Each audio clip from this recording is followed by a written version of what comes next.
I'd love to be doing that at some point. But yes, we talked about Mercedes. I may actually, during the super chats, I may link that just so that you guys can get a taste of what we did. SmackDown. SmackDown from Barcelona, Spain. We start the show off with the usual footage of Cody and Gunther and Carmelo Hayes, the Prophets, DIY. Paul Heyman was in attendance tonight. Randy Orton all walking backstage. LA Knight's the first thing that we see. And he got the biggest reaction next to Cody Rhodes tonight on Friday Night SmackDown. They didn't even let this guy talk for a good 5 minutes. Great. He stood in the middle of the ring with the microphone. Crowd went absolutely crazy for him. He soaked in the cheers. He was very, very taken aback by the reaction that he came out. But he's fucking LA Knight. Why would he expect otherwise? He started out by saying, yeah. And then he gets into the let me talk to you. Knight says they were making history tonight as it was the first SmackDown in Barcelona. The crowd went crazy. Knight says he might be the U.S. champ, but he's worldwide, and we got a you deserve it chance from the fine people in Barcelona. Knight said it was too long that he stood there without the United States title, but now the belt is back in his hands. LA Knight is the new United States champion. When I showed up there, they had a Jimmy Uso's music then hit. Big Jim. Who's a fan of Big Jim here, man? Anybody a fan of Big Jim? Big Jim feels lost. Big Jim's got no road to WrestleMania. He walked out with a microphone. He looked angry. Uso stepped into the ring and said he wasn't out there to congratulate LA Knight. He's out there to tell LA Knight that he's desperate. I was so eager, so excited. Uso said his road to WrestleMania is getting thin. And that the only way he might get there is if he challenges LA Knight for the United States Championship in Barcelona. We could be looking at LA Knight, Jimmy Uso match at WrestleMania. I think that would be fucking awful. But it could very well be on the table. Or we could get a multi-man match for the United States Championship. It feels like WWE is going to go the multi-man route this year. I don't know if that is due to sheer laziness or the fact that they were not capable of telling captivating enough stories with individual wrestlers to give us one-on-one matches, especially for something like the United States Championship. I'm not really big into WrestleMania that has multiple multi-man, multi-person matches. I'd much rather see a one-on-one match. That's just me. Someone out there may feel different. Someone may feel otherwise. Someone might not give a shit. I don't like the WrestleMania way on WrestleMania. And that spot should be reserved for those that truly deserve it. End of story. If we made it accessible for everybody, it lessens how important WrestleMania is. Just the way that I think of it. I said the same thing about NXT TakeOver back in the day when they did only 5 matches, and those shows were basically 2-hour and 15-minute shows every fucking quarter. Not everybody could be on those shows. You could have easily booked all those NXT Black and Gold TakeOver 6, 7, 8 matches if you wanted to. Triple H should take you 5. There's a reason why he did that. There's a reason why he's adopted that to the main roster. Now, some of these shows are going 4 matches. I do think that he could extend that a little bit, maybe 5, maybe 6 matches. He usually sits around 4 or 5 matches, depending on the length of the show or whatever's happening. But yes, I would prefer a one-on-one match like LA Knight versus Jacob Fatu or LA Knight versus Carmelo Hayes for the United States Championship. I don't know where we're going, but it seems like a multi-affair. Solo's music hit. Solo's out there with Jacob Fatu and Tamatonga. Solo Sikoa walked to the ring and said, if there's anybody who deserves the United States Championship title match, he's pointing at himself before he said, Jacob Fatu. Jacob Fatu deserves it, but he pointed at himself before he said Jacob Fatu. I don't know if anybody's taking that to be tension in the group or something that Jacob Fatu's going to look at later on as a problem. I don't know. Jacob Fatu certainly deserves the United States Championship match for the way that he is being skyrocketed up the ranks. Solo recalled how Knight stole a pin from Fatu to get a shot at the United States Championship. Sikoa said Jimmy was the biggest failure of the family. Uso said the biggest failure he ever had was trusting Solo as his brother. Fatu and Solo got on the apron. Ultimately, Fatu, Sikoa, and Tonga put the boots to LA Knight and Jimmy Uso. Braun Strowman runs out for the save, and he clears the ring with Big Jim and LA Knight. Nick Aldis walks out and makes an impromptu six-man tag team match to start the show. That's the way we start Friday Night SmackDown.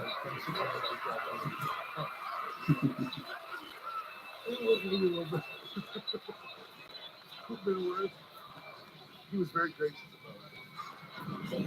Oh, my goodness. We got a $100 super chat from my guy, Silly. We need a cease and desist filed on the Android for completely butchering the Stephanie Vaccaire ground and pound.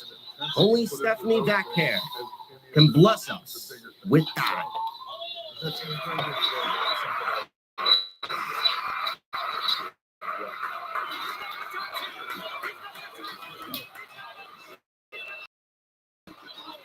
I don't know what Charlotte Flair is thinking, folks. I really, I had visions of Charlotte sitting at home watching just blow up NXT and get everybody excited and say, you know what, I want to steal that move. I want to see people say the same thing about me.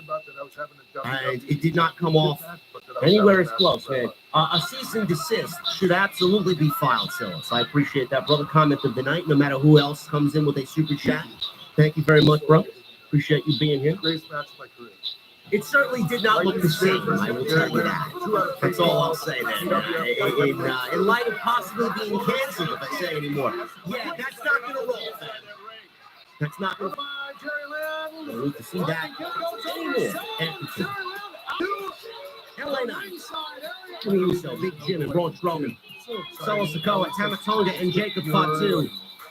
Listen, I'm not going to sit here and bullshit with you guys. This is a fundamental, regular, run-of-the-mill SmackDown six-man tag team match that we've seen time and time and time again. There's nothing different about this outside the energy of the audience. If this was in America, this would have been like, oh my God, man, let me get up and go fucking clean my cat's litter box. Oh my God, let me go make my cup of my cup of coffee or my fucking cappuccino tonight, man. I don't care how much of it I miss. Doesn't really matter. The audience tonight made this match fun. They were legitimately into everything that happened tonight. So we'll pick it up after the commercial break. And we go right to Fatu. As soon as he got tagged in, crowd went crazy. Everybody loves Jacob. Fatu! Everybody loves Fatu, bro. Tonga tagged in. And you know Tama Tonga, man. You know Tama Tonga. They even did that. The crowd started doing that along with it. International crowds are fucking great. I'll tell you that. Anything that is seen on television, man, they will cosplay back for the in-ring performance. It's great. The Tama Tonga got in there after Fatu tagged in. Kept up the offense on Jimmy. Solo tagged back in, so the bloodline was making quick tags and working over Big Jim. Fatu tagged back in. Jimmy landed a step up in Zaguri. LA Knight gets the hot tag from Big Jim. It's Fatu with a jumping neck breaker. Followed up with a DDT. Only gets a 1 count because Fatu is inhuman. Fatu fired up, yelled at the crowd. He went for a big splash in the corner. Knight moved. He hits the top of the steel post. And then LA Knight sees Fatu down. He does his leaping elbow from the second turnbuckle to the third turnbuckle. He nails it. He sets up for the BFT. Fatu worked out of it. And Knight hits a jumping back elbow. Or he hit Knight rather with a jumping back elbow. We go to another commercial break. Come back from the break. Solo is working over LA Knight. I don't know why this needs 2 commercial breaks. I don't know why. Solo went for the hip attack, but LA Knight moved and ultimately landed a back suplex to get the hot tag to Strowman, who obviously was the one that was going to clear house. Heels are on the outside. Strowman successfully got the Strowman Express. LA Knight dropkicked Sikoa, and Jimmy landed the splash onto Fatu on the outside. Inside, Strowman hit the running power slam on Tama Tonga. who clearly was only in this match to take the pinfall loss. I mean, who else would it be? It's nothing more than a loser and a bloodline. And that was enough for the win. Strowman pins Tonga. After the match, Solo ran in, hits a Samoan spike on Strowman. LA Knight then fought Sikoa through the crowd into the back. Fatu popped up, super kicked Uso. He then landed a back elbow and a series of headbutts and a moonsault on Strowman. 2 moonsaults, 3 moonsaults in total on Braun Strowman. He's walking away because he left Fatu laying in the ring with 3 mighty moonsaults. He then sees Strowman getting up, and he runs from the aisleway around the ring and crashed Strowman through the barricade into the timekeeper's area. Strowman was destroyed by Jacob Fatu to the delights of everybody in attendance. Good stuff. Fundamental, straightforward, run-of-the-mill, 6-man tag team match. But the crowd made it seem more fun than it really was. Don't know where we're going. It seemingly looks like they're going to end Fatu and Strowman as that match is announced next week for Friday Night SmackDown. That should be fun. I don't know where they're going with Jacob Fatu. There is 5 weeks still left to go, so there is plenty of time to sell Fatu and Solo. If that is the plan, maybe we get a multi-man match with Fatu and Solo with LA Knight and Big Jim. Multi-man match for the United States Championship. That could be a possibility. And maybe we pick up Fatu and Solo after WrestleMania, being that WWE has already announced Backlash. I think it's May 10th, St. Louis. That could be a perfect place for Solo Sikoa and Jacob Fatu. Backlash. Seems like it's a proper show, quite fitting for what may happen there. Again, multi-man match, it looks like, for the United States Championship, as LA Knight doesn't have one clear direction, one clear opponent for WrestleMania. So we'll see how that plays out, but I'm assuming Solo and Jacob Fatu will be involved with the United States Championship in some way, shape, or form. No, that was kind of dicks. Kathy Kelly. She sat down with Jade Cargill in an empty arena. She basically was trying to recreate what AEW looks like on a Wednesday. Jade Cargill in an empty arena earlier in the day. Cargill says she's feeling good and ready to go. Cargill called Naomi pathetic because Cargill didn't need a handout. Seen so much of Regal. Kathy Kelly then asked Cargill how she knew Naomi was the attacker. Cargill got emotional and said all she could recall was being hit in the back of the head, knocked out, and then thrown onto the car. Cargill said, as everything got dark, she watched Naomi run away. Well, I don't know how you can miss Naomi. Do you guys remember what Naomi was wearing on the night of the attack? She looked like a fucking school bus. She was wearing bright yellow. So if you didn't see Naomi running away, I mean, you're blind as fucking back. So I don't think Naomi did herself any favors by wearing bright yellow as she attacked Jade Cargill. Basically gave herself away. So she goes on to say Naomi attacked Cargill's loyalty, integrity, and heart. Cargill was mad that Belair tagged with Naomi like nothing ever happened. Liv Morgan and Raquel Rodriguez walked by and started yelling at Jade Cargill, reiterating that they didn't attack Jade, but they were blamed for the attack for weeks. And she didn't say anything. Where were you? We had to deal with your shit. Meanwhile, the video showed that we were innocent. Meanwhile, everybody thought we were the ones, we didn't do it, and you didn't say or do anything to deter all of this negativity away from us that was coming out. I agree. Liv Morgan is correct. If she knew Naomi did it, why didn't she say it? Kind of a loophole, isn't it? If she knew Naomi had done it, and she said tonight, I got in the back of the head. I got thrown onto the car. I saw Naomi looking away. If you knew it was Naomi, why didn't you say anything? Oh, but she was laid up in a medical facility, bro. Fuck, she doesn't have a fucking a voice. She doesn't have vocal cords. She can have a cell phone. Hey, listen, Nick Aldis, brother, listen.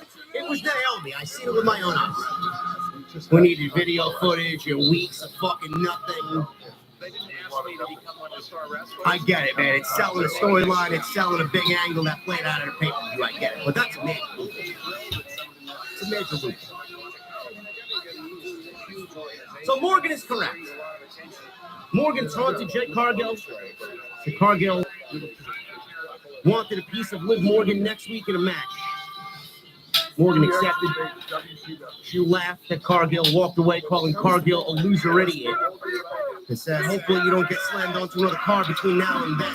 And she laughed. I thought Liv Morgan, I laughed out loud with Liv Morgan here. I thought Liv Morgan was a fucking comedian here. I thought Liv Morgan came off better in this promo than Jake Cargill did. Does anybody feel sympathetic towards Jake Cargill? What an unlikable character. What an unlikable fucking character on television. I don't feel an ounce of sympathy for Jake Cargill. Clearly, Jade is the one attacked, and everyone's going to sympathize with Naomi just based on their status in the company. That's it. Naomi has this thing about her that she's always going to have the fan support no matter what she does. If they try to turn her heel, she's always going to have that fan support. And she's always going to have that effect about her where she deserves what's coming to her. Success. And hopefully this leads to a successful run for Naomi. We want to see that more than Jade Cargill getting her revenge on Naomi. Now again, I want to reiterate that Naomi right now is the one that is named as the attacker. WWE could be paying us this entire time, as this may be in the now, but who knows if this will come back around and Bianca will be a part of it.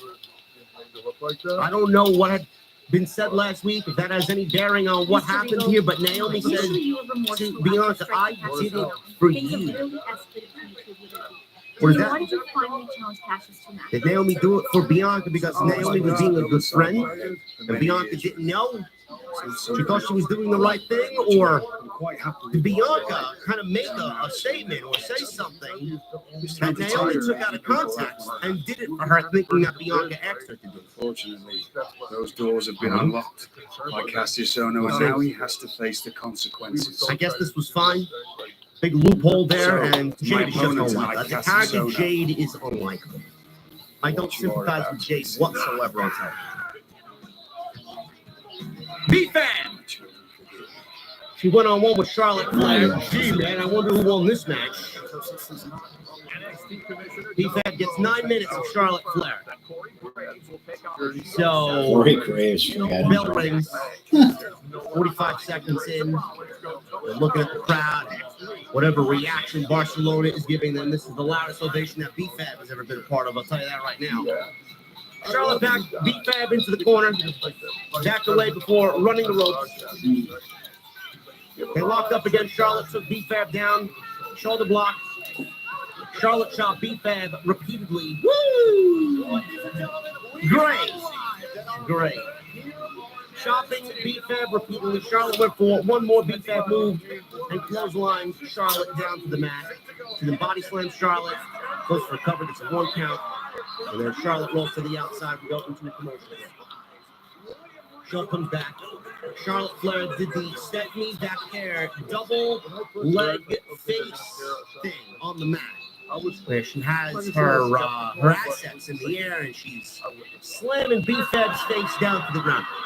Yeah, fam, that ain't gonna work for you. That is a gimmick infringement. We don't need to see that again from the likes of Charlotte Flair. But I'm sure I've already seen one comment. You'll get some random fucking geek. Oh, well, he jumped in from NY 206. He did that in NXT before Stephanie back there was in WWE. I'm sorry, I don't remember when the last time Charlotte Flair did the Stephanie. Why are you paying attention to such bullshit? Maybe you should go get a fucking life, touch some grass, smell some fresh air. It's been great weather in New York City. Maybe go out to the bar and have a female look at you and then vomit in the corner because of your disgusting look. Only for you to go home and cry in your pillow like you can't get any female attention. Shut the fuck up. Seriously. Who gives a shit? It is not her move. Everybody knows Stephanie can do the move. When was the last time Charlotte did it? On a random episode of NXT Black and Gold, July 13th, 2014. That's what you are dedicating your life to. Cage match. You're worse than Tony Khan. Ridiculous. Yeah, never again, bro. Never again. Charlotte then posed. B-Fab kicks Charlotte. Comes back, lands a vertical suplex. B-Fab is in control. She follows with a big back kick. Charlotte came back with a big boot. B-Fab came back with a pump kick and goes for a quick cover 2 count. Charlotte came back with a natural selection. She then floated over into the figure 8, and that was basically all. Charlotte wins. Gee, man, I'm fucking floored and shocked over this outcome.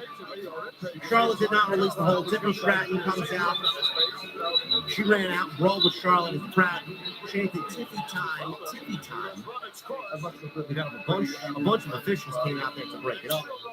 Charlotte at one point broke away and tackled Tiffany. The officials restored order. Tiffany pushed Charlotte to the outside. They kept brawling. Officials tried their best to keep both of these ladies apart. Tiffany got loose again.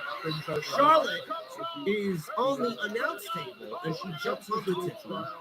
They break it up again, going for Tiffany to land a big dive onto Charlotte and all of the officials in security off the top turnbuckle.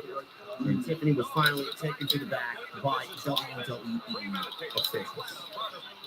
Now, I asked and I received, after 3 weeks of being basically made to look so inferior to the injury, Charlotte Flair, Tiffany Stratton finally comes out, grew a set of balls over the last week and said, you know what, enough is enough, time for a change. Came out and attacked Charlotte Flair. Great. I thought this brawl was spirited. It was a spirited brawl with some intensity behind it. And the ladies came out later in the show and continued to brawl during the beginning portions of Miz TV, only for Tiffany Stratton to jump off the balcony. It was a little balcony. It wasn't really high. A little balcony above the staging area. She jumped onto all the referees and the officials again to take everybody out. Everybody falls down like a set of buckles. This is a lot better than we got the last 3 weeks. But if you guys are asking me, JD, are you now emotionally invested in what these ladies have done? And the answer is no. It may be a spirited fun brawl that got the intensity from level 1 to level 2, but if I was to sit here and tell you, yeah, man, that's exactly what the feud needs. Yes, it's exactly what it needs, but do I care? Am I invested? Am I in? No. No, I'm not. Part of it feels forced. Part of it has to do with Charlotte.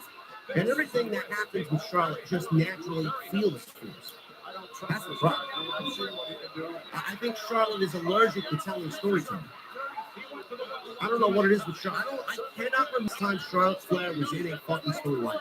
The only thing that's sticking out to me is when her father was on TV and he was perusing around with Lacey Evans. It's the last time Charlotte was a part of a storyline. Terrible. But I guess that could be constituted as a storyline. The woman is allergic to telling any story. It's always the same thing. You did the same thing with the bank. You did the same thing with fucking Ronda Rousey. You did the same thing with Becky. It's all the same thing. It's nothing more than the same story, just change the face. That's all it is. There's no story here. Charlotte won the Royal Rumble. She's poking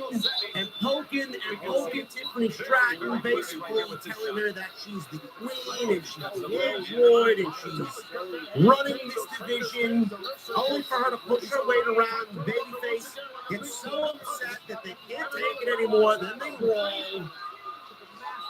Gee, man, I am so overwhelmed by this gripping storytelling.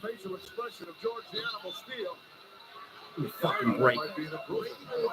Was it better than the last 3 weeks? Sure. Are we on the right track? I can't tell you. It's 5 weeks still left to go. But if you're asking me, am I emotionally invested? The answer is no. Charlotte Flair and emotionally invested in the same sentence. There's nobody here that could absolutely even say those words and mean it. No, same shit. Drew McIntyre. This is one of the best things of the entire show. Vignette. Drew recalled all the dinner ways he's been screwed. He won the World Championship from Seth Rollins. CM Punk fucked him over. Damian Priest comes in to cash in. That's strike one. Then he goes over the World Heavyweight Championship match. That's Clash of the Castle. He got screwed over again by CM Punk. Strike two. Who was in that match? Damian Priest. And we got a Money in the Bank. He even lost that. Strike three, and you're out. Again, Damian Priest. Then the Royal Rumble. He was eliminated by, you guessed it, Damian Priest. And then we get the Elimination Chamber. The guy says, you know what? Fuck this guy. He pinned Drew McIntyre, Damian Priest did. So Drew McIntyre said, I am done with this guy. Claymore and Aiden and Priest getting eliminated.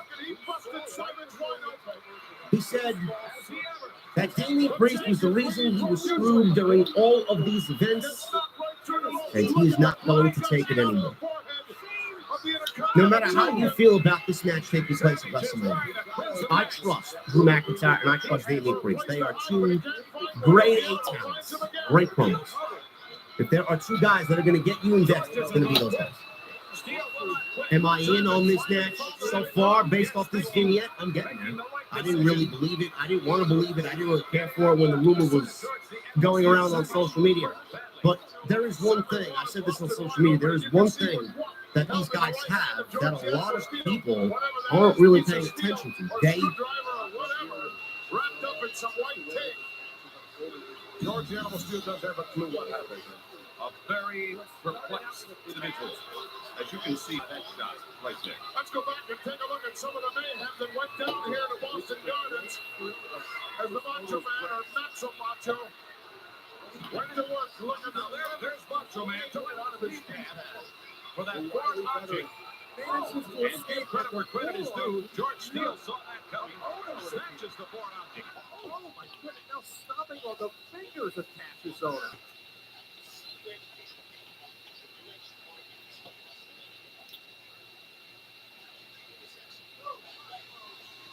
Even a fucking sound.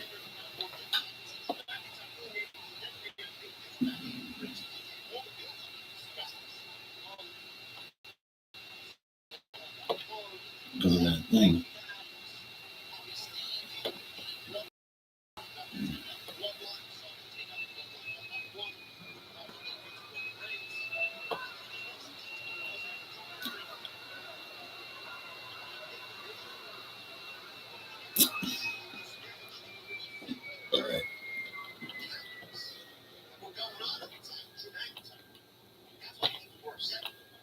Look at this. Crying off it like a vulture. Watching that. But there is story here, and there is enough story to make this mean something at WrestleMania.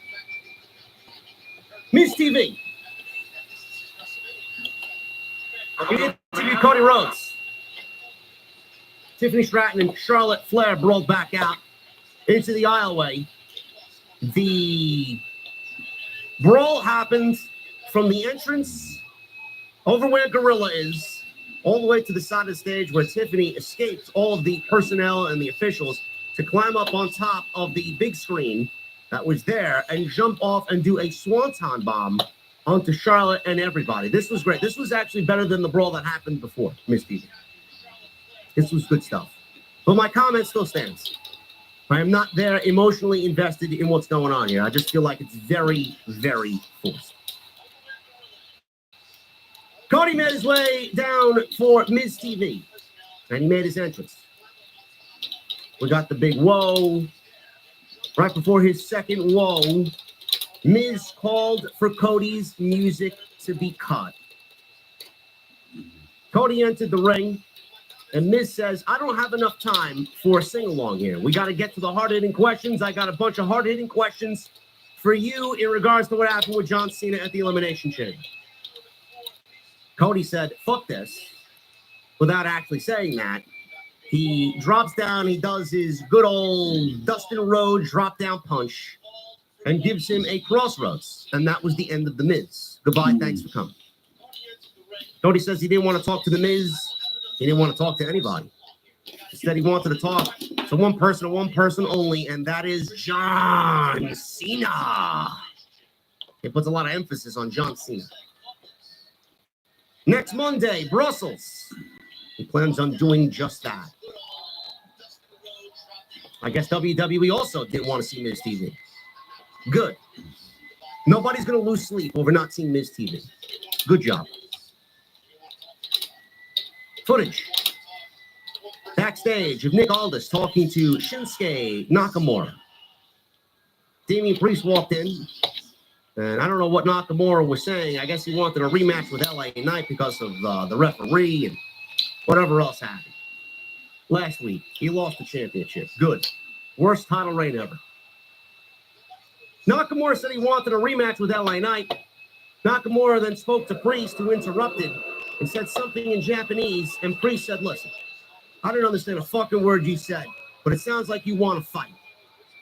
And I'll be the person to give you that fight. All this made Nakamura versus Priest official, and then we go right to the match. Damian Priest versus Shinsuke Nakamura. This was not bad. Crowd made it a lot more enjoyable than they would normally make a Shinsuke Nakamura match. So the crowd chanting some fun chants as the wrestlers just looking around, feeling the energy. Nakamura took control. Priest came back with a big clothesline. Knocked Nakamura over the top rope to the outside. We go to a commercial break. Show came back from the commercial. Nakamura was working a chin lock. That's exactly what we need to see. Nakamura is bad enough. He's boring enough. Now he slows the match down with the chin lock. It's great. Chin lock on Priest. Priest comes back. Babyface come back. Caught Nakamura in a big slam. Followed up with a broken arrow.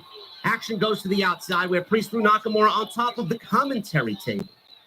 We go back inside. Priest set up for his version of old school. He nails it with the crossbody.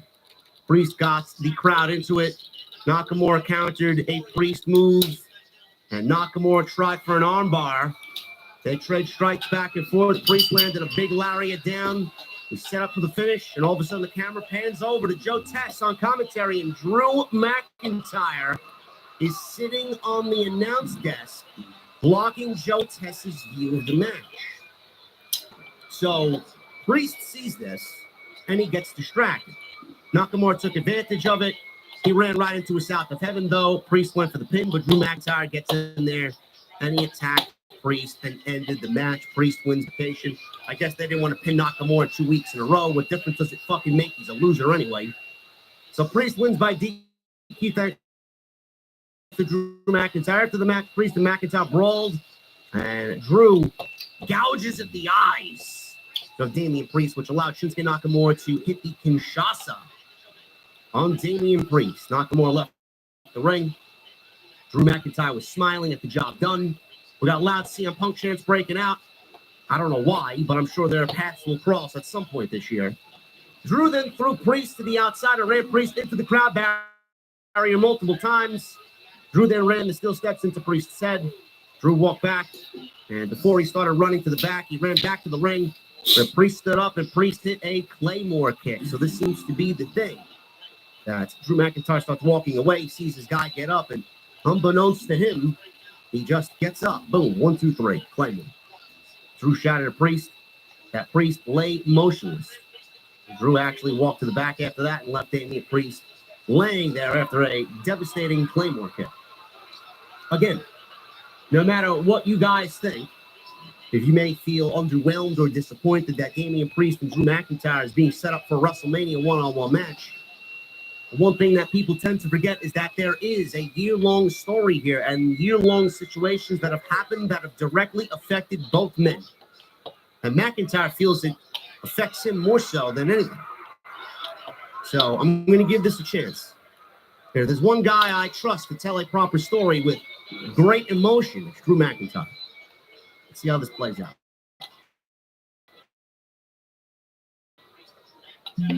Kathy Kelly interviewed DIY backstage. Ciampa said that SmackDown has the greatest of the business because DIY is on top. I wouldn't say it is the best tag team division in the business, but I will say it is better than the AEW tag team division, where they don't have any teams whatsoever. Gargano said the Profits are better because they've worked with DIY. Gargano said Barcelona will find out that the best tag team in the world is DIY. I love Johnny. I think Ciampa is fantastic. Two of my favorites, maybe in WWE, period. Just because of what they did with Black and Gold and the memories that came out of that brand, with both of them leading the charge. Are they the best tag team in the world? If you want to say so, I'm not gonna sit here and debate you. But there's only one best tag team in the world, and that right now is Nathan Frazier and Axiom. Fraxiom are the best tag team in the world, no doubt about it. Ciampa then asked Kathy Kelly how they say moment of silence in Spanish. And the Motor City Machine Guns walked in and reminded DIY about what they did to win those tag team championships. Stop me what they did weeks ago and just teams to notice the Motor City Machine Guns and get those tag team titles back. But for this goody two shoes, what you did is wrong, like they're the good cops here, like they're the school teacher that doesn't want to discipline the fucking bullying class. We don't need this goody two shoes Motor City Machine Guns. We need a Motor City Machine Guns that are going to be like vigilantes. It's a Vince McMahon word. Vigilantes. We're going to need a darker, edgier Motor City Machine Guns. What is this shit? I have not given my time to Machine Guns because they just come off so cringe on WWE television. You guys, you cheated to win. That's not right. That's not allowed here, man. You guys should follow the good way. And you're fucking great. You kidding me? Come on now. We got a vignette. A teaser for a new wrestler aired. And social media is claiming that it is Ray Phoenix. There's nothing more than a silhouette with a wrestling ring, and the background was brightly lit red and yellow with a red and yellow tints. Silhouette of a man who looked to be wearing a lucha mask that looked like Ray Phoenix. If I was to make a logical guesstimation, it did look like Ray Phoenix. Ray Phoenix is coming to WWE. This is supposedly signed, sealed, and delivered. And if it's not, it is basically on the verge of... So that is that. Is he coming to Friday Night SmackDown? I don't know. I would say that WWE Tonight aired this on Friday Night SmackDown because his debut is imminent. We got Chad Gable summoning the powers and the dark arts of Lucha Libre. Chad Gable is now known as Grande Americano. They named my guy after a fucking Starbucks order at 9 o'clock in the morning. Here we go. Here's the history. That's exactly what they named it. Grande Americano. I'm not a fan of Americanos. It's nothing more than a couple shots of espresso that's very boring, that is very uninspired. That doesn't really speak to me as being Chad Gable, but I digress. Grande Americano is his name. That is what they named. Grande Americano is going to single-handedly put Hologram and Dralistico and Commander and the Beast, Mortos, it's going to put them to shame. Lucha Libre is alive and well in Grande Americano. Joking aside, I think WWE put this vignette on tonight's show because the deal is done. Obviously, the deal is done because they wouldn't have put the vignette on TV. The deal is done. He's going to be making his debut imminently. I think they wanted to get everybody in the know. They wanted to get the visual in front of everybody. He's coming. Doesn't necessarily mean he's going to show up on SmackDown because they showed it on SmackDown. It just means that WWE is going to show this again on Monday. And everybody's going to get excited about Phoenix and Penta joining forces. They did the Penta vignette on Fridays as well. It's not like they did that. They only did that on Monday. They showed her all over their social media. They showed her all over SmackDown. And then he eventually debuted. Same thing is going to happen with Ray Phoenix. And I do predict that Grande Americano is going to give the New Day exactly what they need. Chad Gable is going to be their tag team partner at WrestleMania. And Ray Phoenix is going to be with Penta. And Penta and Ray Phoenix, the Lucha Brothers, are going to team with Rey Mysterio. against the New Day and Grande Americano at WrestleMania. Big six-man tag team match. It's going to be great. Very much looking forward to it. That may be, outside the main event and John Cena's heel turn, that may be the most invested I've been in a match this WrestleMania. That's how great Shad Gable is. Awesome. They also, yes, we could get Grande Americano teaming with Cappuccino Jones. That would be a great tag team. It's quite the back and forth there. Grande Americano and then Cappuccino Jones. They also showed a vignette which looked like it was the number 4. And it was all black with smoke, like you would usually see in the House of Black vignettes that they did, where you would see Brody walk through the smoke, and then Buddy walk through the smoke, and then Malachi walks through the smoke. Very similar to that, but we saw what looked to be the number 4 on the screen. I don't know if it was the number 4 or if it was just their weird version of the letter A for Alistair. So we'll see what happens there. But WWE is, they're working overtime here, man. Ray Phoenix coming in, Alistair Black coming in. I won't be surprised if Miro comes in. There's a rumor that Jeff Cobb is coming in. So WWE is using some of that money, man. They're bringing in some great talent. Everything to make the shows better. Yeah, I'm all for it. Moving on. Chelsea Green, Piper Niven, and newly acquired cabinet member Alba Fire were interviewed by Kathy Kelly backstage. Green touted herself as the most dangerous woman in United States Championship history. Green called Fire her secret weapon, and now Green's administration is in full force. Zelina Vega showed up, and Niven got in the way, saying if Vega wanted to get to Chelsea Green in the United States Championship, she has to go through Piper Niven. Vega said next week she'll face Niven, and that will secure her opportunity to win the United States Championship. Anybody's interested in this, I'd like you to show me with a hand raise. Great. Zelina Vega getting a United States Championship match. Oh, great, man. I can't wait. Moving on. Randy Orton was fun. I like the styles here. I thought Mello matched up with Randy Orton very good. This is Randy Orton's first match back since coming back to the WWE since Kevin Owens put him out with the package pile driver. Good match here. Orton put out his hand, Pace's hand here, but I guess Randy Orton just happy to be back in Barcelona, Spain, with everybody singing his theme song, which they did tonight. Orton went to work on Mello, threw him into the ring post. He then suplexed Mello onto the commentary table. We go to commercial break.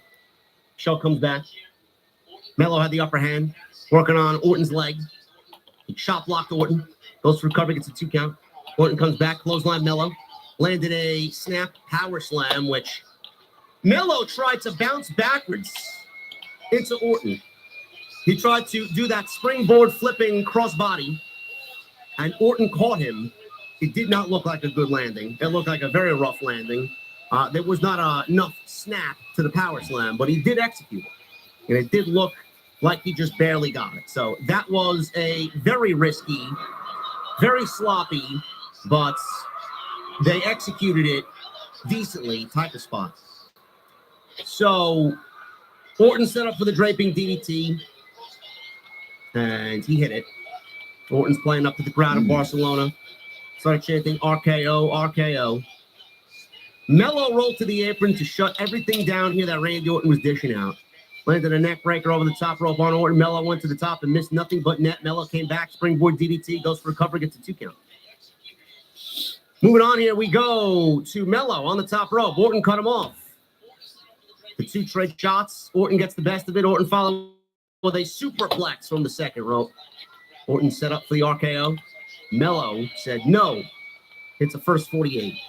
Orton no-sold it. Comes out of nowhere with the RKO for the 1, 2, 3. And that was enough for the victory. He gets the victory, and Orton gets a win back here since going out about 4 months ago. So after the RKO, Orton stood up with Mello, tried another handshake. Mello pushed Orton away. Orton RKO's Mello again. Crowd wanted to see it, so Orton set it up. He was going for the punt kick, but Mello was pulled to safety by Kevin Owens. Owens started punching away at Orton and then ran through the crowd to get away from Randy Orton.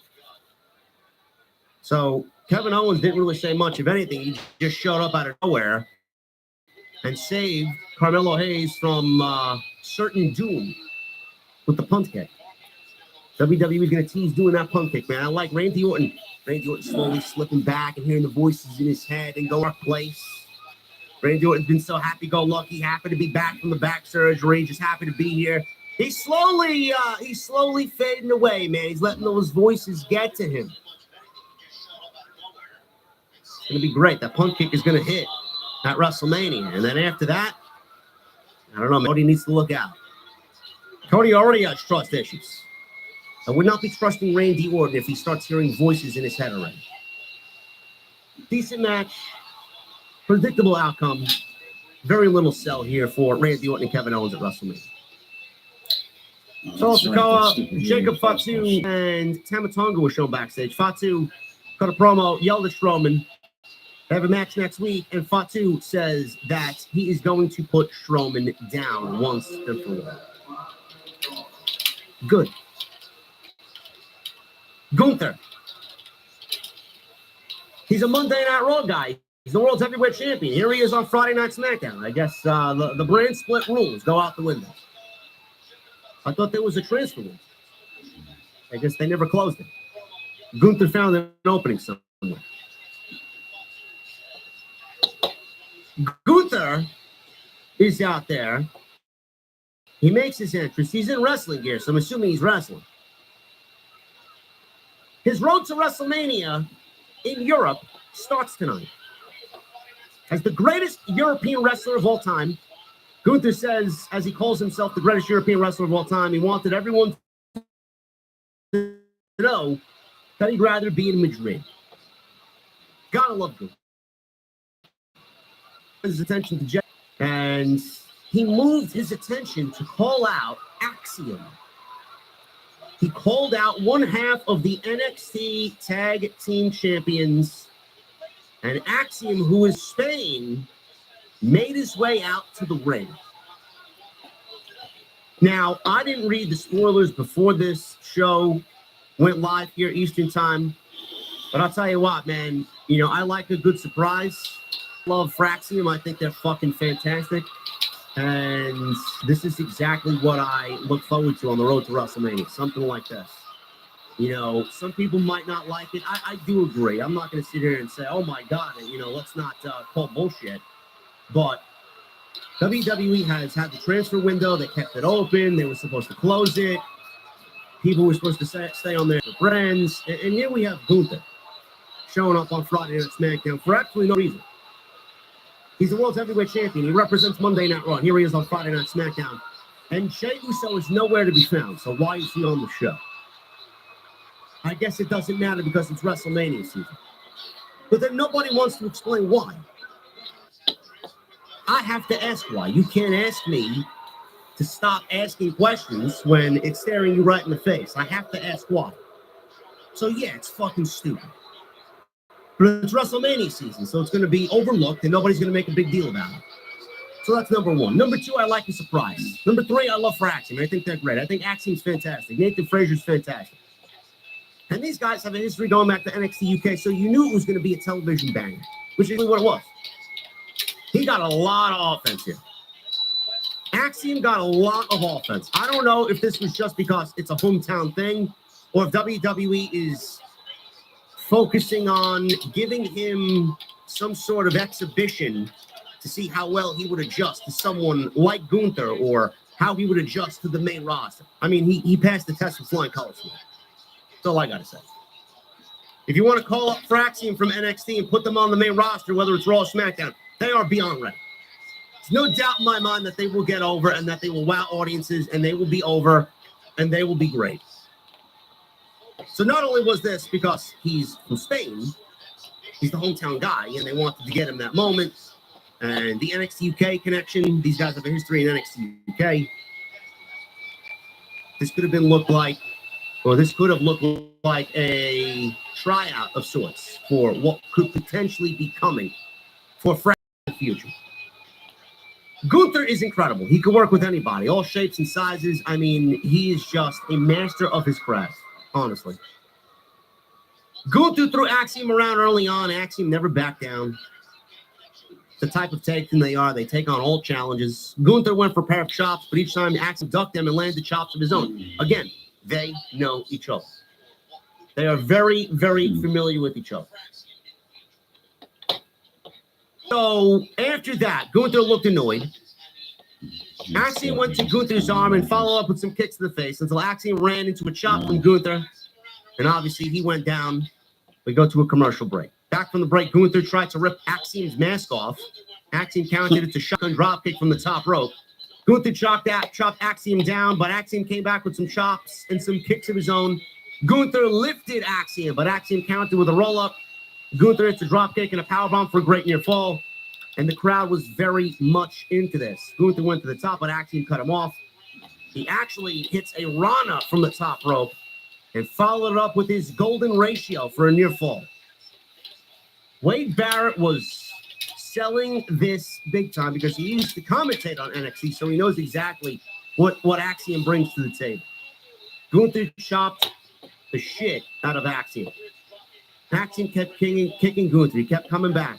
Axiom tried to stretch Gunther, but Gunther countered with a powerbomb and nearly took his fucking face off with a lariat. One more powerbomb, rolled him up. Gunther gets the win. 1, 2, 3. And after the match, Gunther applied the sleeper like he's been doing, and he did not let go until referees came in numbers to break it up and get him off of Axiom. Axiom got a lot of offense here. Axiom got a lot of offense. It may be weird to some people watching this that Gunther is the world's heavyweight champion in the ring with somebody who is the size of his fucking leg. It may be weird to see him take so much offense, but I like that type of match, man. If Gunther works that type of match the best. He worked it with Tyler Bate. He worked it with Pete Dunne. He worked it with Sami Zayn. He worked it with fucking Akira Tozawa on Monday Night Raw a couple weeks ago. Gunther works the best match with guys like Axiom. He got a lot of offense. This was probably the best thing on the entire show. Not only because I'm a big fan of Gunther, not only because I'm a big fan of Axiom and what he does with Fraxium and Nathan Frazier. This was just a great match. This is exactly what you want out of WWE Weekly Television. Shit like this, with an audience that completely sold on everything that's happening. Fucking great. Fucking great. Hopefully this means a call-up in 2025 for Nathan Frazier and Axiom. Awesome stuff.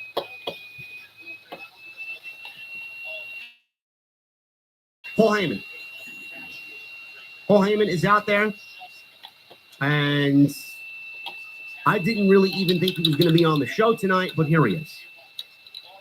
Heyman was standing in the middle of the ring, and he said he hyped the crowd on two things. Heyman says he's going to keep it short and sweet, and that today is officially Roman Reigns Day, because today is the release of WWE 2K25. Has anybody purchased WWE 2K25? And if so, is it worth purchasing this year? I feel like it's the same game every fucking year. What have they done differently that makes me want to go out and buy it? Heyman says he was sure everyone would go home and play the video game. That was item number one. Item was that some people had a problem. It was Roman Reigns Day.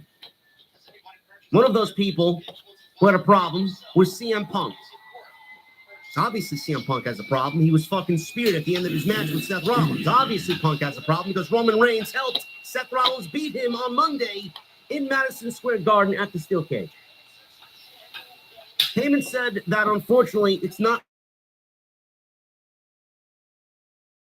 CM Punk Day. It's Roman Reigns Day. Heyman says it will also. This prompted Barcelona to start singing Rollins' theme song. WWE's profile page. The roster page on WWE.com, they took freaking out of his name. Finally. No more Seth freaking Rollins. That's a Vince McMahon thing. They also took Big from Bronson Reed's names. No more Big Bronson Reed. And no more Dirty for Dirty Dominic Mysterio. It's just Dominic and Seth Rollins. Gee, man, what a novel concept, huh? Not everybody needs to be given a fucking shitty nickname. Heyman says he hates Seth Rollins' theme song. And if anyone has a problem with any of this, then they could say it straight to the face of their tribal chief next week, who will be on Friday Night SmackDown in Bologna, Italy. Roman Reigns will be appearing next week. Heyman said that's not a prediction. It's a spoiler. Heyman threw the mic away and left the room. It's Roman Reigns Day. It's Roman Reigns Day. I guess that's what happens when Roman Reigns shows up after not wrestling a single fucking match since the Royal Rumble. Paul Heyman and Paul Heyman to CM Punk, they're going to palm that. A lot of people's predictions in the community is that CM Punk is going to ask for that favor in return. This may be step one to getting Punk angry and Paul Heyman not remembering that he owes CM Punk a favor. What that favor is, nobody knows. Is Paul Heyman going to be asked to be in Punk's corner or not Roman Reigns' corner at WrestleMania? Is Punk going to ask to be included in this match? If not a triple threat to begin. Is it going to be Roman and Seth? With CM Punk cashing in his favor to Paul Heyman to make this a triple threat match? Will it be the main event? Does Paul Heyman have the power to make it the main event? Is that the thing? We don't know. We don't know. Any one of those ideas is feasible. Any one of those ideas are a possibility. But Paul Heyman didn't really say much of anything. He hyped up the fucking video game. He said it was Roman Reigns Day. CM Punk has a problem with Roman Reigns Day. He hates Seth freaking Rollins music. This is basically a very little build coming out of Monday that will be forwarded even more so when Roman Reigns makes his return to television next Friday on SmackDown. They're not going to do Roman on Monday because John Cena's on Monday. They want all eyes and everyone's attention on John Cena. So they're saving Roman for Friday. Street Profits. They were shown walking to the ring and they run into Legado del Fantasma. Santos Escobar wished them luck. Montez yelled for Barcelona to cut a promo on their way to the ring. Montez says he's heard all the noise and they're going to wake everybody up. They were already up before they got out there. Dawkins said tonight they will walk out as the new tag team champions. They want the smoke from DIY. Street Profits. Angelo Dawkins and Montez Ford. DIY Gargano Tag Team Championship match main event for Friday Night SmackDown tonight. This was a good match. These two teams, they always work good together. Always. Dawkins and Ciampa started the match. They went back and forth. Ford tagged in, hit a moonsault, assisted with a little help from Angelo Dawkins. 2 count. Ciampa rolled to the outside. Ford tags in Dawkins. My keyboard was actually goes over and punches possessed. Gargano in the face. Ciampa put the boots to Dawkins. It Gargano just started doing keys. Dawkins Wow. caught Gargano with a DDT and slammed him. Ford tagged back in, clothesline Gargano, kicked Ciampa on the apron. Ford on the apron, Gargano pushed Ford off of it, and we go to a commercial break with DIY in control 2-on-1 over the Profits. Back from break. Ciampa went to lift Montez. Set it on the couch. Ending, but Montez Nothing there. Back body drop. Gargano tags in for a little bit. Then Ciampa tags back in, so they're working the quick tags. Ford gets away and makes the hot tag to Dawkins, who hits a back elbow on Ciampa. Followed up with a spinning stinger splash from the corner. Dawkins lifted Ciampa, tagged in Ford, who hit an assisted backdrop for a near fall. Ford went to the top rope for the 450. Ciampa got the knees up. Gargano tags in. What's going on? DIY hits Shatter Machine on Montez Ford. Dawkins broke that up as they took the batteries out. To retain the tag team championship was DIY. Things broke down. All 4 men treading big spots here. Gargano ran into a knee. from Montez Ford. Things briefly slowed down just a little bit. Dawkins tackled Ciampa into the timekeeper's area. We go back into the ring. Dawkins lifted Gargano on his shoulders and Ford went to the top, but Ciampa pushed Ford off the top rope. Still, Montez took out Ciampa on the outside. Profits hit their finish on Gargano, but Ciampa broke things up. Now, their finish is like LAX's old finish called the Street Sweeper. I don't know what they call it here. It's a super blockbuster off the top rope. Always looks great. Ciampa made the save at the last second. That was great. Ciampa went back outside. Dawkins tagged back in. He went to the top. He went for something. I don't know what the fuck he was going for, but Ciampa slowed Dawkins down. After he missed the swanton. Ciampa hits a fairy tale ending on Dawkins with Gargano delivering a super kick at the same time. They went for a near fall and got a 2.5. Gargano tags in. He accidentally super kicks Ciampa as they executed Meet Them in the Middle. They fucked up. Dawkins moved out of the way. Montez tags in. Hits the frog splash. 1, 2, 3 on Tommaso Ciampa. And the Street Profits win the WWE Tag Team Championships. The SmackDown goes off the air from Barcelona, Spain. Interesting. WWE is they're giving you a little sense of unpredictability on Friday nights. On Monday nights, we got EO winning the WWE Women's World Championship. We got the Street Profits winning the WWE Tag Team Championship. Change in the last 2 weeks on WWE television as we're heading into WrestleMania. Is that WWE trying to switch things up and play unpredictability? You never know what's going to happen on the road to WrestleMania. WWE wanted to throw some unpredictability into the ladies' situation, which probably will result in Rhea, Bianca, and Io in a triple threat match. Now they're doing the same thing with the men's tag team championship. DIY, great tag team, but they were getting stale. The Profits probably got the most momentum out of everybody in the entire division, so it's probably the best decision to put the belts on the team that has the most momentum, which is the Profits. I know it's the same old, same old. I know it's the same old shit. We've seen it time and time again. But this is a different version of the Profits, a more gritty, a more angry version of the Profits. They're not coming out, fucking dancing around and drinking out of the red Solo cups. I mean, they're wearing all black. They're going Dark Knight on everybody. Is that enough to get people to care? I don't know. All in all, it was a decent SmackDown from Barcelona, Spain. Not much as far as story to really just kind of sink your teeth into. It's a very run-of-the-mill, very simplistic approach to a lot of this on tonight's show. Nothing groundbreaking, nothing, oh my God, we need to talk about which direction this is going to go and in this direction it could possibly go. None of that's happening on Friday. Nothing. Coming out of the chamber, we're back into the holding pattern. Nothing is going to happen until Cena makes his way back to television, Roman gets back to television, Punk and Rollins get integrated into their stories. We got 5 weeks left to go. I hope something happens within the next 5 weeks. Right now, it's just kind of WWE driving in the right lane at 55 miles an hour. Let's speed it up a little bit. Tonight's show is sponsored by Z-Biotics. I want to shout out my sponsor tonight, Z-Biotics. Make sure you guys check them out. I linked them down below in the description. Once again, thank you to my sponsor for tonight's show. Going to kick it to Z-Biotics, and we'll come back with the super chats right here on Off the Swing. I'm going to hit you guys with a couple of harsh truths today, man. We're getting older. Basically, all I got to say, we're getting older. You, me, we're getting older. We can't go out and party like we used to. We can't go out and drink like we were 23 years old. It's not going to happen anymore. We as adults have responsibilities. Every time you go out and drink that one drink, and you wake up the next morning and you say, man, I should have had that last drink, you end up regretting it. How do you feel the next morning? You feel like complete garbage. You don't feel your best. You don't go to work. Sometimes you call out of work. You don't go to the gym. Your gym schedule gets all messed up. Us content creators, that one video that everybody's waiting for doesn't get done.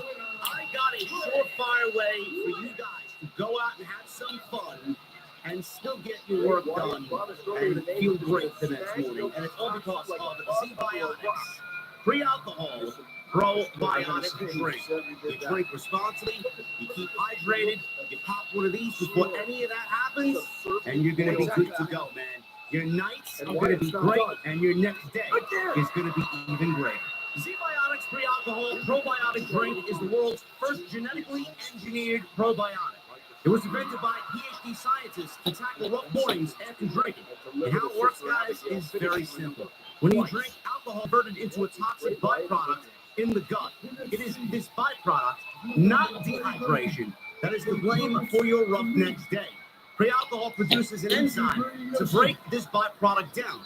So just remember to make Z-Biotics your first drink of the night, and please drink responsibly, and you'll feel your very best tomorrow.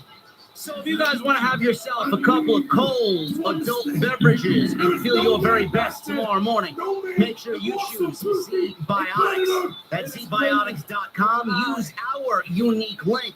I even pinned it at the top of the comment section down below and in the description of this very video. Make sure you use that to guide you where you guys need to be. 15% off your first order at checkout. And Z-Biotics will even offer you a 100% money-back guarantee. If you're not satisfied for any reason, they'll refund you your money, no questions asked. Once again, that's zbiotics.com. Use our unique link down below. And I want to thank them for once again sponsoring the podcast right here on Off the Streets. Thank you guys for a great stream tonight, man. A little abbreviated, but that's what happens when nothing important happens. You know, I love when wrestling just makes you think. SmackDown's not making me think right now.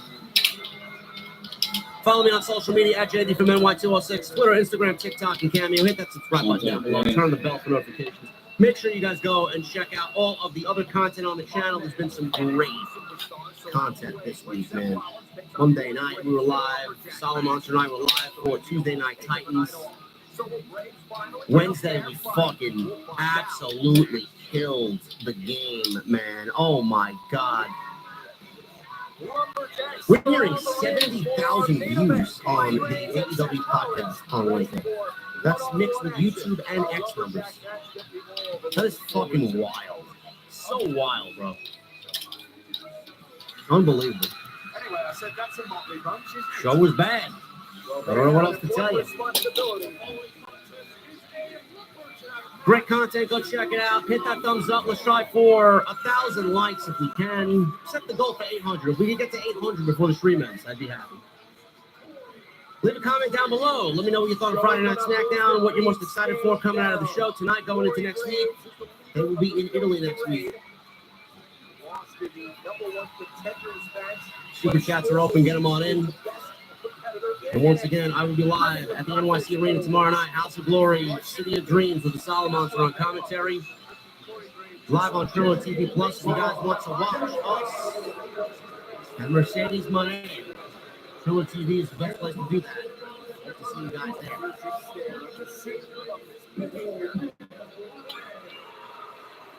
Michael Krause with a $2 super chat. It's Android Friday, JD and OTS. Will she speak? Will she speak? Yeah. I hope not. I don't want to hear Charlotte Flair speak ever. Michael Krause also says, I hope everyone has a great weekend.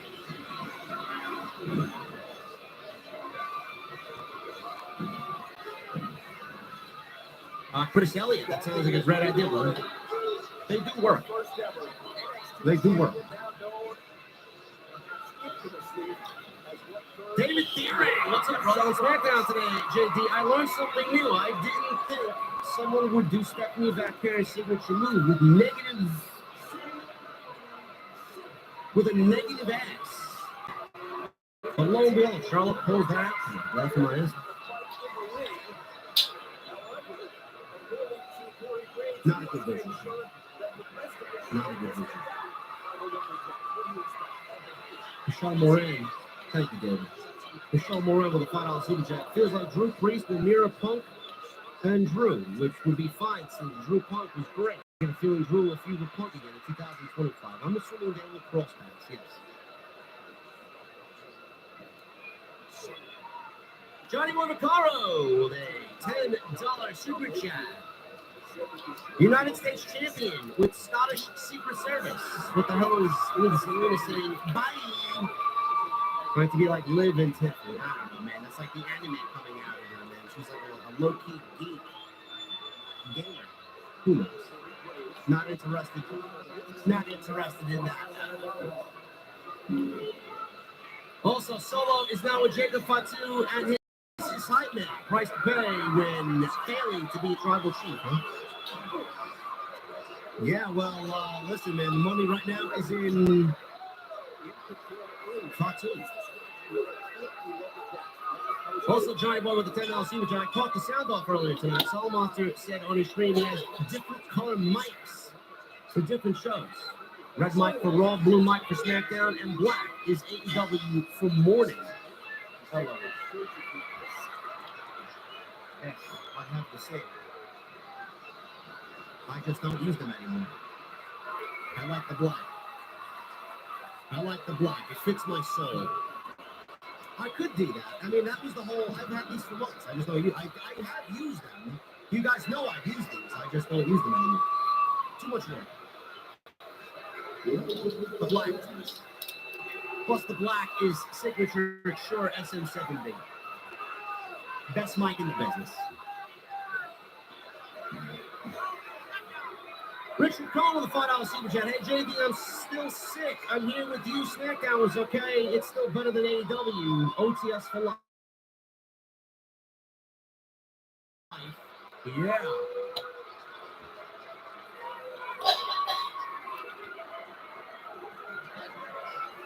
Sidro with the 30 months was going to tell you a joke about sodium. Then I thought, nah.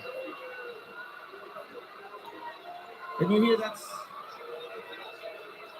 And did you hear a killer whale learn to play the flute? He wanted to be in the orca strike.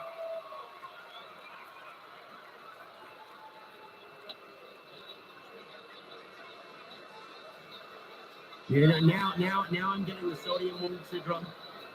Where you said nah, NA, sodium. By the way, thank you guys for the recommitments in the venue, man. I appreciate all the members here. Some great stuff happening here. Thank you, Sidro. Best of all, Matt, with the $5 super chat. Jeff Cobb to WWE. True well played, WWE. Well played indeed. Hashtag Matanza Clayton. Matanza was great. He was my favorite part of each interview. Adam Khan. He's a new member here. Thank you, Adam. I could have swore Adam was a member. I guess not. Thank you, Adam. The real Khan. Who's wrong with the $2 super? Why mermaids wear seashells? She outgrew her bee-shells. Oh my God, man.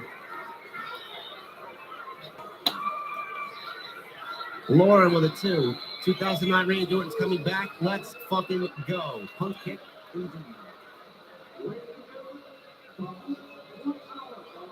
Silas with a new membership. Thank you, brother. What the fuck is Silas drinking in the chat tonight? Here in the venue.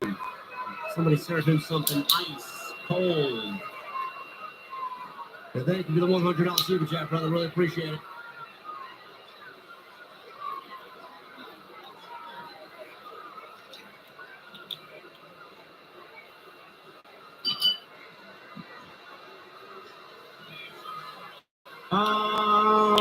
Sidro. What goes up, lets out a load, and goes back down. An elevator. And what gets longer when cold. And those started off very X-ray. And then they ended up being very heat. Thank you, sir.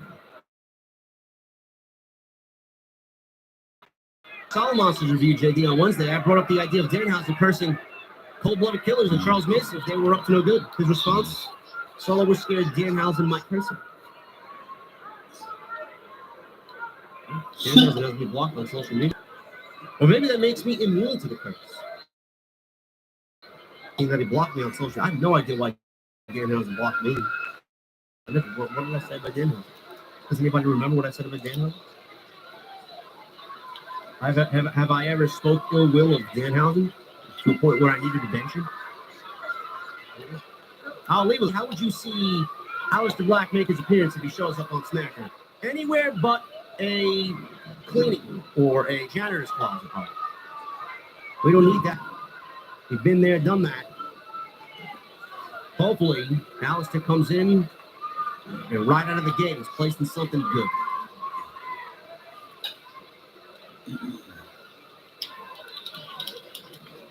Lauren with a 2. John Cena is going to cook Cody Rhodes. Can't wait. Cena and Orton both advertised for Backlash. Street Profits definitely deserve the tag team titles. John Cena needs to win at WrestleMania. Thank you. Well, St. Louis is Randy Orton, definitely, and Cena, Backlash. I wonder what's going to happen at WrestleMania, being that Cena will be advertised for Backlash. I wonder if there is a play on world there.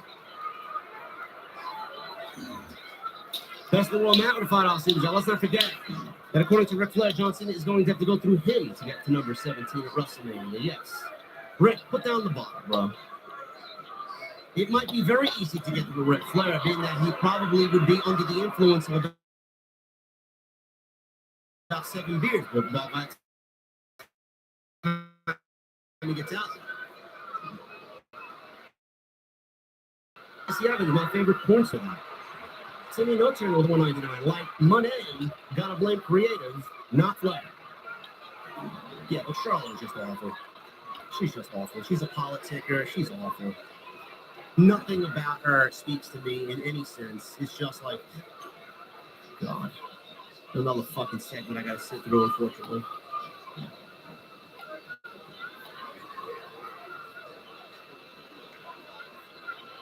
The Action Chevalier with a $10 super chat. I see Cena finally got his ball spot fixed. I guess Punk really touched the nerve. Well, maybe The Rock, being that he sold his soul for The Rock, got him a hair transplant as a thank you. All right. The Rock is out here making people's dreams come true, folks.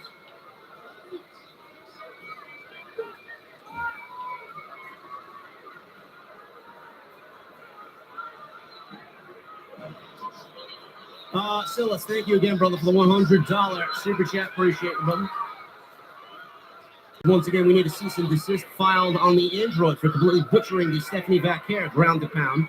Only Stephanie Vaquer can bless us with that, yes. 100% good. Adam Kahn with a $20 super chat. Thank you, Adam Kahn. Happy Friday. Do you think Randy is involved with The Rock? Do you think Kevin Owens is justified now considering everything? Randy Orton is not involved with The Rock. Could be, though. I mean, if they want to really fucking fuck shit up, sure. But no, I don't think so. And Kevin Owens, I've always said, Kevin Owens is right. Lauren with the $2 super chat. I'm assuming she's bouncing her $2 super chat off of Adam Kahn. She said, that'll be amazing. Imagine Rock, Cena, and Orton in the same group. Yeah. Ryan Fairburn. $2 super chat coming to us from New Zealand. Phoenix on Raw and Black on SmackDown with Zelina. I like it. That's the way it's going to be.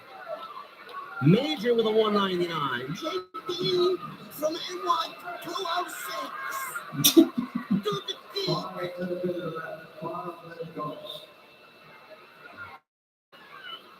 The Boss Mo Jackson, the $4.99. Hopefully luchadors can finally get strong booking in this company. WWE needs a zap of unique booking style so their talent can gain momentum. I think Phoenix and Penta are going to change that for sure. Johnny Bovacaro with $5 super chat. Would you compare Fraxian being today's version of a Brian Kendrick and Paul London? Absolutely. They were great in their own right. Hardy Punk, Kill Cena. First European show done in attendance for Brussels. Driving on Monday morning. Thankful to share with JD and OTS attending Mania. Even got Hall of Fame tickets for Triple H. Wow. You're making the go around there. Great. Hopefully, have a good time, brother. Let's bring some OTS signs to the venue, huh? Can we get some OTS signs in the venue? Kate with the $2 super chat. What do you think of Gunther's run at live events? I think Gunther's fine. Gunther was never going to have a world title reign like he had an IC title, and I think it's fun. Margaret to Salvo with the $2 super chat. I can see Frazier or Ronald on the same brand. I could. I don't know where they go, but I would assume they go to Raw if they do get called. Baby Huey with the $4.99. Jay's explanation tells me she doesn't know who attacked her either. His storyline lost its flavor. 881. I just don't get a sense that I should care that Jade Cargill was attacked. I don't care. I feel no sympathy for Jade. She comes off in the most unsympathetic way. Party Punk, $2 super chat. Happy 29th birthday to MJ at 5 days older than myself. Happy birthday to Max. Not even in his 30s yet, a fucking beast. Baby here with the $1.99. You think Cena will have a match on Raw before WrestleMania? No. There's no need. And Boss Mo Jackson with the one. I do think we see The Rock though before WrestleMania. The Boss Mo Jackson with the $1.99. Overseas crowds never disappoint. You got that correct, my friend. Guys, thank you for a great stream tonight. Just under 2 hours, the way I like it. Thank you guys for all the support tonight. If you did enjoy, please hit that thumbs up. And let me know how you felt about SmackDown down in the comment section. Follow me on social media at JD206, Twitter, Instagram, TikTok, and Cameo. Hit that subscribe button down below. Turn the bell for all notifications. Make sure you guys go and check out all of the content on the channel. There is plenty of it. Monday night, we were live for Raw. Tuesday night, Titans with the Solid Monster. Wednesday night, we fucking killed the game with Jesse. Unbelievable numbers on the AEW Dynamite stream. Yeah, period button stuff. Tonight we were live for SmackDown. Tomorrow you'll see me at House of Glory. Mercedes Monet versus Indy Hartwell. Donovan Dijak versus Silla Fatu. Danhausen's in the building. And we got a 2 out of 3 falls.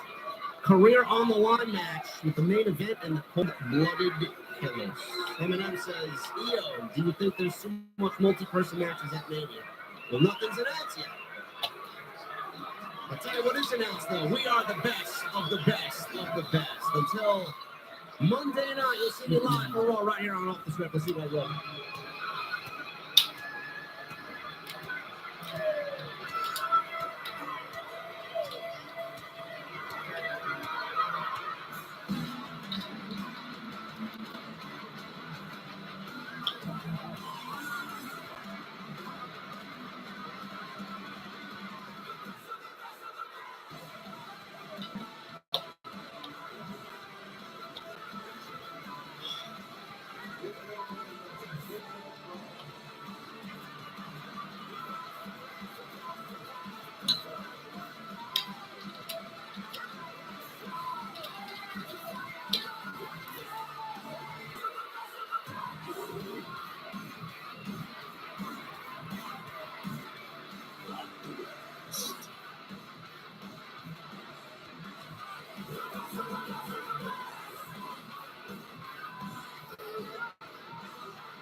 Still in your fucking.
Yep.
Chili Gimon.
Yeah,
it's probably a face here.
Shit, I fucking good.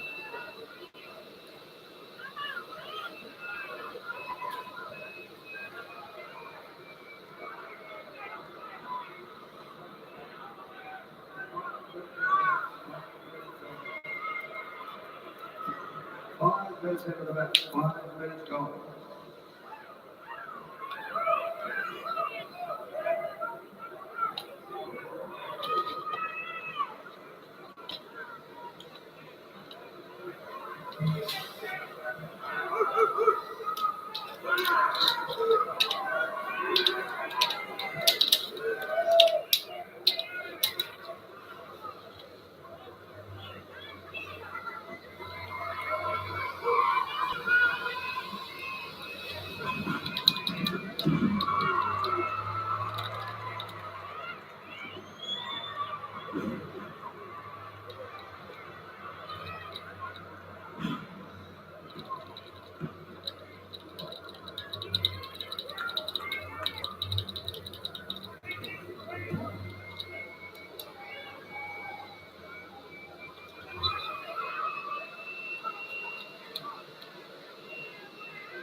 Interesting.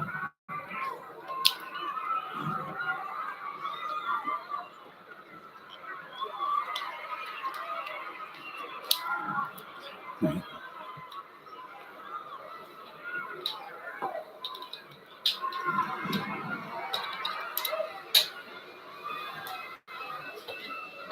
Mm.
8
minutes.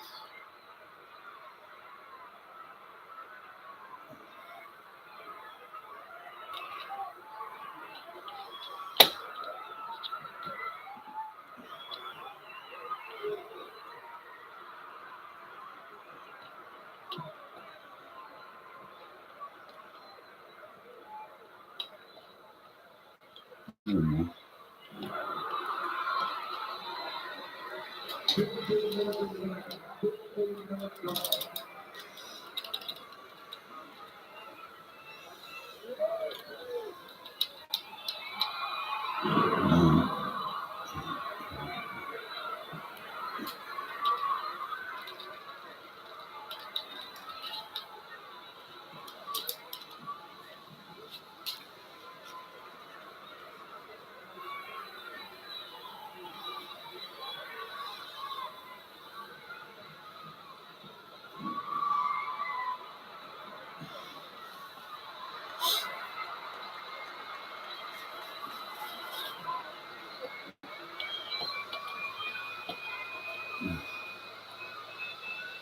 Yeah, he probably trying to see on this match. I'm surprised.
Pretty much synced up.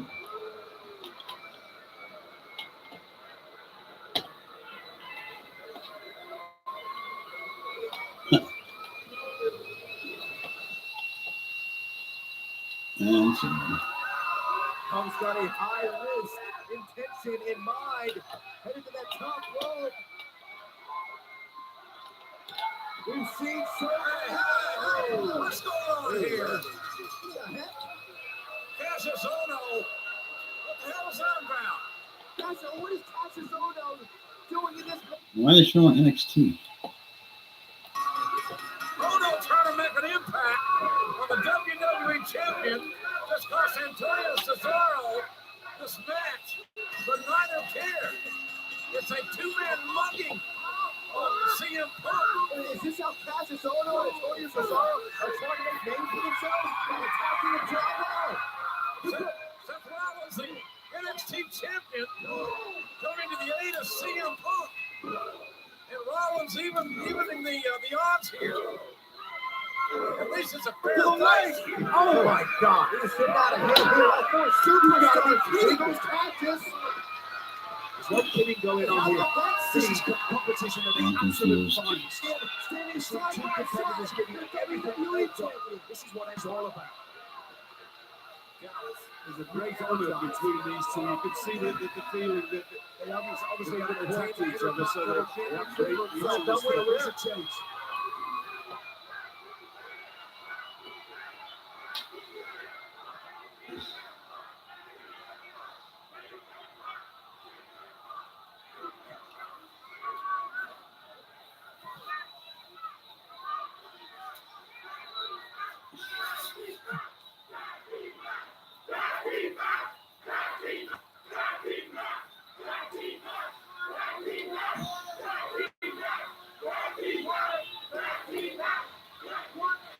Well, Raw General Manager AJ's not here, and she doesn't run the show anyway. I'm sure Hall of Famer Dusty Rhodes would agree with myself when I say, Cesaro, I think we're going to have ourselves a tag match. The decision of which woman you're going to pick is up to you. Wow. That's a little jab, huh? Gordon Sumner was saying, That's fighting talk where I come from. Good job I've moved, is it? It sure is. well, the challenge has been laid down. Let's see if these two, Yeah, I don't think Antonio and Cassius are winning part of this. bring it arm to arm. Ohno and Cesaro being retrieved. We got a brawl throughout the NXT arena. I think Dusty Rhodes should come out here and make this official. We're having an official tag match. Oh, we just heard the bell. Okay, there we go. All four men in the ring at the same time. NXT champion Seth Rollins going out with Cassius Ohno. And you got the WWE champion CM Punk going after his original opponent, Antonio Cesaro. This is a first, ladies and gentlemen. The WWE champion, the NXT champion, teaming against the United States champion, Antonio Cesaro, and Cassius Ohno. Impromptu, but what a match. Impromptu, but an absolute gift to everybody here. This is what a wonderful night for us. See this. Never know what you're going to see at the NXT arena. I know Cassius Ohno's going to see it. I'll show a video. Coming up the Nice teamwork, Rollins and Punk. The cover. Ohno showing his toughness. We don't know where he is, but you know he needs to get off his back. Ohno's a wallow man.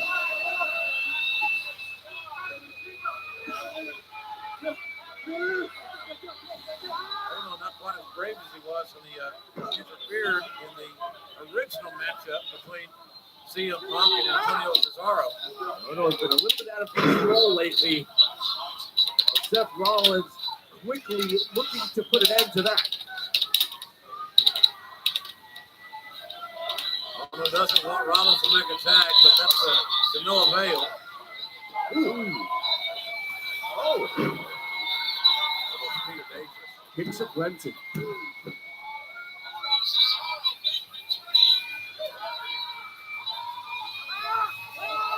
lot of hair there for CM Punk to use.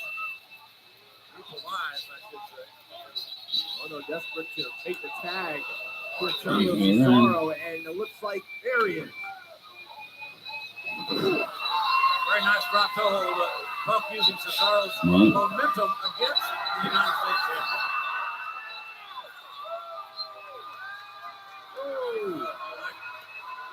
I don't think Cesaro likes it at all. I believe that hurts. I would suggest that once Cesaro gets home, that Oksana will break out the salve. Yes. Get out the party jacket. Is that the same kind of thing? Yes, muscle drop. No idea what Justin said. That's not unusual for you, is it? Really? Teamwork.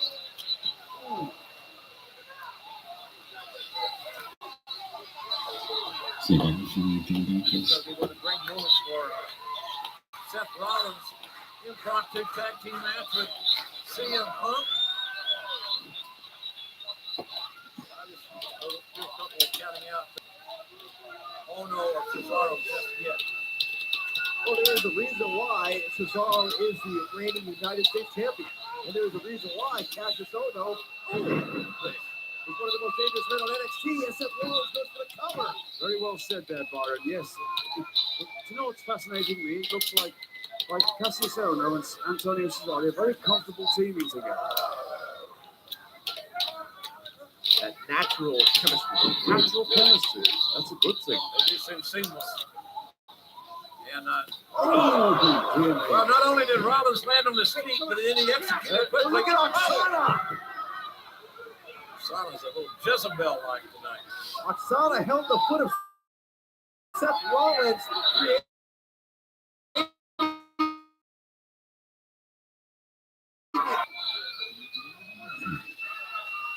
Referee's doing his job. He hasn't seen anything wrong there. Can't call what you don't see. No, I'm loving this. See what you call what you see is the way I always thought. Cover the leg. See what you see and say it. Basically, what you say. No tag made, exchange. We're looking for one fall or one submission. The team gets to the proverbial pay window. You know what Antonio says? It reminds me of that tiger. Hey, Just the way his agility and his muscle structure and the way he moves is so fluid. It's like when you see a tiger stretching and sprinting and attacking the gazelle. This is a very dangerous predicament next to each champion. You notice how Cesaro and Ohno have done a tremendous job of cutting off the ring. little quick tag, nice tag. Very time, very quick, very strategic. Or Cesaro and Ohno.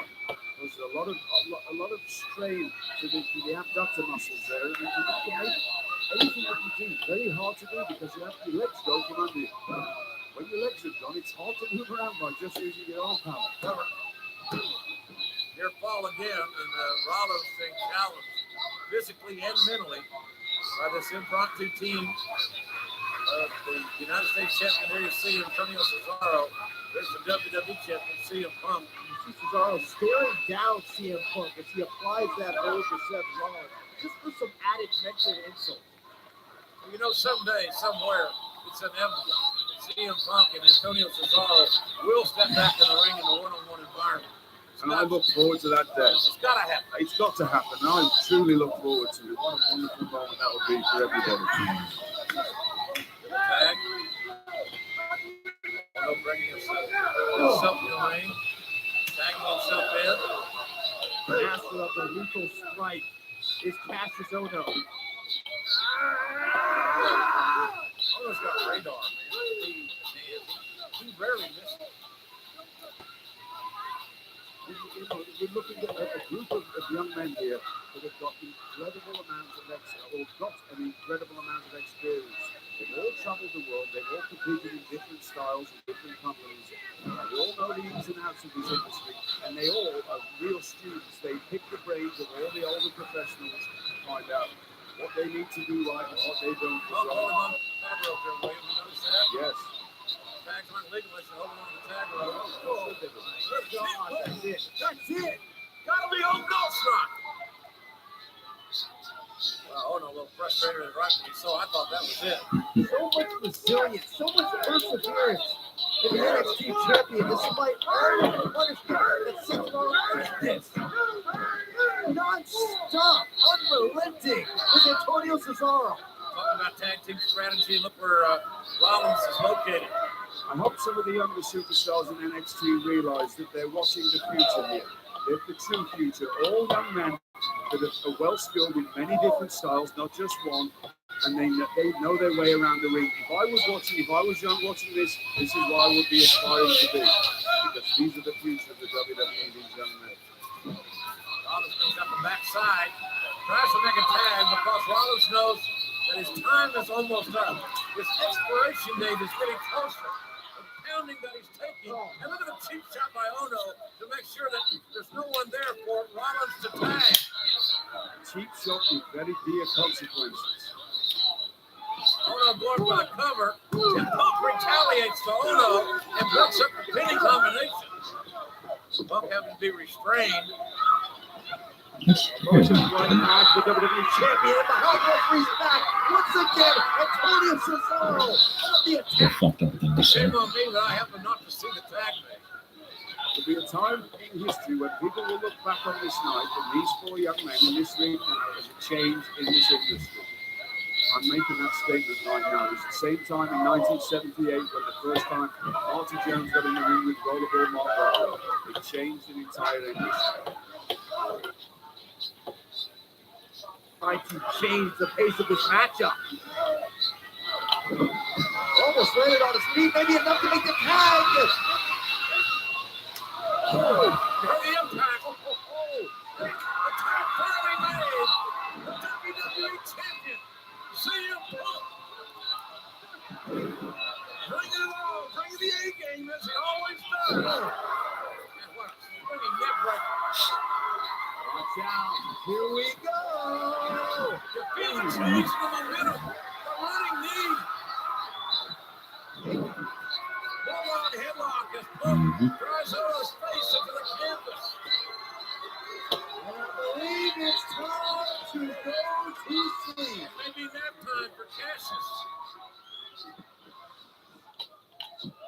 Ono trying to go for the knockout. Punk counters. Big slam by CM Punk. High risk.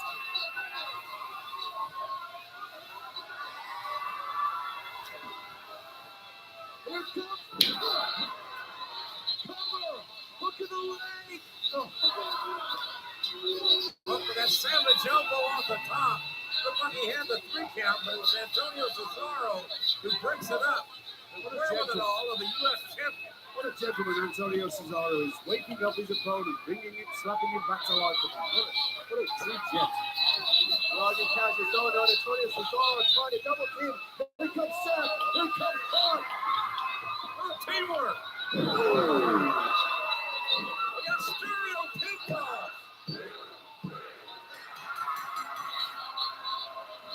Here are your winners, Seth Rollins and CM Punk.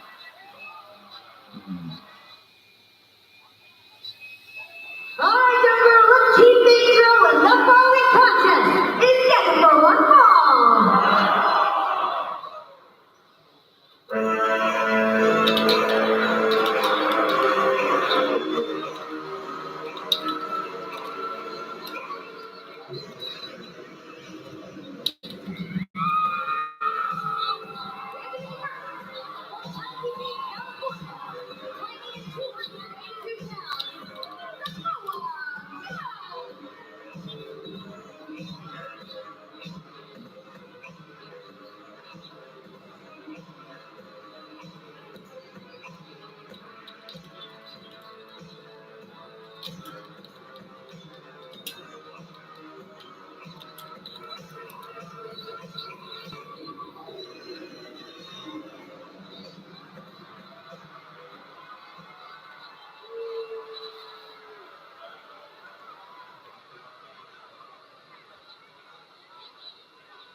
8-1.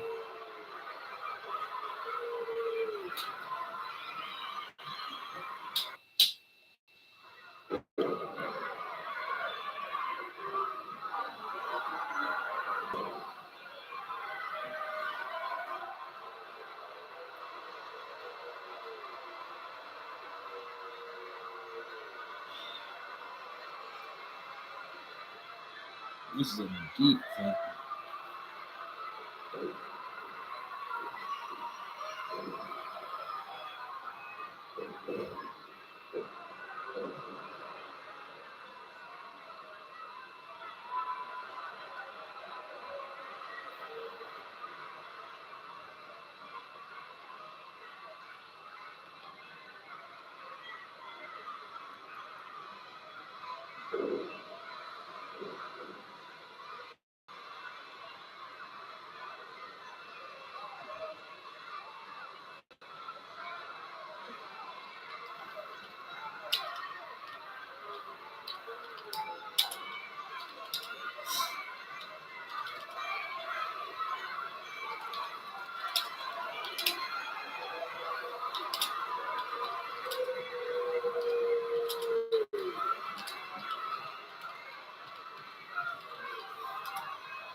I'm fucking ready.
I'm a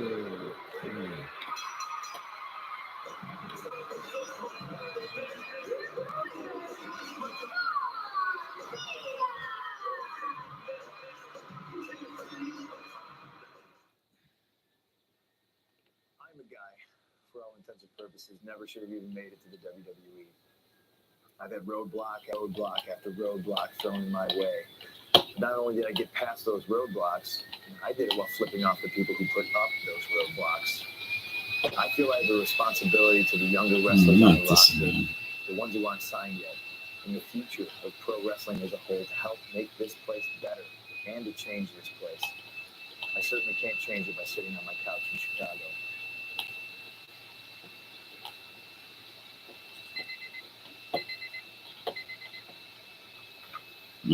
Time for fucking bed.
It feels so weird to me. It's like so start from the beginning kind of thing. It's like a Freudian, tell me about your mother. And I'm like, my relationship with my family was never super good. And I never got what I needed from my blood family. I was always neglected or, whatever. This isn't crying. This isn't therapy hour. I could care less. But I watched, my parents, when my brother came to buy me my brother had the opportunity to go to college and flunk out and spend all the money, things like that.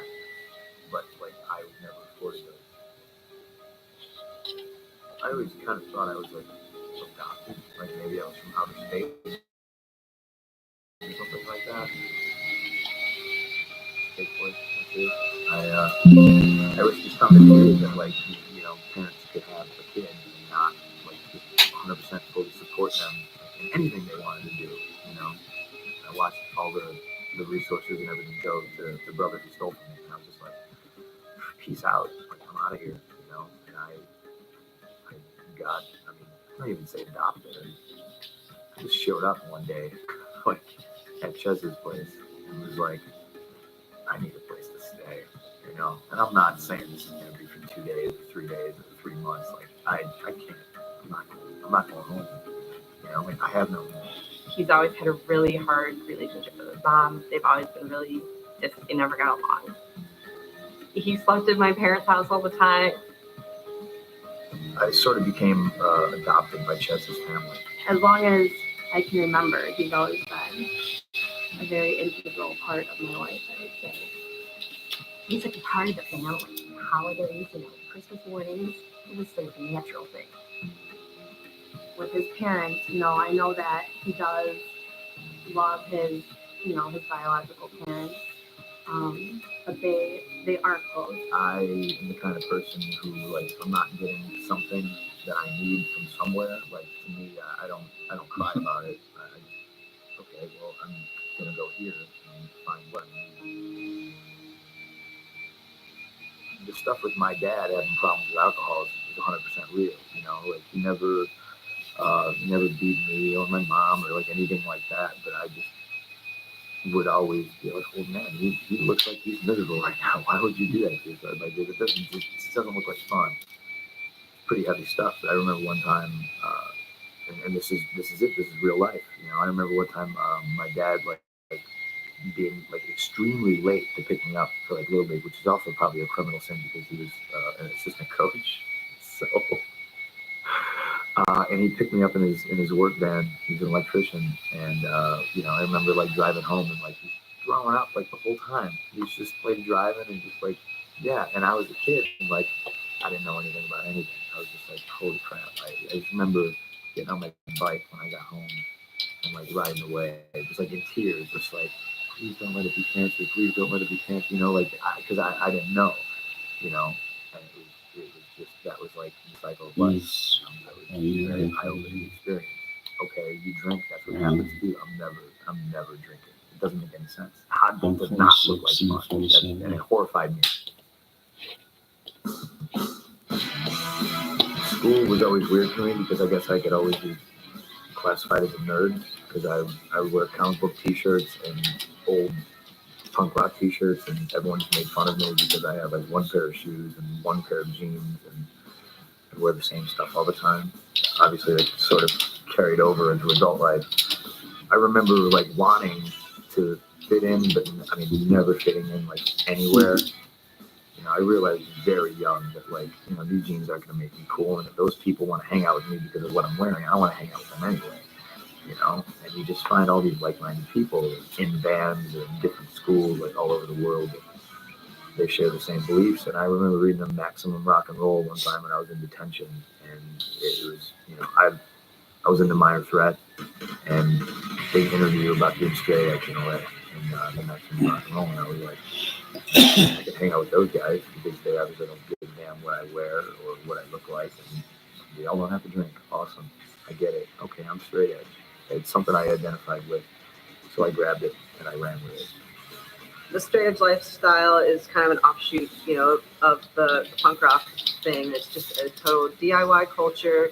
You know, you beat to your own drum, you do what you want, you can make whatever happen, and it's up to you. It's not up to what society says. That universally speaks for CM Punk as a human being, as well as Punk, the culture. When you kind of gravitate towards punk rock and stuff like that, you kind of feel like a freak, and you don't really fit into like the kind of normal clicked up things in high school. I liked stuff that wasn't cool, comic books and pro wrestling and Frankenstein and Universal Monster movies. And I think that's tough, you know, for anybody. For me, I found music.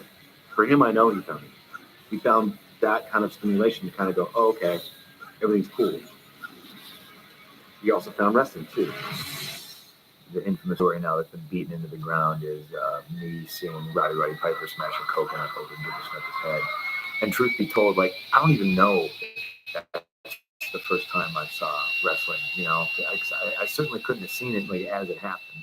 That was like the moment. The coconut over the head and the trash talking Roddy Piper. It was just like, man, that's me. Look at this guy on TV. Nobody likes him.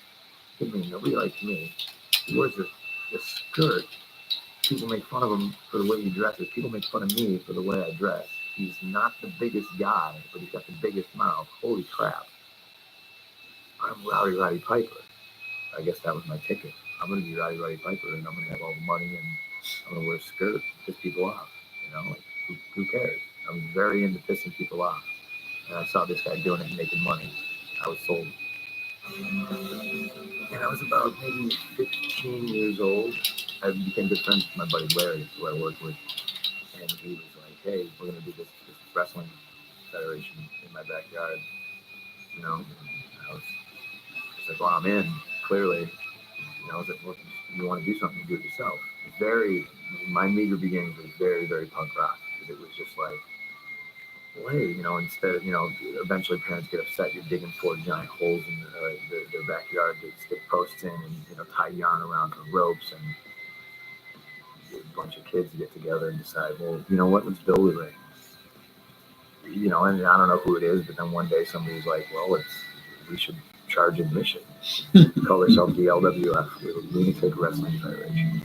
And they had this like horribly dangerous makeshift ring, nobody do this at home type of thing, that they somehow in the backyard, and literally we sat on bales of hay.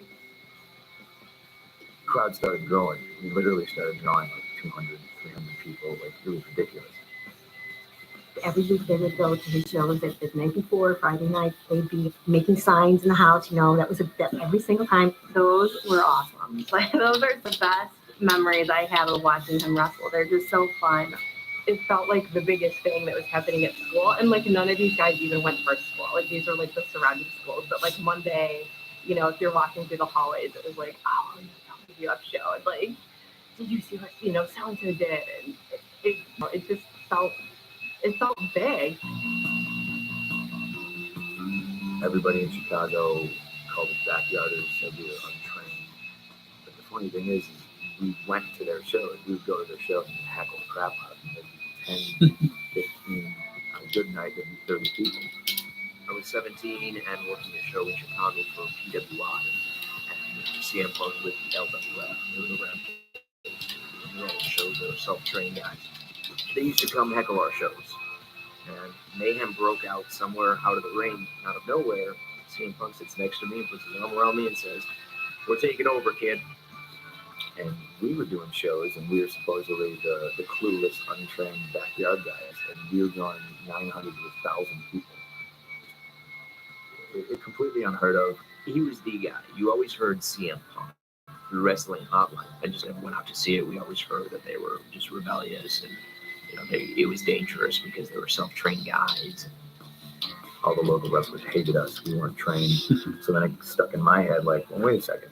There's truth to what they're saying. You know, if we've done this without supposedly knowing anything, like if we take the spirit of that to actually learn our craft, like, man, how unstoppable would we be? And that's where the friction happened. The big thing of contention was my brother, he was in charge of all the money. We started running real shows. So then now you're talking about like insurance and security deposits for buildings and renting guardrails, renting chairs. You know, one day it was like he stole all the money. It wasn't like a small chunk of change for a bunch of kids that were just goofing off, running, you know, pirate pro wrestling shows. Like it was a lot of money, and a lot of people to this day are like, "Oh, it's your brother." I'm like, really? You ever steal from your brother? You know, like that's not what brothers do, man. Brothers help each other. You know, like Toby from H2O, he's my brother. Lars Frederiksen, he's my brother. These are dudes that love and support me. You know, they don't steal from me. I haven't talked to them in like 12 years. It's real life. I wanted to go get trained, and I started looking up schools, and I found Steel Domain, run by Danny Dominion and Nate Steele, and off and on a guy named Kevin Quinn. We had drills, we had training, we had a lot of, you know, running the ropes and leapfrogs and drop downs and hip tosses and just, you know, what you call basics, so to speak. Maybe 2 months after I started training, and I met Cole Cabana. And I remember, you know, you'd see the different guys coming in and out of the gym. Out comes this guy who looks like a total slob. Colored hair, some tattoos, dirty jeans, just looked such a dirty kid. Where we bonded was love of pro wrestling. At one point, Punk and Cabana had keys to the place, and they would come in on their off days and maybe just get in there on a Sunday. We both were on the same page. This is what we wanted to do, and we were from two completely different worlds. He was unathletic. He had lead in his ass. To do a leapfrog over a guy, it wasn't easy for him. And then on the other end, you got a guy like Cabana was, you know, he played college football. He was a natural athlete. So anything I showed Cabana running the ropes or whatever, he could pick up on that. Well, on the opposite end, things Punk that was a strong crowd. The main story was me and Cabana found each other and instantly became best friends. Sleeping on floors, and you just find all these other like-minded people all over the country that are doing the same thing, and you just network. Wound up meeting all these people, and I'm working 2 or 3 jobs to support my wrestling habit, but wrestling was like the priority. Like, I can't tell you of all the things that I neglected or missed or just completely ruined. Like, I wasn't into burning bridges. I would blow the bridges up like while I was still on them. He sacrificed everything. He knew that's what he wanted and he went for it. It's why he is a much better friend than a boyfriend because he's so focused and he's so dedicated that wrestling always came first. It didn't matter if it was my birthday or if it was his birthday. If you know him, you know better than to doubt him. And he's going to take any avenue he needs to take to be successful. We would work anywhere we could. That was the big piece of advice I got. Work as often as you can. That's why we had to take to the road and go to Louisville and Detroit, Michigan, and, every weekend drive to all these places. It was the only way to get yourself pressed was to go out and do that. It wasn't coming up, that's for sure. CM Punk versus Colt Cabana became the match. We got booked based solely on that. People called us up and were like, we need that match. I think you heard so much buzz about Punk versus Cabana. You wanted to see it for yourself. It was never the same. They always threw in different elements.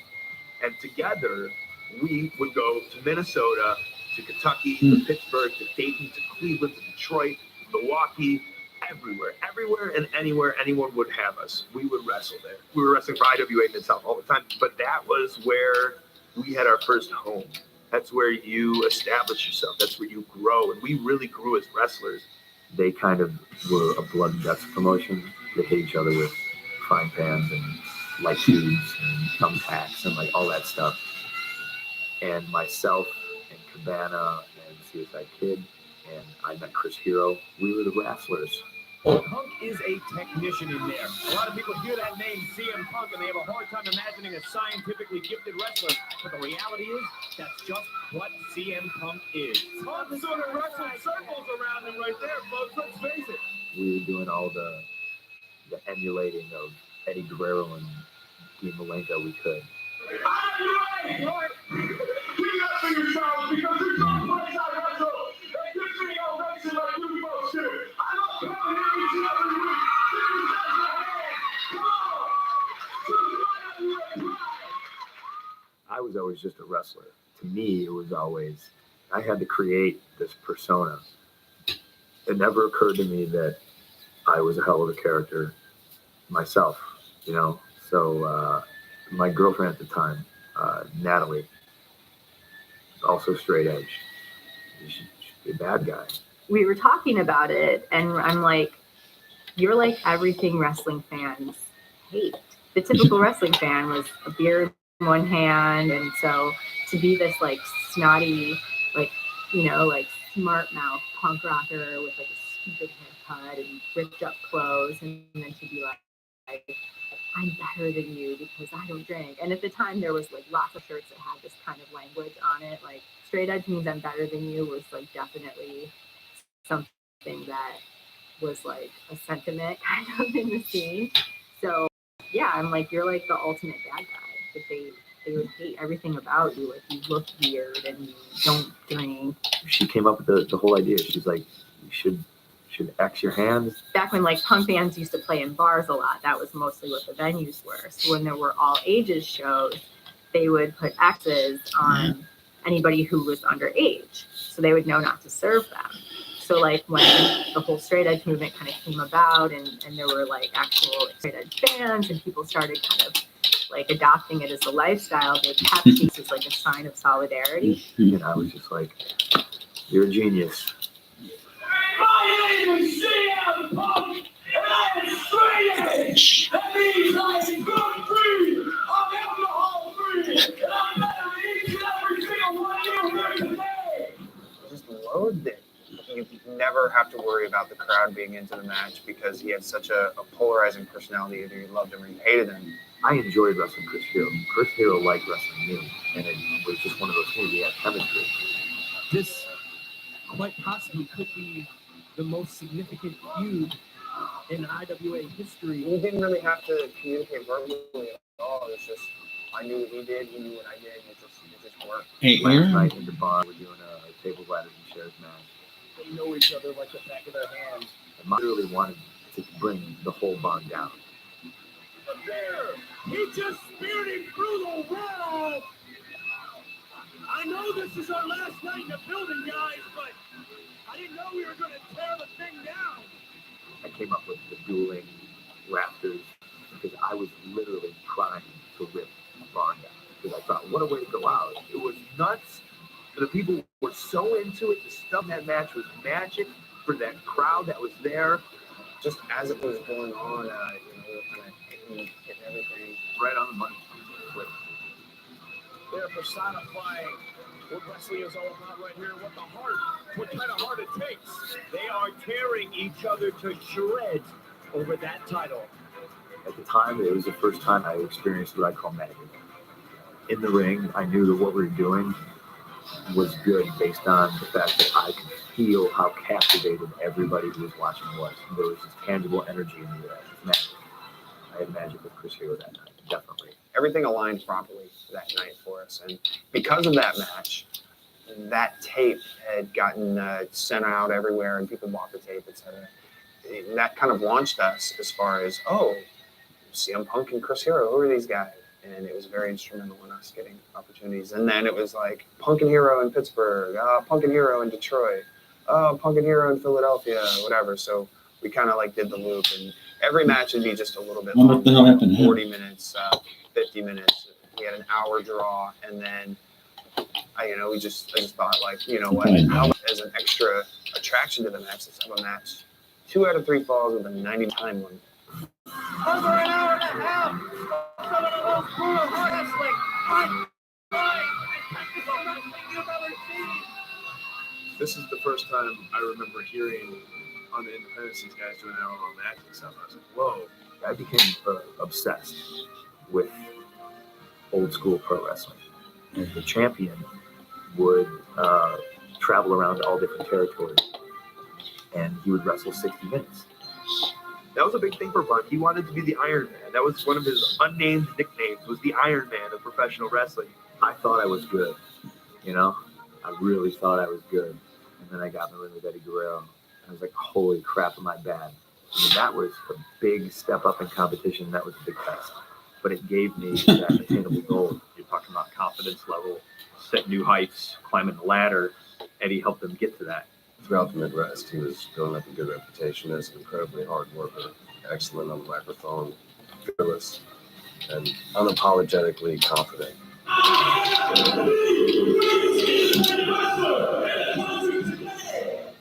I didn't like him, but I respected him. He was smug and arrogant. He wasn't always the best in the world, but he always believed he was. CM Punk toting all the gold. He's IWA Mid-South Heavyweight Champion, Light Heavyweight Champion. Then all of a sudden, buzz starts going around. People started hearing about this. Tape trade became really popular. People knew who CM Punk was through reading the internet, through reading dirt sheets, through reading PWI, the wrestling magazine.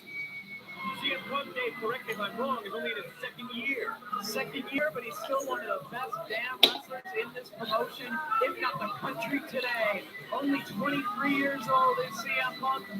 And when I was in high school, I started to dig into independent wrestling because I knew what I wanted to do was to be a pro wrestler and what it was going to take to be a pro wrestler. So I started looking at independents and who was doing well there and like how that all works. And he was the king. A lot of times the indies guys don't get much promo time or mic time. His always stood out, and I just became a huge fan of this, like, obsessed. Now he's in Brian Myers. I'm like a fan of indie wrestling. I've watched all kinds of wrestling, wrestling, American wrestling, and he was making waves. Each and every single one of you, including everybody standing on the sacred or in the ring, or anybody who ever crossed that threshold of that door and gave their blood, their sweat, their tears, each and every single time we are in this ring.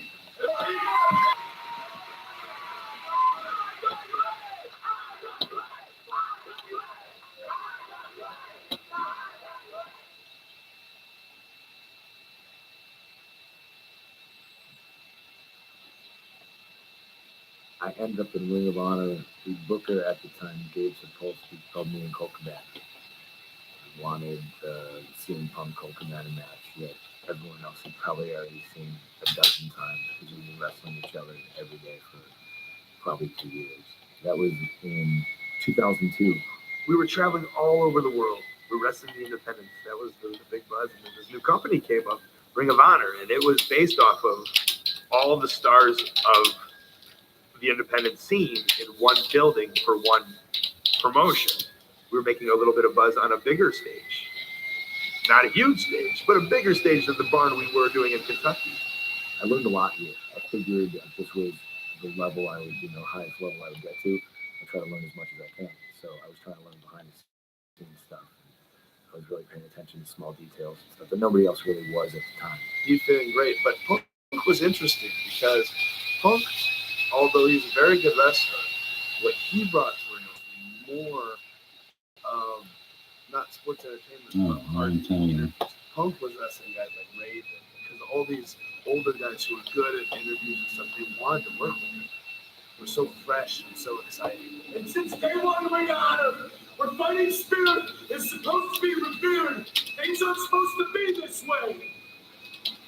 I'd shake your hand like a normal man, but see, the truth is I don't respect you. I hate you. I hate you for everything you pissed away, everything I scraped and I clawed for that I haven't even earned yet, that you got handed to you, and you flushed down a toilet. For what? For pills, for booze, for alcohol, for women.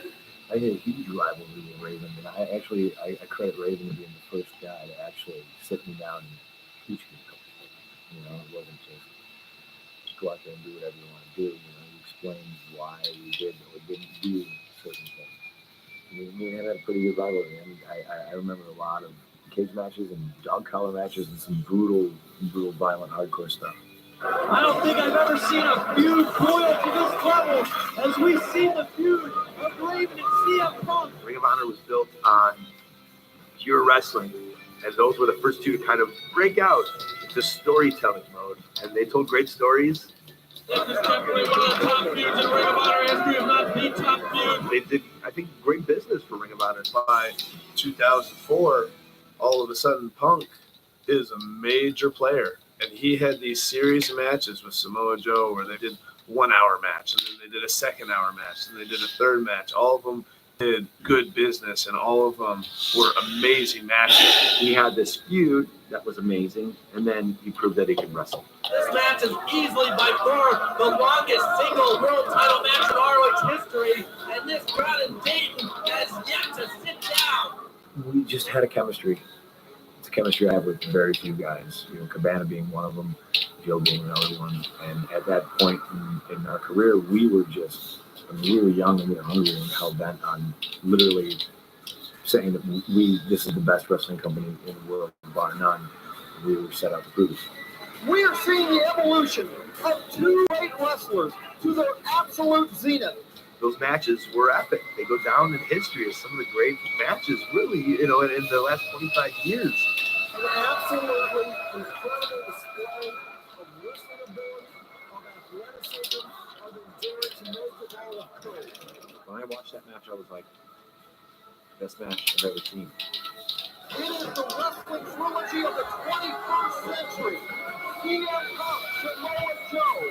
Punk and Samoa Joe matches was pretty much put Ring of Honor on the map. It's the vibe that they created, amongst the wrestling community, the internet, and everybody had to see these. CM Punk in a lot of ways, even above the title, has been the face of Ring of Honor. My mindset during these matches with Joe, I was happy where I was. You gotta understand, at the time, I was training guys Monday and Tuesday. Wednesday, I was wrestling in Nashville. Thursday, I was training guys. And then Friday, Saturday, and Sunday, I was on the road wrestling. And Ring of Honor was 100% my priority. I was making a very comfortable living. And that was always my goal. So I wasn't trying to go anywhere else. It wasn't until a few months later when, I felt like I did everything. I conquered everything. I told all my stories that I get very bored and I'm goal oriented. So once I do one thing, I need to move to the next level. The only other place that I've never ever been was WWE. I remember I walked in here one day, I knocked on Gabe's office, and he looked up, and I just had this look on my face, and he just looked right at me, and he said, "You signed, didn't you?" And Hey, Ron. I laid out this, my brainchild. I said, "Here's what we're going to do. It's going to leak that I was offered a contract or I signed with WWE, so let's use that.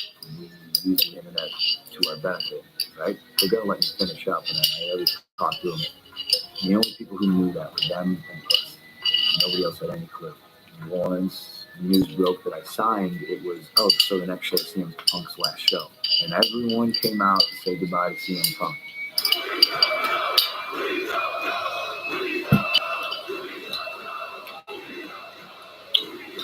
Everyone assumed he would have lost the match and lost the title, and he won it.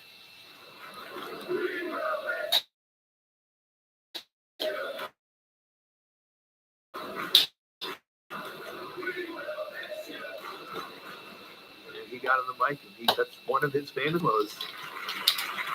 In my hands, and you got power. Just like this microphone in the hands of every noise in the back. It's just a microphone. You put it in the hands of a dangerous man like myself, and it becomes a playground. Well, I was there alive again in Jersey when he won the title, and then to swerve him at the end, like, what a quick, like, only he could pull that off, and it's like, it was unbelievable. I am the devil himself, and all of you, stupid, mindless people, fall for it. Some of the funnest times in my career, man, just being able to manipulate people, you know. Everyone always seemed to know everything and pride themselves on being smart fans, and nobody had a clue. And I think the best part was just the people think they're so smart, and inside myself included, you think you know, but they kept swerving you, and it's like, man, what is going on? It's pretty cool. I legitimately signed my WWE contract on the title. It's hilarious. So I figured we'd wrap up the story in Dayton and actually have the farewell match in Chicago, Wrestle Copenhagen. And I don't think I was ready. I think I love this place because it was the first time I saw a lot of my hard work pay off, and I saw a lot of other people's hard work not only inspire me but everybody else. And I was proud of this place. And as the time crept up on me, I started getting more and more emotional.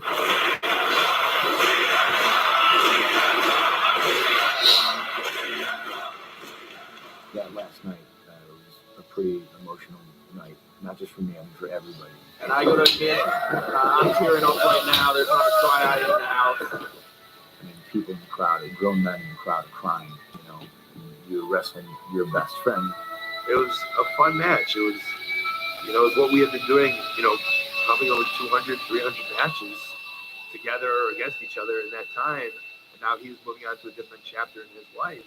And to have that match in front of the crowd, it got emotional at the end, and it was special. It was a great way to cap off the end of Summer of Fun and watch him go into his new chapter in his new life.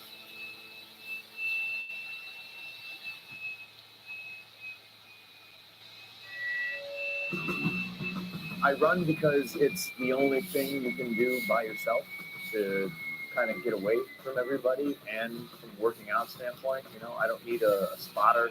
It's like me, a pair of shoes, a pair of shorts, and an iPod.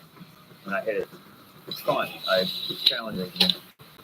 I see change, especially recently with him. I think he changed his diet around. You see the transition. You see how he's changing his physique and his range of motions. I think has increased because of that.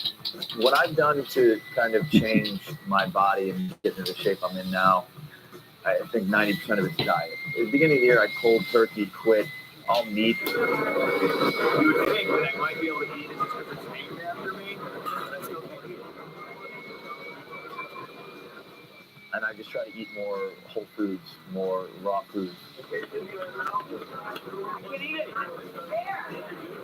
You went home for Christmas, came back, and he's like, yeah, I'm not going to eat meat anymore. It's like, well, what are you talking about? Like, this is what we do after the matches. There's nothing else open besides like McDonald's and Wendy's and fast food. And you're going to try to be a vegetarian now? All right, okay, well, we'll see. He says he's going to do something, he's going to do it. And he's done it. He took meat completely out of his diet. Who orders a veggie burger at a ball game? I'll do extreme things. Like if I feel like I need to cut up more, I'll do a juice fast. You know, cleans you out. You're not eating anything, so your body's not digesting fiber, so your body uses energy for other stuff, to sleep better, to work out harder. You get everything you need from all the vegetables and everything. Vegetables and fruit, just straight nutrients, go straight in your body, straight in your blood. Diet is so important. I guess, you know, his big thing was that he wanted to make a change in his body, and it's definitely shown. You know, he's a lot leaner, feels better than ever. Lifestyle change, man. It's just such a far cry from where I was when I got into the WWE. When I got shipped off to OVW, trying to be as big as I could, because I figured I was coming to the land of giants. At one point, he was like 240, and he was just like, I got to get big. That's what they want. They want big guys, so I got to get big. And then he was this big balloon of a wrestler. It's like, oh, that's not your frame. A ton of food and a whole bunch of heavy weights. And I was sent to Louisville, Kentucky, and I really didn't want to be there. So the situation was kind of like dark cloud and negative. I first met CM Punk when he walked into the doors of OVW in Louisville, Kentucky. He walked in with a real chip on his shoulder, and he was pissed beyond belief that he had been relegated to the developmental area. Punk was the top guy for Ring of Honor, which at the time was run by my protege, Gabe Sapolsky. And Gabe would always get up for this guy. Oh, this guy is so good. This guy is so talented. So when Punk was signed by WWE, I celebrated had the opportunity to work with him, but I figured there's no way he's coming to OVW. Guy's going to be on top on one, no time flat. And nobody in WWE knew what to do with him because nobody ever really understood what they had. They just signed a guy that had some buzz. CM Punk's got all the tools. The former Ring of Honor pure champion. What made CM Punk the top guy at OVW at the time, he was respected by everybody. When he starts talking about wrestling and how to help you, or bad things and good things about your work in the ring, you listen. Because people want to know how to get better. If you can explain to them and elaborate to them how to get better, then they want to be around you. And if you're in the ring and you can make someone look better than they really are, people want to work with you. And everybody wanted to work with CM Punk. Talk about a young man who has walked in here and made a name for himself. I'm talking about Punk. Some of these people hate him, some of these people love him, but every one of them has to respect what he's done here at OVW. I actually got scolded several times when I was in OVW for writing, why isn't anybody from North SmackDown drafting this guy immediately?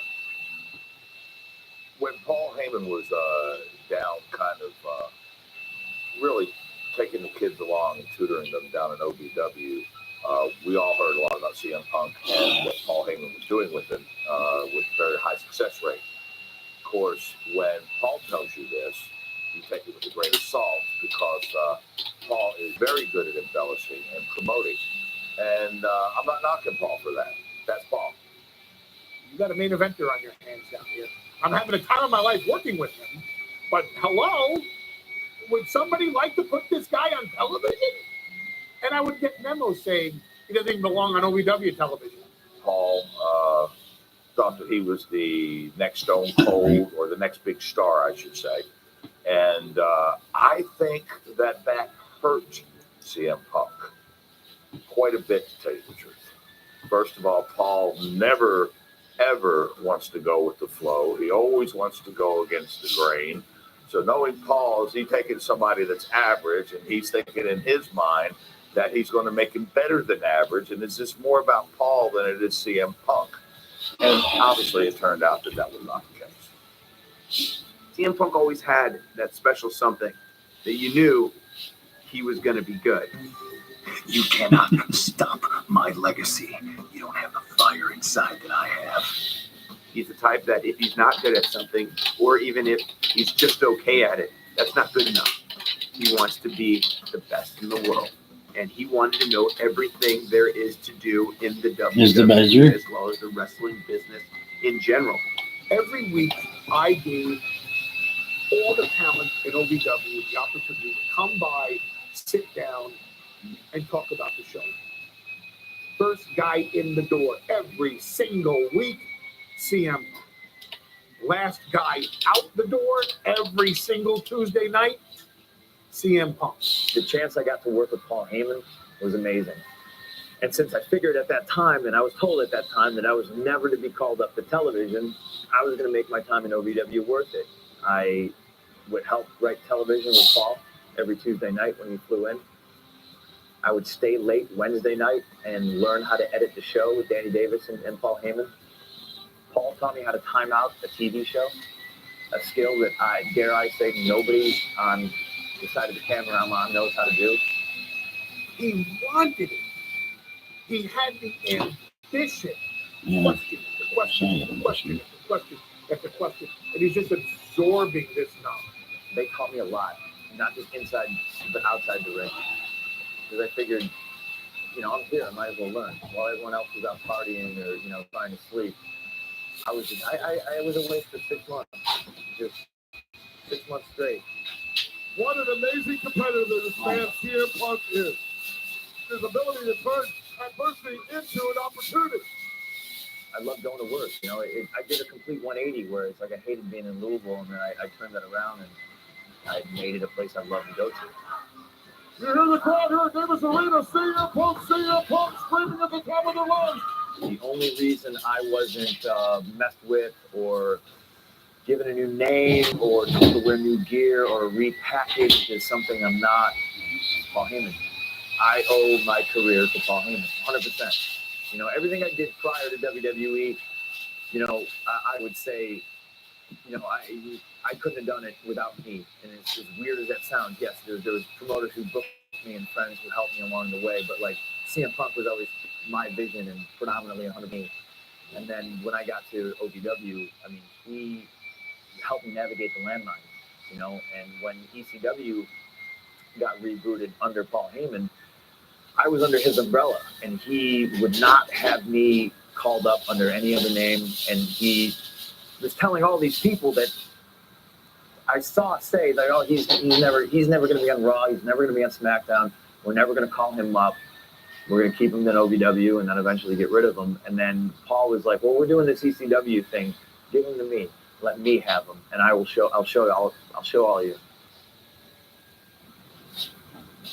It literally goes against every fiber of my being, but it's a lifesaver and it's a career extender.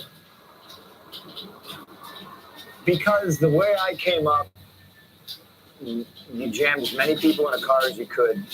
You drove across hell and creation for a hot dog and a handshake, and it just goes with the whole punk rock, do-it-yourself credo. And the roots of where I came from, it was very independent.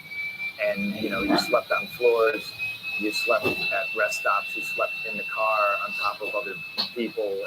And so to have this is a very lavish, almost to me, unnecessary, extravagant sort of way to travel.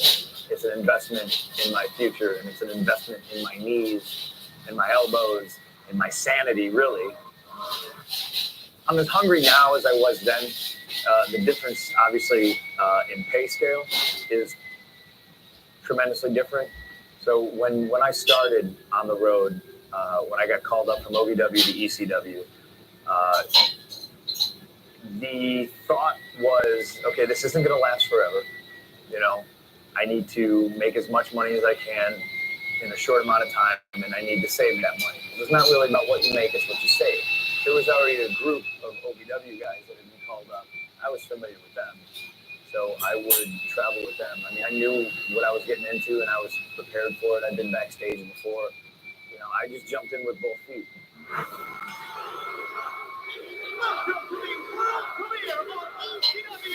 A new platform to introduce new characters. And, for CM Punk, it really kind of gave him a chance to, showcase his skills on a different level and really be like the, I don't want to say big fish in the small pond, but obviously ECW compared to Raw and SmackDown was, I guess, the small pond. Don't let these tattoos fool you. I'm straight edge. I'm a man of great discipline. I don't drink. I don't smoke. I don't do drugs. My addiction is wrestling. For me, the next generation of ECW superstars started with CM Punk. He was my first draft. He was the first guy I wanted from the developmental system. I wanted CM Punk to be the superstar, the wrestler, the personality that inherited the legacy and brought that legacy forward into a new generation for ECW. From Chicago, Illinois, CM Punk. They embraced it, and they let the world know you're witnessing the debut of a brand new star. This crowd reaction seems to get a pretty strong response from the ECW fan base. I remember the first time I saw him, it was ECW. I was a freshman in college. I was in the dorms. And I sit down my hallway and I knocked on every single door. And I'm like, my brother's on TV, my brother's on TV. So I had my whole wing of the dorm like in my room and spilling out into the hallway to watch them. I mean, it was just so surreal to see him doing that. Huge opportunity for CM Punk, who has competed in Japan and Europe, but is now competing on worldwide television. He was hitting on every level. And the audience knew it, and Punk knew it, I knew it, and no one else would accept it because it wasn't supposed to happen that way. The attention was supposed to be on other people. And the fact that CM Punk was getting this momentum almost rubbed everybody the wrong way. He built a name for himself, like, I guess, the last territorial wrestler. He had a reputation from being one of the king of the indies, if you will. You kind of hear about these guys. The stories become bigger and more overwhelming, and you're always a critic. So when you finally see the product, it never lives up to the hype, and that's not a dig at him. That's just like, oh, you gotta see this. It's the greatest. It's the newest thing. And then when you see it, you're like, eh. And it wasn't that he wasn't good, it wasn't polished. He is. But when you come in with the legend of John Henry's hammer, and you can't live up to that. So immediately, I became like, who's this guy? Yeah, that's it. No one got to see him Punk. It was different. It was unique. They didn't get him. You look at the dude and think, oh, this is the guy that's going to go park our cars, or this is the guy that's going to steal our car, one of the two. But when he puts his gear on, he's transformed, man. He just becomes somebody else. My goal was to just show everybody that I was the real deal, and to me, my hard work would outshine everything, and I would bust my ass just like I did in OVW, just like I did in Ring of Honor, and just like I did everywhere else I've been. And eventually, hard work, perseverance pays off, and cream rises to the top. If you would have asked me, can he be a star in the WWE? I would have said yes. Can he be the face of the WWE? I was like, there's no way. He's not that he doesn't have the ability. He's not what they're looking for. CM Punk is not and was not at that time the typical WWE prototype, what we usually look for in our superstars, from the size, stature, the weight. CM Punk looked, with the tattoos and the kind of scruffy look, which of course didn't bother me, but I would say that there were some higher up in the organization that would say that's not my poster boy for this company. And that hindered his growth as far as from a company standpoint, but it never hindered his heart. Probably in the long run, best thing that ever happened. I was always very high on CM Punk. Now, there were some without relations at that time that had actually contemplated cutting Punk. Punk was on a endangered species that if you don't see some improvement or if he doesn't do things differently, that he might be on the list of thanks for coming in. Best of luck with the future endeavors. Heyman always fought for Punk. Paul felt that this guy had something special. My experience in ECW, I think for the first 6 months was awesome, you know. But I had Paul Heyman there. I had Paul Heyman holding my hand, walking me through the minefield. And then I think it was December 4th, Paul Heyman, quit or got fired, depending on who you talk to. And from then on, it was a full on, okay, this isn't going to last very much longer mode, you know, but it didn't stop me from working hard. Sean and I talked about it. You know, he was a guy that we thought had a lot of potential, and Punk kind of always had that. I think a little bit of the attitude that was missing from a lot of guys. And I don't mean attitude and bad attitude or anything else. I just mean Click on those. That's fucked up. There's no doubt about it. CM Punk is relentless. CM Punk earned this championship opportunity. John Morrison, the champion, a very focused, a very driven athlete. It's the talented, it's CM Punk. Once again, it was one of those things where they looked at John, they looked right through me, and they said, he's going to be the man, awesome. This guy's got everything you need to be a star. And I love Morrison to death, but he wasn't ready at that time. I'm not saying I was. I wasn't the perfect choice by any means, but I thought I was way more ready than he was. And then me and him proceeded to have some of the worst garbage, if you even call them matches, on pay-per-views. I think we had 3 pay-per-views straight where it was just, we were the victim of time constraints and just about anything else, and both of us being young and stupid and trying to cram 15 minutes of stuff in 5 minutes. And the matches weren't good. They weren't good at all. My last shot at John Morrison in the ECW title was in Cincinnati, and I remember it extremely well because it's still to this day, I think it's one of my best matches ever. For whatever reason, me and him just clicked that night. And it was one of those things where we just went out there, and I don't like to use the word, it was magical, but during the match, I was feeling it like, okay, we got something here, and I eventually beat him with the GTS, and the rest they say is history.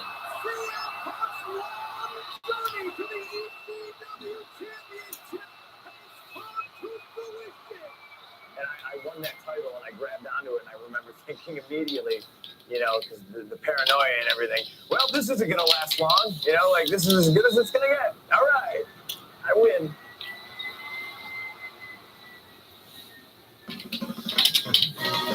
Nuts. I'm at Wizard World. My first job when I was 14 or 15, I worked at a comic shop, and I remember the first issue when Wizard came out. To be able to meet the faces behind the names that I've always known about. It's pretty mind-blowing. Oh, they come back. How are you? Good luck to you. Would you like standing the picture with you? Yeah, absolutely. I met Stan Lee for the first time today, and I met Chris Hemsworth who plays Thor. Very cool experience. Fans today were excellent. I signed autographs for I think 4 hours. Good, Are you wearing that? Good. Pictures of 500 people. Meeting him was the greatest experience of my life. The Q&A I was blown away by. A lot of smart, intelligent questions, and I had fun. He's not the prototype guy from the 80s, huge, trophy guy. He's just an everyday guy that does something amazing. It's humbling. Being dry, I feel like it's full circle, My first job in the comic shop, and now people are paying to finally go around to listen to me talk. It's been a great experience. Today I'm dressed like CM Punk. We're here where a lot of people are dressed like superheroes, and in a way, Punk's a little bit like a superhero. Superheroes are cool, they're smart, they're strong, they're badass. And Punk is all of those things. No. Love the art, love the stories even more. The characters, I think, stand out to me. There's a lot of characters I can identify with. Like, maybe say Batman, he's the Dark Knight. He's maybe not the nicest guy in the world, but he certainly lives by a code. Kind of sounds like me. I'm certainly not the nicest guy, but I am straight edge, so I do have morals or beliefs. I feel like I'm constantly fighting, whether it's opponents in the ring or the office, to get what I want or to get what I need, to get what the people want. It's a constant fight. It's just like a superhero is constantly fighting, whether it's forces of evil or whatever you want to say. The fight is constant. It's 100%. When I first got called up, obviously it was to me just a matter of time before I got released, and that seemed to be everybody's feeling towards the subject of CM Punk. Oh, he's an indie guy. He's just going to get released. So and I got my one WrestleMania under my belt, and reaching these goals where I would tell myself like, well, okay, if I get fired tomorrow, at least I did this. At least I experienced that. So going into that WrestleMania and winning the Money in the Bank is, to me, it was like, okay, maybe this is the start of something. The briefcase is hanging high above the center of the ring. Inside the briefcase is a contract. That contract means you can tell her any world champion, anytime, any place, anywhere. Remember, every man that has cashed in Money in the Bank has won a world title.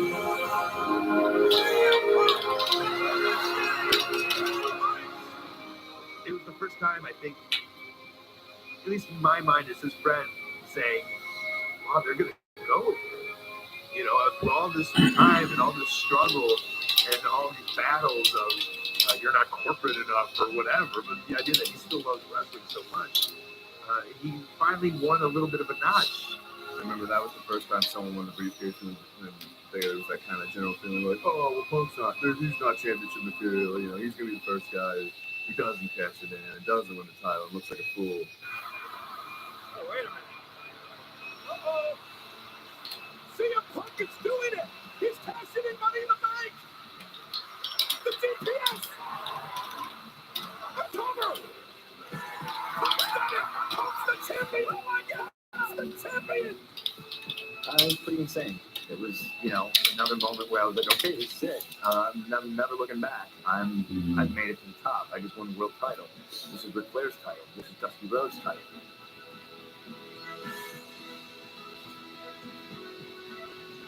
It's kind of rad thing to see that your boy is now, here's this punk rock kid. Probably never had a chance. And he made a chance for himself. I was ready to take on the world. I was like, okay, here it is. Here it comes. This is it. I'm going to kick every single door down and, I'm ball in my fist and swing at the world. And here we go. CM Punk's on top. I'm going to show people what I can do. Punk was now the champion. But what's funny is he wasn't the man still in the company. He wasn't the golden boy. He was like this little outcast champion that, that seemed like the true wrestling fans knew. Well, that was their champion. And then there was, I think John Cena was, the Machine's fan, the Machine's champion. He finally reached, in his mind, his dream. I am now world champion. And he got no purpose. And the very least thing he got was the proper recognition of being the champion. Matter of fact, a lot of people thought he tarnished the championship. I would pretty much say most of the locker room at that time really thought it was the wrong move. When you go back over time with the Ric Flairs and Triple H, or those guys, and you look at that guy in the three-piece suit with his championship in his arm, and you say, wow, man, he represents a company. And I just didn't see Punk as that guy. He's not meant to be the guy in a three-piece suit with his championship in his arm. That's not who CM Punk is. He's not the norm. For the first time in recent memory, I believe the champion is actually the underdog. He wasn't positioned as the guy. He wasn't positioned as, I'm a real, this will go behind the scenes a lot, so I don't know if you guys would need this or not. I'm a real big believer in the title doesn't make the guy makes the title. And I think it was kind of like the championship was trying to make him. And I don't think it worked that way. I think it's the opposite. I think it's the guys that are the most successful, the guys that have the long-term value in that role, are the guys that are there, not because of that championship. They get that championship because they're there. I was, competing for real estate on Raw with guys like John Cena, Triple H, Shawn Michaels, and it just seemed odd to me that, to me, the focal point should most always be the title, but I'm old school, to me, the title means that you're the best, it means you're on top. Everybody should be coming after what you have. And it just wasn't presented in that light. Well, I think at that time there were some rivalries going on that superseded the title. Sometimes there are stars that are bigger than the title. It's just having the title was not their drawing factor. Their characters and their personas and how they connect with the audience was their drawing factor. And it was almost like the world title on Punk at that time was like, nah, that's cool. What else is going on? And that had to be really tough on him. It's just one of those deflating things. It's like, I have this title. I don't, I almost looking around like you're quasi-invisible, and you shouldn't be. You're the champion. I was excited about that long run he was going to have and the opportunity to travel the world and represent that company, and then it just kind of got taken away from him. Well, I think since I've become champion, the odds have been obviously stacked against me, but it's been like that my entire life. And the chances would be a whole hell of a lot greater if the guy holding the championship wasn't an absolute fluke. See, I'm proving people wrong. So you and everybody else who thinks I'm a fluke. Oh my God! Oh my good Lord! As a result of what happened moments ago, it appears that CM Punk may not be able to compete. To be told day off, I was excited. I was ready to go out, Cleveland and give him a show. And I was excited about the concept of the scrambling match and all this stuff. And I was raring to go. And then I get there and they tell me, no, you're not on the picture. Okay, all right. And why? Well, we're going to do this thing, Randy's going to kick you in the head. And Chris Jericho, Shawn Michaels program me the title. And I was just like, okay. I mean, just very, very deflating, very disappointing, And it just sucked. In a word, it sucked. Seeing like, here's this guy's potential. Why aren't you running? If you're giving him all the opportunity, and then when he wins the belt, and then he doesn't even have a match to like lose the belt. It's like, are you serious? Like, why would you push this guy and then kill him? What are you doing? What's the thought process? The one factors. I think sometimes it can be demoralizing to a talent. This is tough to understand. Like, you feel his whole life he's doing about how you're gonna, if you want to be good in this business, you're gonna become the WWE champion, and then it's, well, you're gonna become WWE champion, but really not really. Kind of, we're gonna give this to you, and you're not really gonna be the guy, and you're not gonna be the featured guy, and you're not gonna be the opening segment or last segment. You're gonna kind of be the guy that has the title in the middle of the card. Somewhere. It's really not we're not really changing your position. We're just giving you this to hold for a little bit and then taking it away. It's a tough thing. The dynamic duo of CM Punk and Kofi Kingston. That was a blast. And it was, to me, back to having fun. I learned real quick that I'm not going to be able to get everybody happy. I'm probably going to piss a lot of people off. If I can stay true to myself and at least have fun while I'm doing it, then, it's a win. Punk and Kingston have done it! They're the new World Tag Team Champions! Me being in the ring with him, I got really lucky on the championship. So now we're traveling together and I'm getting all types of knowledge from him. And watching him in the ring, I had the best seat in the house. CM Punk is the #1 contender. The future opponent, William Regal, the Intercontinental title. The rivalry that I had with CM Punk was probably the best thing that I've done on WWE television as far as wrestling goes. I developed a relationship with him prior to me even signing with WWE, and he was one of the guys that believed in me from the start. And he said he wanted to work with me, and that's a hell of a stamp of approval. And I had a lot of fun getting the crap beat out of me every single day. One thing we've learned about CM Punk over the years is that he's a survivor. Punk and Regal getting to work together is very fun. It's nice and stiff. You know you're going to be in a fight when you're in there with the Intercontinental Champion. Him and Regal had these great, amazing matches. CM Punk, new Intercontinental Champion in his hometown of Chicago. It's another one of those, I'm still fighting for real estate sort of thing.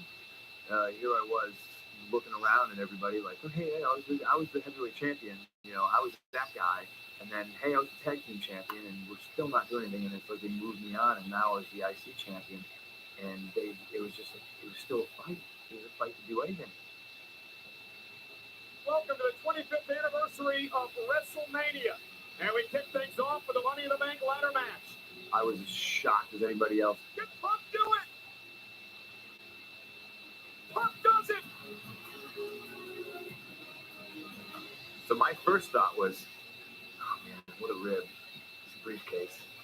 You know, I got to carry this thing around. I got to travel with it. 365 days a year. I got to carry this Halliburton, and it's plastered on the side of it. It says WrestleMania, you know? So, like, I can't hide anywhere. I can't hide in airports. I can't hide in restaurants. But I didn't carry my gear in. So now I'm thinking, okay, it's another great opportunity, but surely I'm going to be the guy that cashes in the booth. You know, never in my wildest dreams did I guess that, you know, lightning would strike twice. The Notice Lee's connected. Both legs are up. And CM Punk, for the second consecutive year, has cashed in his Money in the Bank contract and won a championship. I mean, about the same, if not a little bit less excited, because, you know, they've already proven their track record. So it's almost just like, okay, two-time champion here. Let's, you know, hooray! Trying to get excited about it. And I'll tell you why I was excited about it. Earlier in the day, I had a meeting. Michael Hayes finds me, and he says, Vince and I need to talk to you. So I walk in, I sit down, and Vince looks at me and he goes, I have a challenge for you. And I'm thinking, great, I love challenges. What do you got for me? He says, we're eventually going to see if you can run as a heel. And I have my reservations, but Michael here thinks you might be able to do it. And now I'm insulted. Now I'm like, I'm sitting there and I'm going, wait. So he tells me this, and once again I go, what's the challenge? So I want to see if you can be a heel. Vince, what's the challenge? Is he Michael, is he with me? What is he doing? Is he, you know, I want to see if you can do. I want to see if you can pull this off. I don't know. You know, I don't know if you can pull this off. And I was just like, okay, well, sit back. In 3 months, I'll be the best heel in the company. Biggest bad guy you've ever seen. Don't worry. I think at first Vince looked at that and went, I don't know if he has that within him. And I saw it within him. Because I saw a man that was dying to come out and be the guy. And he had the perfect guy to do it against him, Jeff. I finally got something I could sink my teeth in. And that was the most exciting part for me. See, now I know why you people love Jeff Hardy so much. It's because you are all just like him. The reality is, none of you have the strength to be straight edge. That was the first time somebody would hand me, oh, we wrote your promo. We wrote your promo with the Punk and hand it to me.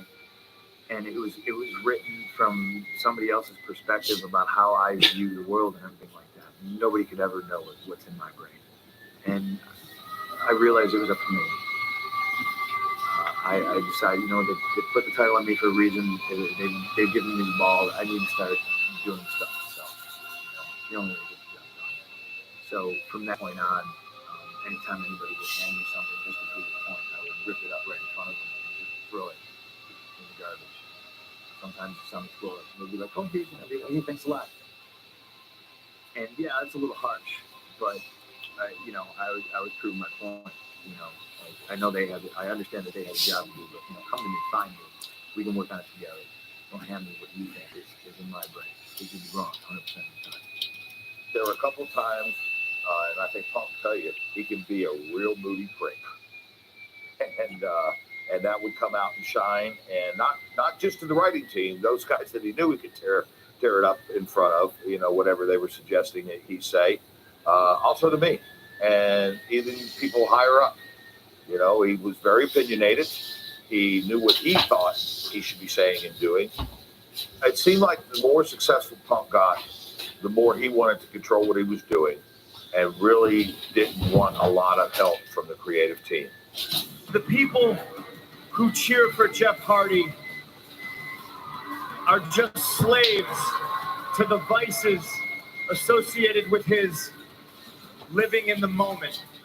You know, honestly, a lot of the ideas, I'm not saying they're all mine, but a lot of the stuff was stuff that I was doing on the indies because I was doing the straight edge thing for almost a decade already.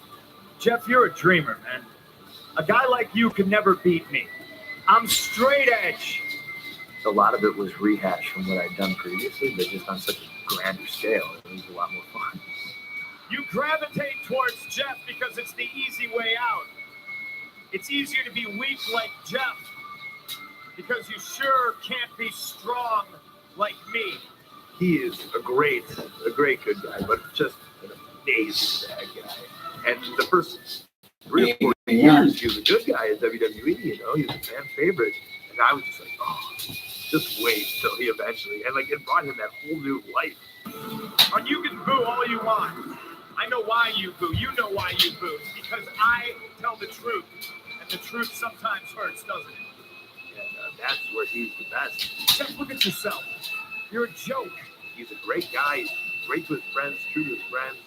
There's that crabby side of Punk that we all know, that you all see at the airport, you know, trying to get an autograph. We're seeing the true colors of CM Punk. And that's real. That comes out in those microphones. Jeff, I have to get rid of you to teach these people the difference between right and wrong. I have to get rid of you so they stop living in your moment and they wake up and they start living in my reality.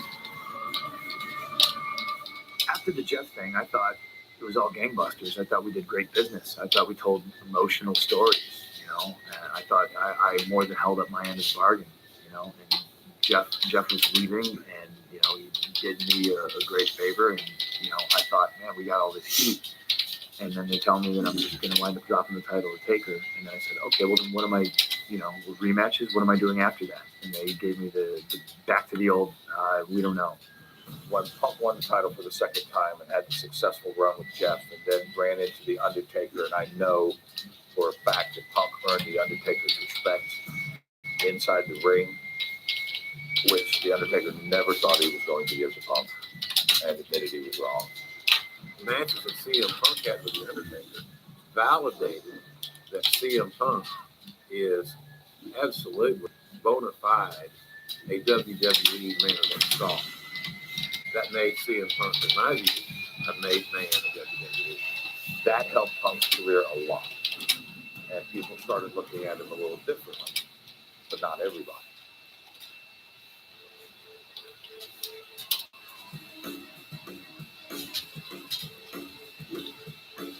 My first tattoo was the cover of the Operation Ivy album Energy, and I decided to get one because I thought it was a little badass kid. And then it all kind of gets blurry because it was just like straight edge. And I kind of wanted to immediately dive in head first, and I never wanted to do a real job. So I immediately got, I think I was 17, I got the drug-free tattooed on my knuckles, and then I went all out, got the straight edge rocker on my stomach. I was just all in. I mean, I have so many now that I tell people all the time, I'm a very hard on my sleeve kind of guy. Right there, you know, and everything I love and everything I represent and believe in, I've tattooed on my skin at some point. It's not him. I almost feel sorry for everyone who doesn't have tattoos, because to me, they don't believe as strongly as I believe in the things I believe in. You know, they don't have that part in their life. I have tattoos that are the same tattoos other people have, and it's everybody. I love them to death. It means something. We're family, you know, all of us. And I guess the most important one out of all that is the 31. The 31 with the stars. Each star represents, one's for Charlie, one's Chez, Cassie, and Shalene. You know, my little sister's my best friend, my brother. And the 31 represents the jersey number. You do not have to be blood to be family. And this is never more evident than, you know, my life. in the way I turned out and everything. I've met a lot of good people in wrestling, and if I can surround myself with people I love every day, that to me, that just makes life easier. So when it came time for WWE to tell me that I needed a big guy, I wasn't believable enough. I was going to be wrestling The Undertaker, and we weren't really sure if he could beat up The Undertaker, which was, man, was that offensive to me. And to me, there was only one guy for the job, and that was Luke Gallows. First disciple, Luke Gallows, walks alongside his savior, CM Punk. If they want to put me with somebody, why not one of my best friends? Because he's good, he's everything they're looking for, and he's everything I need. So let's do this. And it worked perfectly, because you take the Festus character, and you say that CM Punk got him off drugs. That's why he was like that. I think it's a great partnership. Luke Gallows has clarity of mind, clarity of body, and clarity of spirit, all because of the pastor of purity, CM Punk. And I thought I had the brightest future with that group. I was surrounded by all this talent. Gallows is phenomenal, and so is Serena. And Joey's an excellent worker. Joey Mercury is part of the Straight Edge Society. Me and Joey have known each other, a decade, maybe more. Punk is fiercely loyal, and he's going to hate that I'm saying this. I had been let go from WWE in 2007. At that point, me and Punk had gotten close enough to where we were riding together. I had a very serious drug and alcohol addiction, and I'm rooming with a guy who's straight edge. He really, really was getting heartbroken and wanted to help me. And I got fired from WWE. And basically, I fired myself because they had no choice in the matter. They tried to help me, and I was beyond help at that point. Fast forward a year and a half later, I'm starting to get sober, for real this time. And Punk was still in contact with me every day. My house was in foreclosure. Punk said, "Are you in trouble? Your house?" And I said, "I'm going to lose it." And Punk said, "No, you're not. I'm going to buy your house." And Punk wrote me a check in the 6 figures to bail me out and to buy my house. I don't know if I'm his best friend, but he's my best friend. What he's done for me. And you fast forward a year past that, and Punk said, "I want you back, and I want you with me." He was my friend. So I do anything to help out Joey. Such a holy presence from CM Punk, a man who feels that he can save society from its carnival of ills. There's a lot of stuff that I was getting away with that the office had no clue about. Was I trying to be wrestling Jesus? Yeah, absolutely, because it was extremely offensive to a lot of people. Luke Gallows, Joseph Mercury, I specifically had them name that because they were apostles. Was Serena my Mary Magdalene? 100%, absolutely. And I think we could have been the biggest thing. Having people come out and save their heads. Now, what is about to happen is a symbol of commitment against this poison society of which I live. And pledge their allegiance. It was almost like a cult. I would tune in late Saturday night and watch all the infomercials with Benny Hinn and all these religious people, and it was a really fascinating time. Ladies and gentlemen, at home, if you feel the need to put your hand on the television screen, you go right ahead and do that. But I need everybody in this arena and around the world right now to stand up and admit that you are all addicts. He was like this Messiah, so like this faux Jesus, which was touching a lot of people's, pushing a lot of buttons.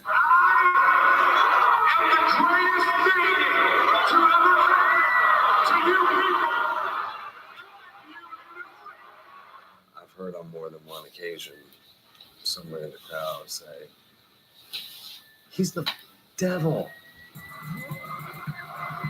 Knoxville, Tennessee, I had a grandmother jump the rail to slap me in the face. And the quote was, "You are not Jesus Christ and you were burning hell for your sins." And that's exactly. I turned right to Gallows and I was like, "We did it! We got him!" And that was the desired reaction. You're the devil! I wanted this emotional, just guttural, just hatred. I wanted people to slash my tires, set my car on fire, chase me out of town with pitchforks and torches. When he was doing the Straight Edge Society, there was nobody who was getting as much heat from those people as CM Punk was. He was the most hated man in the company. For a while, that thing was very, very hot. It doesn't take a genius to figure out that you people boo me because you are apathetic and you feel sorry for yourselves. And Punk embraced it. It was so art imitating life and life imitating art as the leader of that. I mean, he was the leader behind the scenes, he was the leader in the ring. Pretty much like everything he does, Punk's a controller. He likes to control what's going on, and most successful stars do. I'm the leader of a straight edge society. Make the pledge to stand on my side, one nation, under Punk, indivisible, with integrity and sobriety for all. I can't gush enough about the Straight Edge Society. I mean, partially because that was 100% me. I created that. That was the brainchild of me getting stuck. I main evented SummerSlam, and then at the next pay-per-view, I was in a dark match against R-Truth, and I went against it. I said, this is unacceptable. And I went home and I wrote 14 weeks of TV, and I came in next week and I threw it on his desk and I said, that's what I'm doing. Right there. That's it. I'm not doing this anymore. Just, I don't even know if he looked at it. I think just the fact that I was ambitious enough to be like, there could have been one cover sheet and a bunch of blank pages. And he was just like, wow, awesome, cool, whatever. And I was kind of tucked away on SmackDown, so I could get away with more, And man, can't say enough about it. Straight Edge Society was awesome. It should have been more. There were a lot of things that led to its demise, and a lot of those things pissed me off, got me to the point where I was done. That was the last straw. Straight Edge Society fell apart, unraveled, and fizzled, and died a slow death, and that was it. I was done. I gave them chicken salad, and I watched them turn it into chicken. And here I was taking everything that they were giving me and turning it gold, and I tried to reciprocate, and it wasn't happening.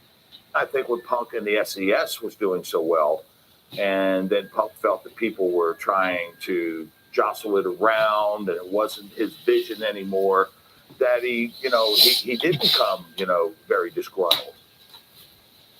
And, those are things that happen because at the end of the day, no matter what you think, no matter what Punk thinks, no matter what I think, the person that runs this place and owns this place and is responsible for this place will make their decision.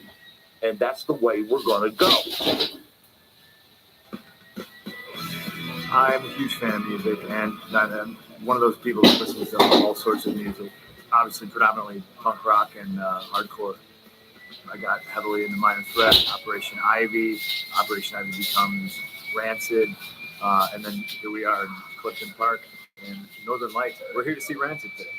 I'm friends with the band, which is pretty mind-blowing considering, I first got into Operation Ivy in the early 90s, and it was after they'd already broken up. I figured out that they formed a new band called Rancid. So, in 1994, I heavily got into Rancid. Turns out Lars from Rancid is a huge wrestling fan. So when Worlds Collide, about, I don't even know how long ago, we hooked up, met each other, and we've been pretty much best friends ever since. I listen to music, I don't want to say to escape or to get away, because I don't live in a fantasy world. I don't try to run away from anything, but it's very much a way to relax, honestly. Anytime I'm frustrated, especially with my maybe position in WWE, to throw my headphones on and I can smash a workout out. I can go running and just get lost, forget about it. I try to leave stuff at work. A lot of times it wouldn't help. Anytime I throw my headphones on and listen to music, I got a place to go. I was the most pissed off guy on the planet. Frustration level was at, a 10, maybe an 11. I don't think there was anybody in the company that was more pissed off and more justified. But this is, of course, this is my opinion. I can detail so many different things, so many straws that broke the proverbial camel's back. But a big one was Miz being in the main event of WrestleMania. There wasn't a better bad guy in the business than me. And to watch somebody literally just get handed this, and I was standing there looking at everybody like, he likes to say, "Really?" And that was me standing there like, I just didn't get it, and it was the monumental slap in the face to somebody who has as much pride as I do. And I just figured, in my world, the best good guy fights the best bad guy, the best show in the year. And it was just another time I got passed over. To me, there wasn't really any validation for it. It wasn't because he worked harder than me. It wasn't because he looked better than me, or he was a better bad guy. Nobody tell me any good reason as to why I was once again, taking a back seat. I'll never forget. It was Long Island, New York, at the Nassau Coliseum, and we were getting really close to the time that Punk's contract was finishing up. And I went down and I asked him, and he told me, he said, I really don't want to leave here. I just don't like the way things are. He said, I'd like to see some change. And I think change would be for the better. Sometimes you have to play the hand you're dealt. He said, no, I don't. I don't have to play anymore at all. They were trying to get me to sign a contract probably 2 years out from when my contract expired. And I did a solid 12 months of just ignoring them. Yeah, I'll talk to you later. I got to go do this photo shoot. Oh, they need me to go do this interview. And I would skirt around it. And then probably about a year out, I said, I'm not interested. Their response was, well, what do you want? And I said, I want to go home. I was with him every week, and I was pretty sure he was gone. I mean, he said it then. This is it. I mean, it was almost like a countdown. Fed up is an understatement. I was tired. I was sick. I was mad. I was feeling depressed. I was upset, crabby. It wasn't too much fun to be around. I'm kind of hard to deal with as it is. Just literally crossing off days on a calendar, counting minutes, counting days.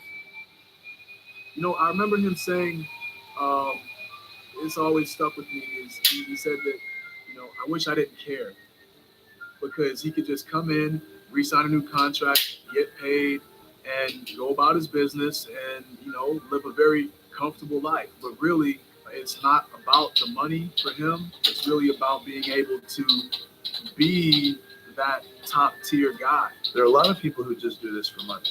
Lots of it. There are guys who are hiding in the back right now, hoping that they don't get picked for a superstar smash, because they just like to chill out and earn their money and just not do anything.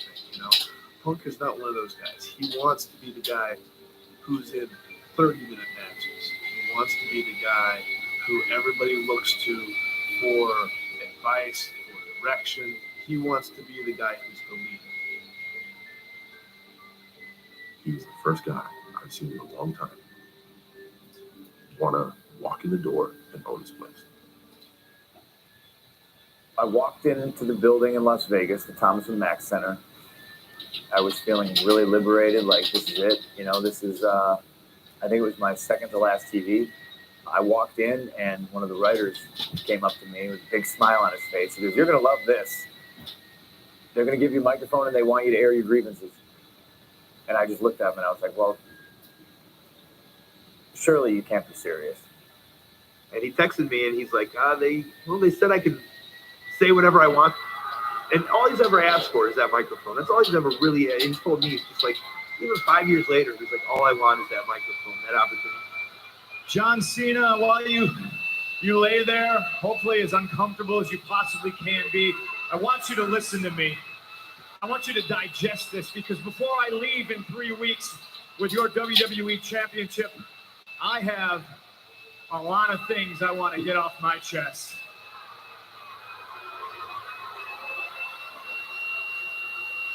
I don't hate you, John. I don't even dislike you. I do like you. I like you a hell of a lot more than I like most people in the back. I hate this idea that you're the best. Because you're not. I'm the best. I'm the best in the world. There's one thing you're better at than I am, and that's kissing Vince McMahon's ass.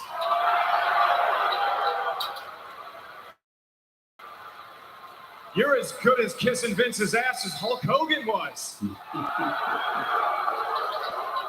I don't know if you're as good as Dwayne, though. He's a pretty good ass kisser. Always was and still is. Oops, I'm breaking the fourth wall.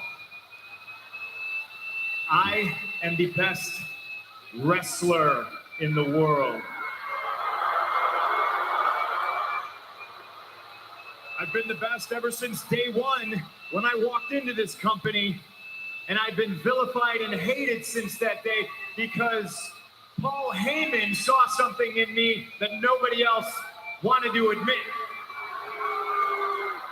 That's right, I'm a Paul Heyman guy. You know who else was a Paul Heyman guy? Brock Lesnar. And he's split, just like I'm splitting, but the biggest difference between me and Brock is I'm going to leave with the WWE Championship.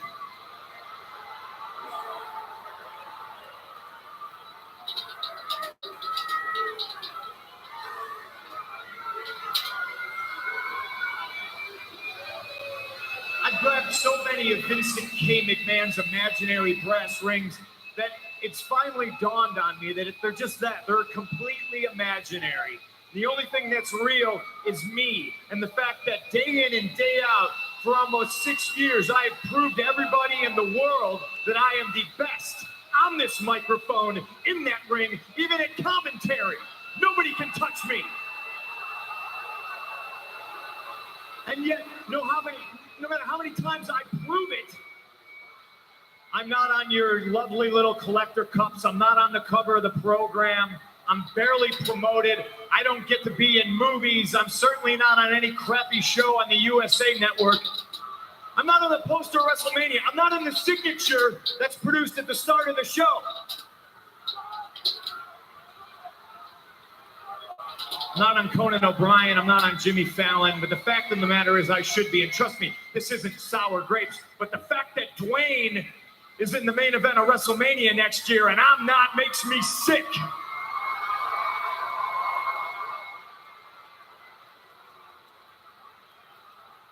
Oh, hey, let me get something straight. Those of you who are cheering me right now, you are just the biggest part of me leaving as anything else. Because you're the ones that are sipping out of those collector cups right now. You're the ones that buy those programs that my face isn't on the cover of. And then at 5 in the morning at the airport, you try to shove it in my face so you can get an autograph and try to sell it on eBay because you're too lazy to go get a real job.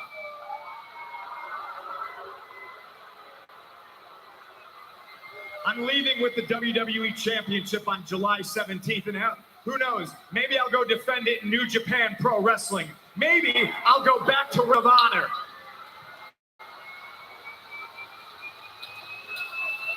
Hey, Colt Cabana, how you doing?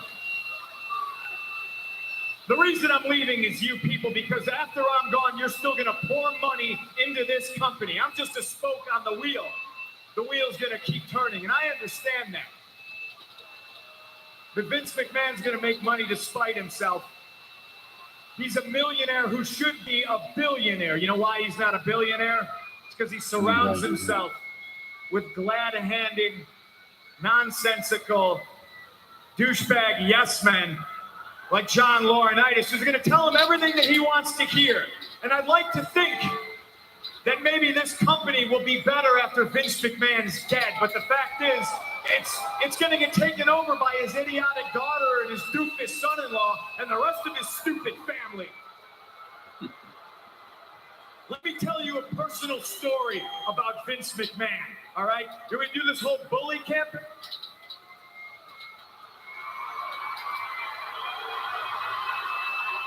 That promo is an entire WWE career of frustration being just let out. And not only mine, every diva and superstar in the back, everybody that has worked here and been released unjustly.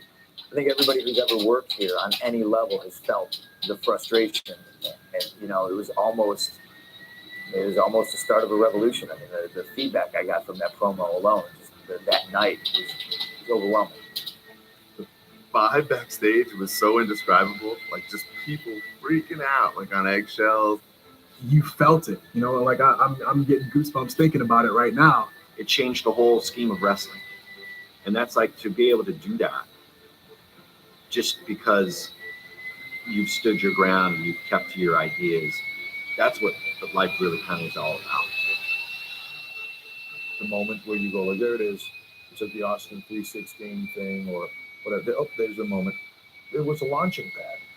And, you know, that promo by anybody else, I think it's just another promo.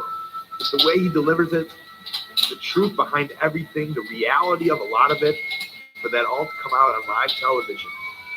And then literally after it, the internet explodes. Jim Rome is calling him. ESPN, Sports Illustrated, GQ Magazine, they put him in a whole new stratosphere of, you know, the world of wrestling. It's 5:30 in the morning. I'm at zero sleep. I'm in Boston. I'm about to go do a whole bunch of meetings.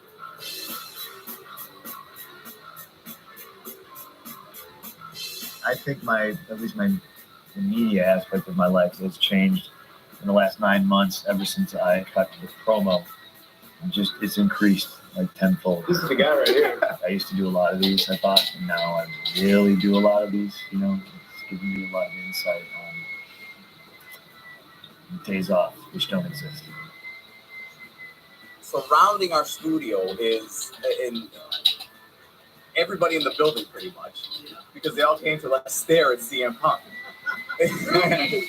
They all love you, dude. I feel like the animal in the zoo. You constantly getting followed? There isn't a situation that you could think up in your brain that I haven't encountered. Like some of the most inappropriate stuff. I've been asked for my autograph at a urinal. Yeah. I've been asked for my autograph at a funeral. Really? That was the one that really crossed the line. Since I cut that promo, it's a different level.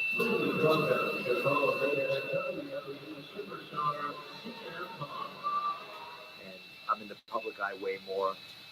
I like everything about him. I like that he speaks his mind. I mean, I like that he's an awesome wrestler, and you know, he goes out there for the fans. And he just stands for what real fans want, and he wants change, and I like change in the WWE. I just think I struck a nerve. I've reached a new level. His controversy, his decision to go or decision to stay, really did put WWE on Front Street, but more importantly, put CM Punk on Front Street. You made national headlines. I mean, you transcended wrestling publications and things when you were going through your contract situation with the WWE. I was literally just counting days. Like, I'm just going to go on vacation. I'm going to go sit on my couch. I'm going to go do things that I, haven't ever had the chance to do. I have some freedom for once. When they told me that they were going to go ahead and, make a story out of it, that I was leaving, I was just like, whatever you want, as long as I'm, I saw the light at the end of the tunnel. And if they wanted me to do it on television and say, I'm leaving, then that was fine with me. It just made it more real. That's why every time you saw me grab a microphone, it was 100% me. Now here's that honesty I was talking about. That honesty that's probably gotten me in trouble more times than I'd like to admit. The brutal honesty I'm known for. July 17th is the day my contract with World Wrestling Entertainment comes to an end. I was really leaving. This is as real as it gets. Clock strikes midnight. I'm out of here. I actually signed a 2-day extension, just to cover the pay-per-view, because otherwise I was done. And it was, if I was in anything less than the main event of that pay-per-view, I wouldn't have signed that extension.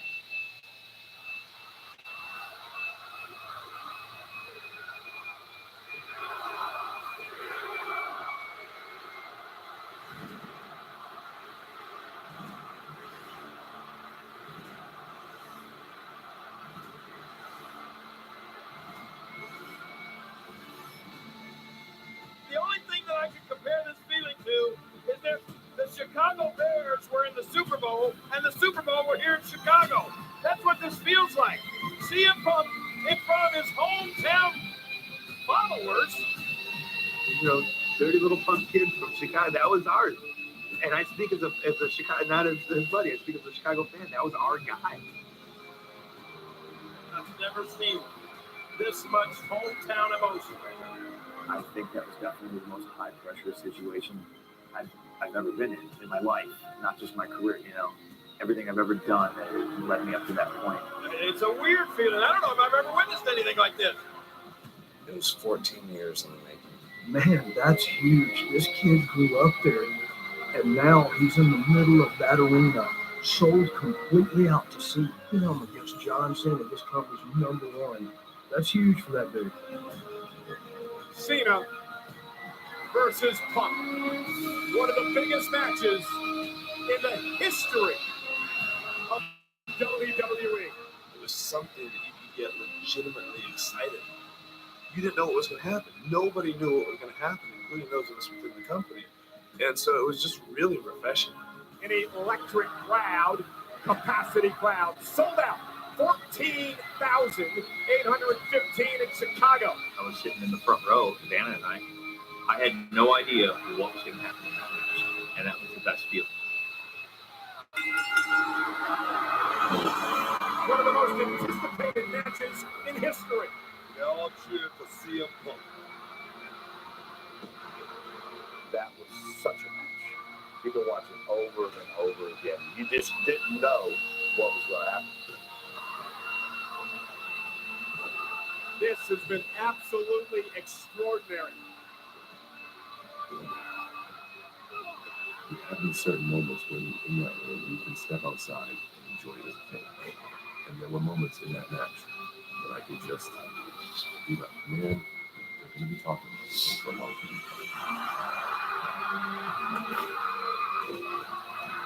There's not a person sitting down in the Allstate Arena.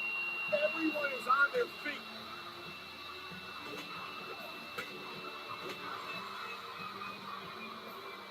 This is one of those matches that people will remember for the rest of their lives.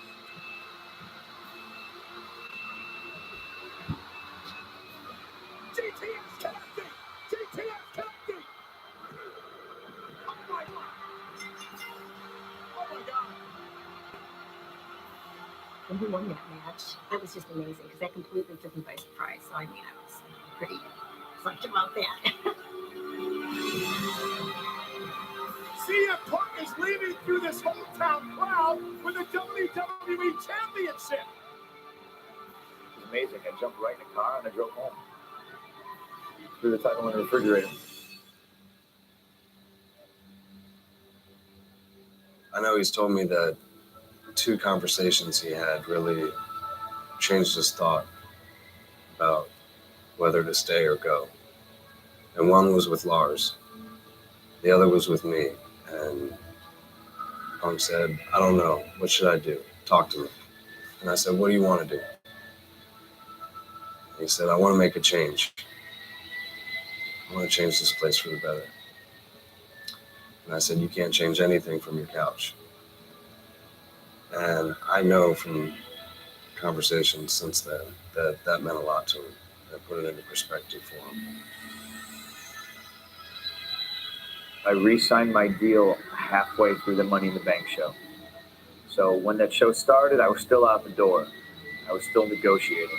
And as Vince said, you have me over a barrel here. I don't feel like I settled on anything, contrary to what I said on television. Like I wasn't in this for silly demands, and it wasn't even about the money. It was simply 100% about the respect and being placed on the card where I deserve to be. It was better for the whole company. He's a top guy. He's a marquee guy, but not just to the world, not just to the fans, not just on the marquee. He's a leader in the locker room now. His respect leads by example. He has become a leader and not so much a loner. And he's embracing that. He's going to the younger talent. talking to them, helping them tweak their matches, discuss them. And he's enjoying this big brother feel, if you will, whether he wants to admit it or not. He is, and I saw it. And he's having a good time. Punk helped save my job, basically, because I started my YouTube show, The True Long Island Story. My career was going nowhere. I have a lot of followers on Twitter, and Punk was one of those guys like, hey, watch this show or follow Zack Ryder. And that was such a huge, like, I needed that. That was a huge boost for my career. The buzz that he created, was great. I think he's a trailblazer. I think he's opened the door for a lot of guys that don't fit that typical 8x10 look, that have great passion and great condition and athletic and tough, they're smart, to make their way to WWE and earn a great living. He's one of the most dedicated pro wrestlers on this planet. CM Punk always strives to be better and to be the best, and he's not going to come down for anybody. So if you're not working as hard as him, and you're staying in this tier, then you're not working hard enough, because all our goal is to be bigger than CM Punk right now, because he's the man. There's no quitting the kid. He's amazes me every day. CM Punk is one of those few guys that I've had the opportunity to work with in this whole business since the mid-'70s that has this insatiable desire to be the best at what he does. I think he wants his legacy to be he was the best in the world. That's his dream. That's his focus. That's all he wants to be. And he will give everything and anything to achieve that, except his soul and his dignity.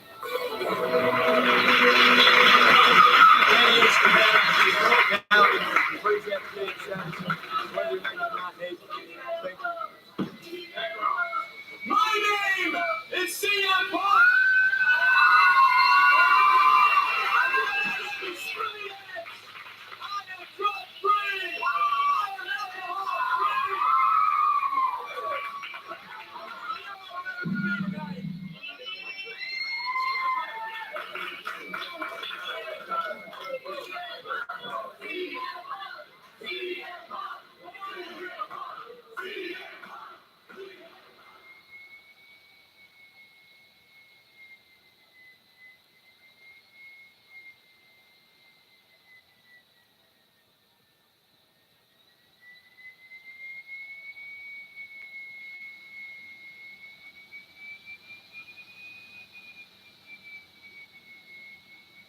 You're still here?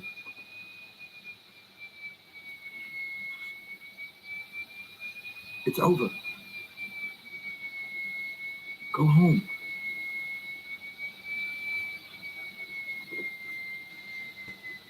Go.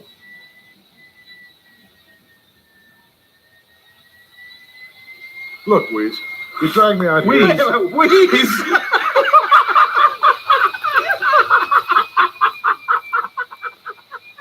I don't know which one. Look at Brandon. We've been wandering around here now. You think these guys work cheap? I'm paying for the camera crew, not you. All you supplied me was this is what you wanted for lunch. I figured I'd make you feel at home. Well, which way are we supposed to go? The camera's breaking down. The audio man keeps tripping and falling down the hill. Do you have any idea? I know exactly where I am. Well, let's get to the gym. You just keep your mouth shut, eat a banana, and follow me. Check 1, 2, 3, 4. Check this. Look, I don't see anything that resembles a building here. What are you trying to do to me? There's a big well. You don't want me to film this, Yes, do you? I do. There's a well. There's a well right beside it. Come on. Well, I don't see Which it. way? You keep wandering off. This is a tough terrain. Look at the trees here. Get a shot of the trees here, you guys. Those are the trees Andre's been cutting down. This is part of his training. Where is the gym? The training place? That's Follow what we're here me. to- I know that. You're the one that keeps stopping to fill your face with another banana. You don't want me to see what I saw the last time, do you? You just come on. Left. Left, you're full of it. We've been here before, right in this same I've been here before. How can you tell? Right there, look. Hey, my banana peel. We were by here. Oh, you got your name on all the... No. How do I know that's your banana peel? my banana. Gorillas know whose bananas belong to who. I'm telling you, we haven't been here before. We have been here before. Just You're another lost. couple of yards. I'm not. You are I'm lost. Admit it. Well, where are we then? Just another couple hundred yards here. You don't want me to. We've been by all this area before. We have not. We look. What? See, look at.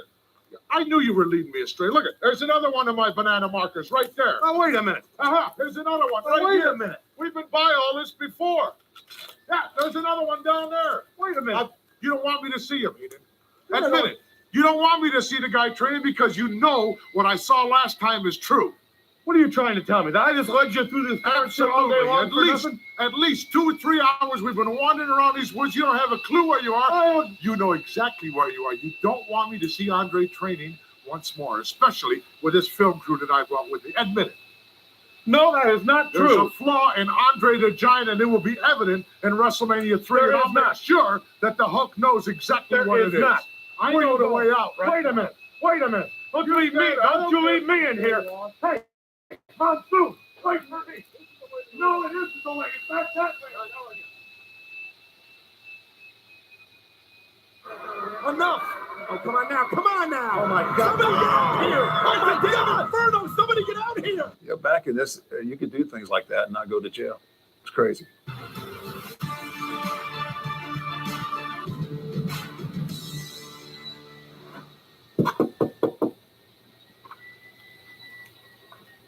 Holy Moses.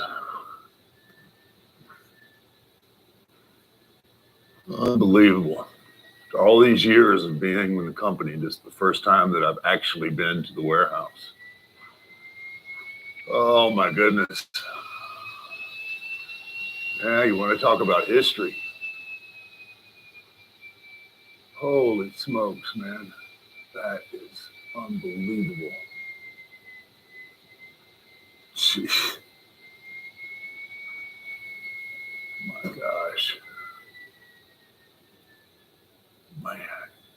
The casket match has become synonymous with The Undertaker. It was the way that I would usually end a rivalry with someone. It would end up in the casket match. I didn't really realize that I went through that many caskets. But I guess thinking about it, I guess I did. The top on this one is all just smashed in. These things took a beating within the course of the casket match. Look at all this. That's from matches. That's not from packing them and moving them around. That's just matches.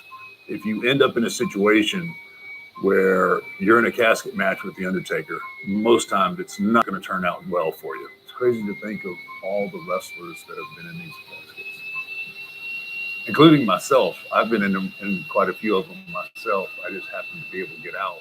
A lot of guys took naps in there. The casket match and The Undertaker, they go hand in hand. Undertaker versus Yokozuna, Royal Rumble, 1994.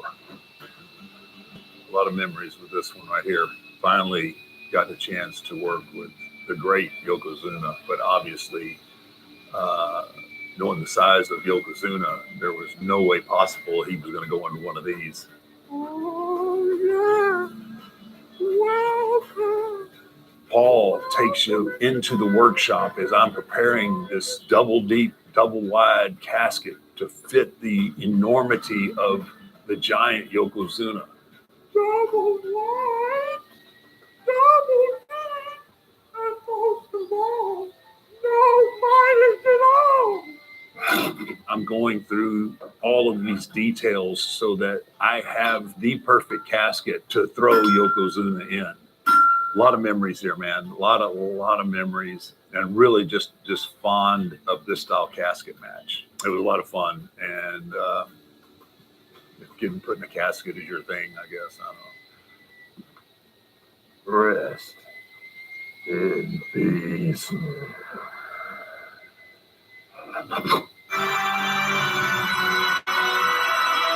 Here we are, Paul Bearer pushing out this casket we specifically built for Yokozuna. Paul Bearer's aura alone is enough to scare somebody. The urn, always prominent. Undertaker 101 right here. And here it is, about to get into it. Now, one of the small subtleties, look right there. Look at Yokozuna's face. You never see that expression in any other match that he's ever been in. That was the look of a man that was scared. He's got me down. He's got me beat. There's Mr. Fuji in the casket. I'm going. Looks like he's got me. Here he goes to slam the lid. He asked for the lid to be shut. That was his mistake. Boom. Undertaker comes up. It's not over yet. Now here we go.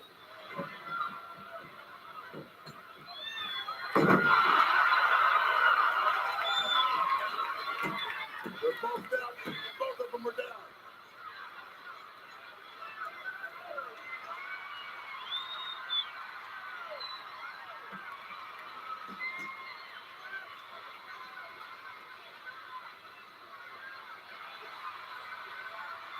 What is it about that urn? What is it about that urn that makes this man get up time after time after time? This is the end, or so we think. Now it is all I have to do now is just roll his body in there.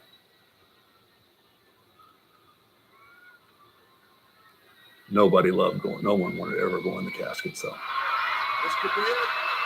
he's in. All I got to do is shut the lid. And here comes the cavalry. Big crush. One after another, trying to hold off 10 guys. And it's a numbers game. And they finally get the Undertaker down. What I remember is how much of a hit job this was, how they had it set up so nicely to finally what they thought would be the end of the Undertaker. And there it is, Bigelow on top, holding the lid down to make sure that I don't come out. All right, job well done, guys. Yoko's your winner. And they think they've put an end to the Undertaker, but now the smoke is starting to bellow from the casket. And now soon you're going to get the perspective on the Tron of me on the inside. There it is. You can see it back there in the Tron. Is he alive? Is he dead? Is he alive? What is it? What's going on here? What's going on here? Do not proud. The spirit of the Undertaker lives within the soul of all mankind. The eternal flame of life that cannot be extinguished. Undertaker versus Yokozuna, Survivor Series, 1994. The unearthly one has arrived. I tell young wrestlers this all the time. When you go into a rematch with someone, you need to go back and watch everything that's already been done, because you're not starting over. It's just a continuation. Yes, there's been a huge gap, but you have to be able to remember everything that got you to the point where you're at now. Yoko has a win on me in my own match, and this is the redemption. Look at right there. He's looking. You can't see there, but he's looking at the casket. And look at how agile the man is. Now he's going to realize that he's on the casket. And behind him is the Texas Ranger himself, Chuck Norris. Here we go. He's about to get me into this thing. Nope, not ready to go in there yet. It was always such a pleasure to work with him. I mean, it was always physical and we beat the crap out of each other, but it was always a fun day at the office. So Chuck Norris is guarding the aisle. Looks like I'm going in here. Not yet, big man. So you have this struggle right here. We're feet away from me losing again, but nope. Here we go.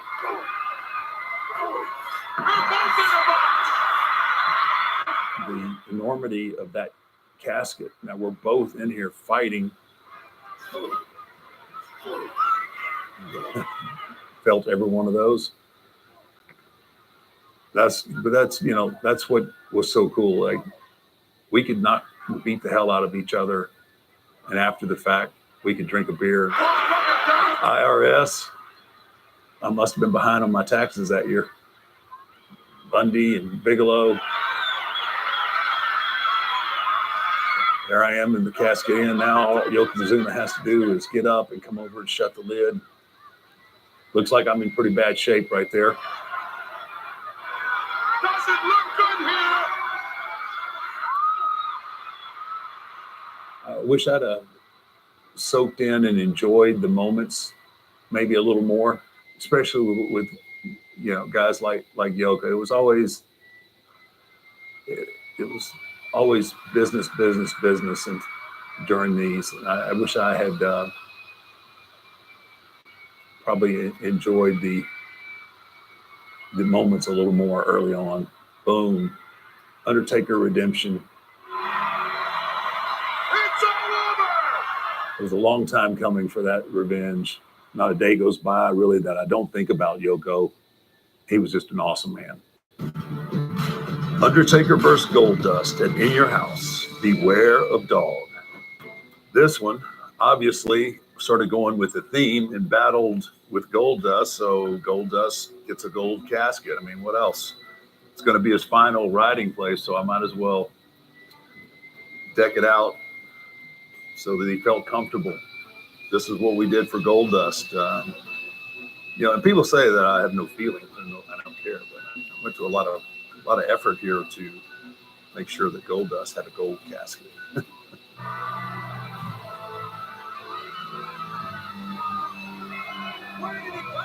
So he's obviously doesn't know that I'm standing behind him. Goldust's character was so over the top. Man, what a great worker he was. And he is aggressive. That right there is, regardless of his character, if you're going to wrestle The Undertaker, you have to be this aggressive. Because if you don't, what's going to happen is Undertaker's going to set up and he's going to wreak havoc. So, you know, that's just some of the, some of the ring IQ that Goldust had. It was just he knew that he had to be ultra aggressive.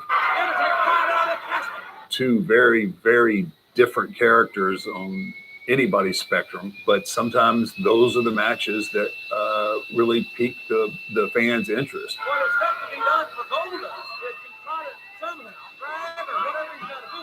The Undertaker doesn't want it. This is the part of storytelling that gets lost, that now it's kind of gone beyond two characters. Now it's a survival. It's kind of a the characters are out the window and it's all about winning this match. I almost had it, got the arm out. This is probably going to turn south for Goldust here in just a second.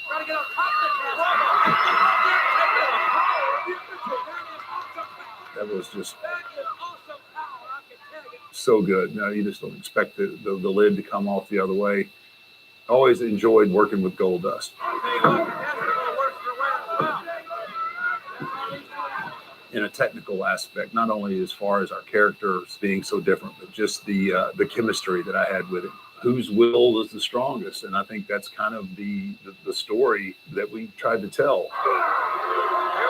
And this right here, Tombstone, boom. I believe it's over for Mr. Goldust.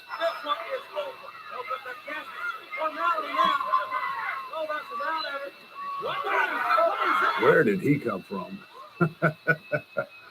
Mankind. Oh man. This was a kind of a crazy three-way situation for quite a while.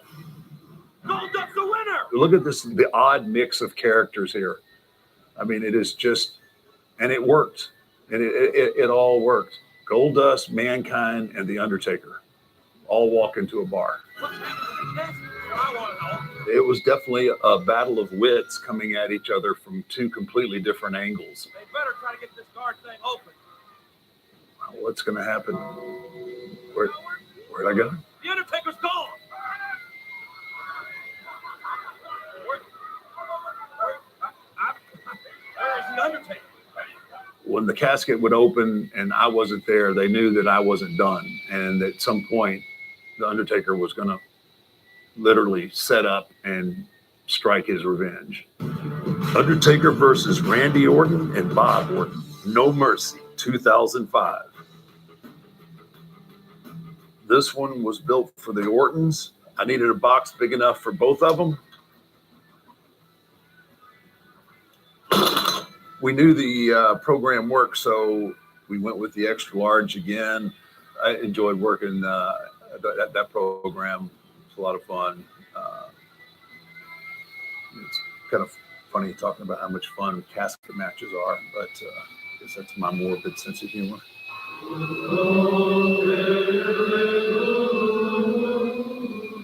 so it begins.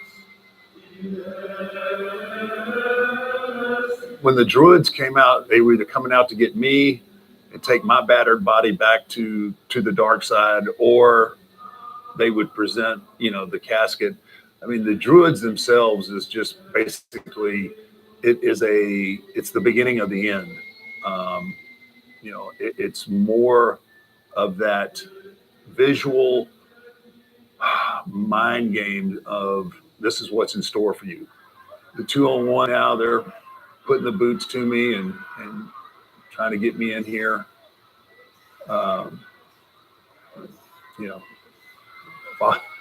Just father son just kicking the crap out of me. Undertaker trying to prevent the lid from closing. Not quite ready to go yet. There goes Randy Orton as well. Randy was a legacy. His talent, right out of the get-go, was very apparent. He was a main event guy right out of the get-go. They're not going to do this. They're going to try to suplex him over the top rope. Going for what, a double suplex here? They can't get him up. Undertaker, he got it. They're inching him up. Oh, It's not going to turn out well. Double DDT. the double time for the Undertaker. Even Cowboy, but even at this age, you could still go, which was really fun. But now he opened it up again. Here I am calling for it. I think I've got this. We get rid of the old man first. Here we go. Cowboy pops into the casket. Now Randy's got to be delivered. Randy's grandfather and his dad both were big stars in the industry. Randy was right there with them. Undertaker's going to throw Randy in, open it up. A lot of times I worked with guys and they were so intimidated, they were afraid to do certain things. And he wasn't. And he was willing to take the chance on, maybe suffering the wrath of the Undertaker later on. But he gave it everything he had. Beautiful RKO right there. An RKO to the blinded Undertaker. If somebody was like that, then I was usually much more receptive in how I dealt with them, because I was always looking for that person that was ultra aggressive. Undertaker. Randy Orton. Oh, I think from behind.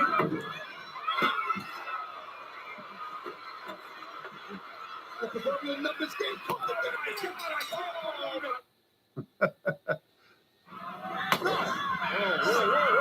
And now he is trying to put the proverbial final nail in the coffin here. He's going to chop this thing up with an axe. And that's not quite enough. Now we're going to add gasoline to it. There's a man in there. Enough with this. Pour a little gasoline on me. Come on. Back in this, you could do things like that and not go to jail. It's crazy. Enough. Oh, come on now. Come on now. Well, when a man tries to set you on fire and burn you, no. Where do you take that? How and every fan knows right now, if I survive this, that he is a marked man. He will suffer the consequences of the Undertaker's wrath for sure. It upped the ante tenfold.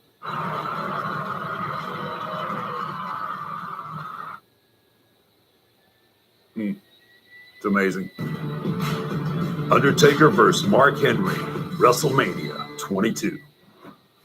WrestleMania 22, the world's strongest man. Again, I've got a theme here of working with extremely large men that just don't fit in your normal size casket. as you can see, I'm getting a little more stylish with my caskets. We got some nice purple siding in here. Plenty enough room for both of us to get in here and fight. That's a terrifying sound if you're the one on the inside of that, by the way. The Undertaker!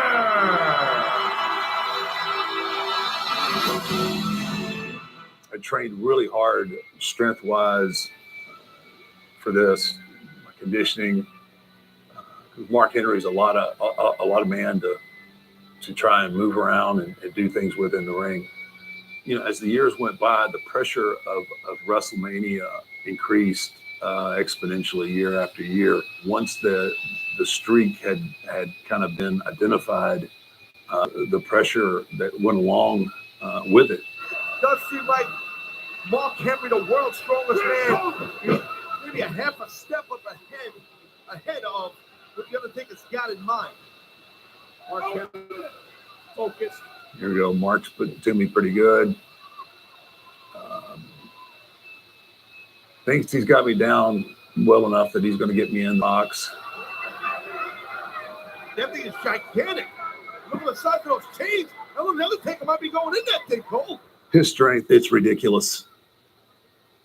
Yeah, I've been in the ring with a lot of strong people, but Mark's strength is it's just a whole nother level above everyone else. Mark Henry just seems to have everything the Undertaker has in his game plan scouted out. Perfect. Whoa. Henry just said open it. Just a very rare athlete that has the ability actually to move as well as he does and be as strong as he is. That's 400 pounds right there. Henry landed feet first in the casket. He didn't want to be in that casket, though. He probably didn't want to be eating all those potatoes I'm hitting him with either. I mean, look at the ease in which he just jerked me down into there. Your best hope with Mark was hope he got tired. You weren't going to outstrength him. Under the casket. Mark Henry wearing out the dead man. Trying to beat the Undertaker down. Mark Henry, what's going on? He's got him down. Oh, look at this. Uh-oh. Look at this. Uh-oh. Got Goozled. Got Goozled. On this match, I really wanted to show some different aspects of the Undertaker. I'd really never really displayed like my strength or anything like that. So in this one, we pull out all the stops. Look at this. Mark Henry out of the lid of the casket. I believe this might be setting up the dive here. Undertaker suddenly has the advantage. I'm having to think, I'm going to give it a go. Here we go. Get up. Still had those young, fresh legs even then. It's always nice to have the big guys to land on. For me, it was a sign of basically how important these matches were to me, that I would even attempt that, especially attempt to not only clear the top rope, but clear the distance of the casket. I would push the limits of my own physical skills just to set the match apart from other matches that I've had. 7-foot tall Undertaker flying through the air like a damn 767. This probably is the biggest test and biggest feat of strength that I ever did in my career was Tombstone and Mark Henry. Because that, my man, is a big human being. And now look at this goal! And that's all she wrote. Holy smokes! I'm actually not so much celebrating my win as I'm shocked that I actually was able to tombstone him. The Undertaker is 14-0 at WrestleMania. It's right up there with the Shawn Michaels tombstone, I believe, at WrestleMania 26. The jumping tombstone is probably first, and that one's probably second. I'm really, really proud that I was able to do that. Undertaker vs. Big Show, Survivor Series, 2008. This bad boy here was for Big Show. I believe that right there is my head from him slamming me into this thing. as big as that is for a normal human being, trying to get Big Show into this thing was no easy feat. It was just like trying to stuff 20 pounds of potatoes in a 10-pound bag. But again, just another classic casket match. And there's just a lot of history. And it just reminds me that I worked with a lot of big men. And as you can tell from the caskets as they progressed, from normal size wrestlers to the giants, man, it's an incredible piece of history. Just reminds me of how important the casket match had become in WWE. Yeah. Good times.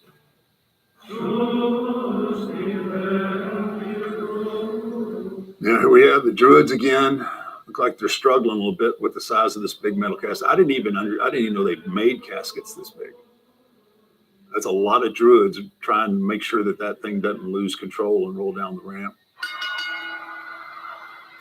Those years around 2008, I felt like I was in my physical prime and had the best understanding of the business. Just mind games here is all I'm doing. Like I'm reminding, and this is your idea, big fella. So whatever happens, just remember this was your idea. He challenged me to a casket match. So that's probably why I didn't get the extra large hand-built casket. He brought, at least he brought one that he was big enough to get in. You start using the casket, it's a weapon within the match. You can see the dents in it. You can catch an edge of this thing. It would lace you wide open. It's made out of metal. There's things that stick out that you don't necessarily see. The padding inside of a casket is not as plush as it looks. The people that usually go in them aren't really worried about the comfort. The referees are saying, wait, you've got to close it. And that's the rule. Big Show's got to close the casket. There's a lot of things that can cut you, getting your hand out or leg out like that. It can break a leg. I mean, it really is, it can be a dangerous match depending on how far you go with it. Big Show was an incredible athlete for the size that he was. He was fun to work with. And again, just on the talent scale, he was right up there with all the great big men. Undertaker calling for the casket to be opened. Only the third casket match in the 22-year history of the Survivor Series. Am I going to hit him with the running kick? I don't remember what I did. No? Yeah, is it the kick? Yeah. I knew I needed something with some momentum. Oh, yeah, he's in. That's a big casket. That is a huge casket for him to be able to roll in there like that. Big Show's in the casket. And now the Undertaker's going to shut the lid. And this one is in the book. And that is a wrap. No, it's not a wrap. He's got a little bit left. Look at that. Big Show blocking with both hands. In a frantic frame of mind, one has to assume. He wasn't ready for his dirt nap yet. You have to remember what you've done previously and then try and figure out what haven't we done? What's something that we can do? It just takes creative minds to sit down and figure out the possibilities and to take people on a ride that they don't expect. Big Show wiping his hands and thinking about looking at that casket. We've never done any of this. There's not many people that could lift a casket like that up by themselves. Oh! There was the dent. It's probably the dent that's in the top right there. Big Show using the casket as a weapon. I mean, Casket he's down. just so big and strong. Like Smart strategy. You're not supposed to be able to do this. It's all legal as this casket match continues. Yeah, and that's a legit. I mean, that casket is totally legit. Someone big could have been buried in that very easily. Show again asserting his dominance. Step here, and Whoa! What? it's a long fall, Big Show teetering. which we're kind of setting up here. Kind of setting up. Am I going to be able to knock him off?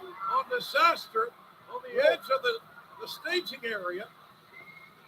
Just to kind of give you a little scale there. Oh! Oop. That's a win.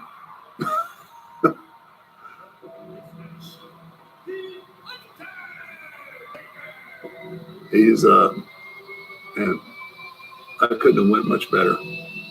That casket could have spun in 8 different directions, and that wouldn't have happened. The Undertaker has put the Big Show in a second casket to win this casket match.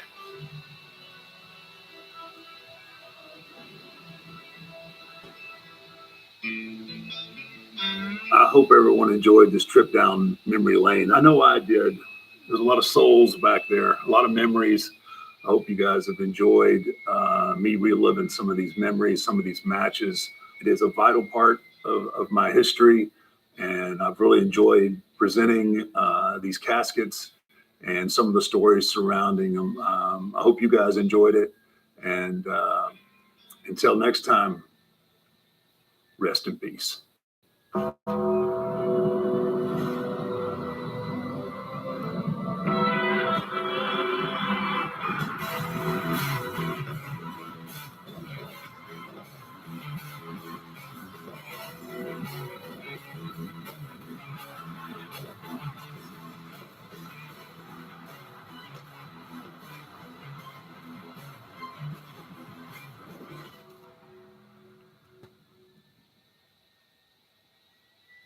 Hey, this is Sami Zayn, WWE Intercontinental Champion Sami Zayn, and for my birthday, they are letting me pick a match from deep in the WWE vault. So I went deep into our video library for this one, and it is a match featuring a competitor that I've studied extensively in my career.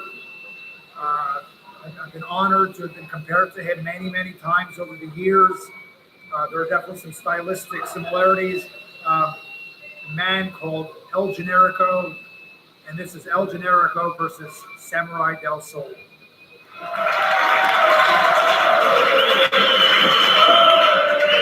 And it is time for your main event of the evening. It is scheduled for one fall. Your referee is Brandon Tully. Introducing first, in the corner to my right, with a ball record of 2 wins and 3 defeats, ladies and gentlemen, Samurai del Sol!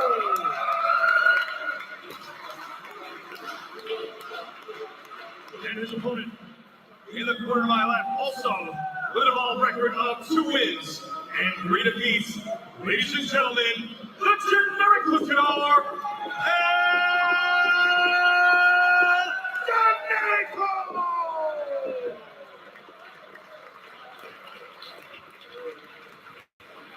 El Generico, as ever, ready for war here.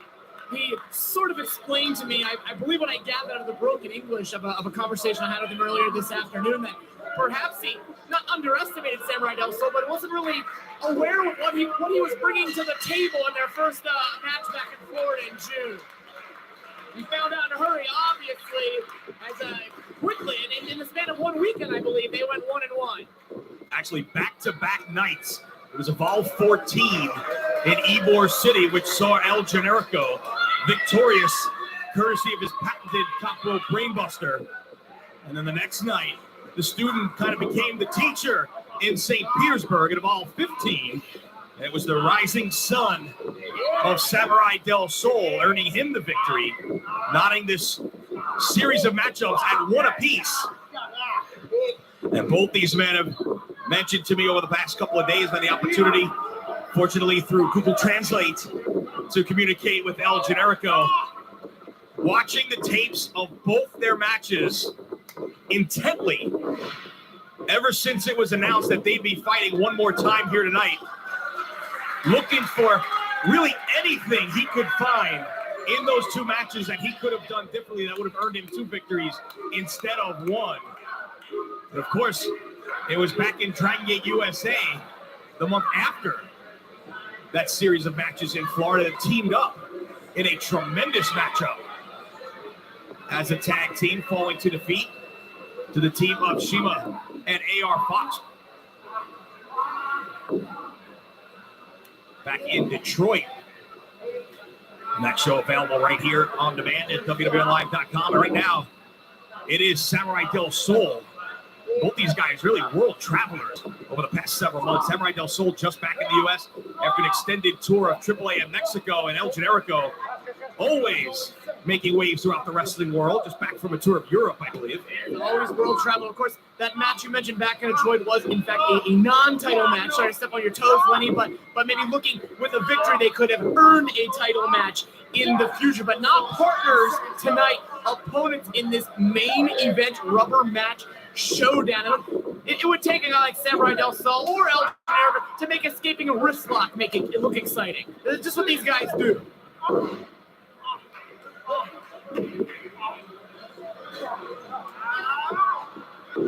We are back to the action.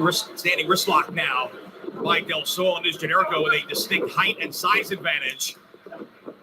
But it's Del Sol sweeping the legs, not even a cover right there. Oh, this time lands on his feet as Generico tried to sweep the legs. And a second time, it's the Hurricane Rana.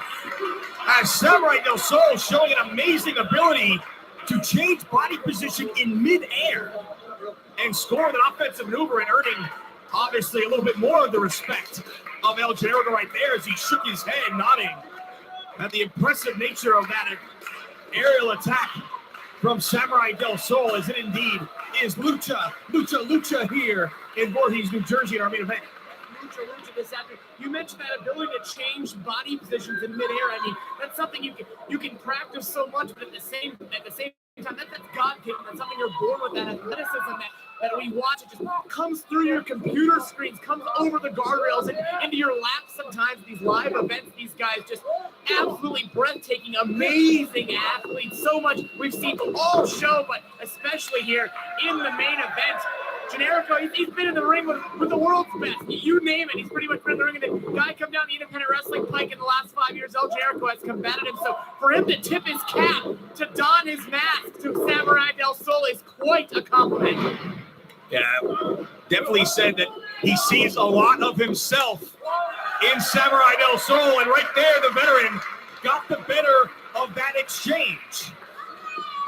That was something we saw a lot of in their first encounter. Generico was able to gain the advantage and maintain it for longer periods of time than Samurai Del Sol was. In that first matchup, Generico seemed to have an answer for everything Del Sol was trying. Del Sol didn't have that kind of success. In the second match, a much different story. It was clear that Del Sol had gone back over in his mind what had happened the night before and was able to come up with an answer for some of the things Generico was doing. Now with both of them having a victory under their belt, you got to wonder just what it's going to take to put the other way, because now you've seen everything they've got twice. So is it going to take something completely different to put your opponent away here? Not sure if that's a stalemate or not. Of course, the video library is El Generico, much more extensive than that of Samurai Del Sol, so that could be advantage. Del Sol had a lot more pieces of tape, DVD, Blu-ray, YouTube, whatever it is, to look out for. El Generico, not so much to find of Samurai Del Sol. And El Generico, like you said, a very busy guy, world travel wrestling something like 25 countries. Oh my goodness, absolutely amazing. Changing again mid-air, turning into a head scissors there, Lenny. Walking on his hands and then backing it up into the head scissors for a near fall. And Samurai Del Sol coming in this matchup a couple of pounds lighter as he soars from the outside in. Coming to this match a couple of pounds lighter than he was for their series back in Florida at Evolve 14 and 15.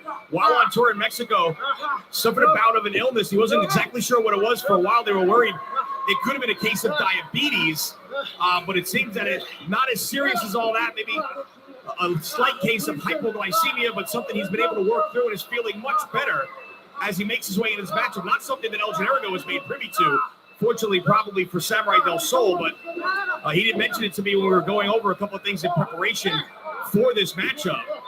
So you have to maybe keep an eye on the stamina, perhaps, of Samurai Del Sol as this match wears on. If it does go on for an extended period of time here, that could be a factor, the conditioning of Samurai Del Sol in this matchup. But right now, Generico looks to gain control here again and does so with that clothesline. Ring announcer, commentator, medical expert. You give Lenny Leonard a hat and he will wear it. No questions asked. But anyway, now Generico almost stalking here thinking about that first match, maybe thinking about that second match, thinking about those tapes he might have watched of Samurai Del Sol, considering his next move very, very deliberately here. And a knife edge chop always works. A great equalizer, no matter who it is anywhere in the world. A knife edge chop will do the trick. Yeah, now Generico going to the high impact offense here, striking on Samurai Del Sol. Not something we've seen a lot out of. And it's Del Sol again. The head scissor clearly something that Samurai Del Sol thinks can be an effective offensive weapon for him here tonight, because that is maybe the fourth time we've seen him execute it here since the opening bell. And it has been effective every time he's utilized it here. And it's something that Generico hasn't found an answer for thus far in the matchup. But again, the knee to the midsection, another great equalizer. It seems maybe perhaps the more Del Sol tries to take things to the air, the more Generico trying to slow things down. And now taking a page out of Generico's book here, walking up the ropes after that overhand chop, and it's Generico out to the floor. This match or Berlin song, it would be Take My Breath Away. Also because I don't have any other Berlin songs, but the lucha stylings of Samurai Del Sol doing him quite well. The time in Mexico, wherever he's learning this stuff, using it to its fullest advantage now, all the way across the ring. Just hangs in midair for a split second. Absolutely amazing offense by Samurai Del Sol. Corkscrew punch to the floor, but both men, I think, feeling the effects from that maneuver on the outside. Obviously, Generico caught the brunt of it, but still impact with the solid wood floor here at the Fire Skate Zone. Took its toll on Del Sol, who pitches Generico back inside the ring here. And it's Generico in the corner, needing the ropes to try and get to his feet. Oh, maybe playing possum. Exploder into the corner. Generico might have just suckered his young opponent in, and it made him pay right there.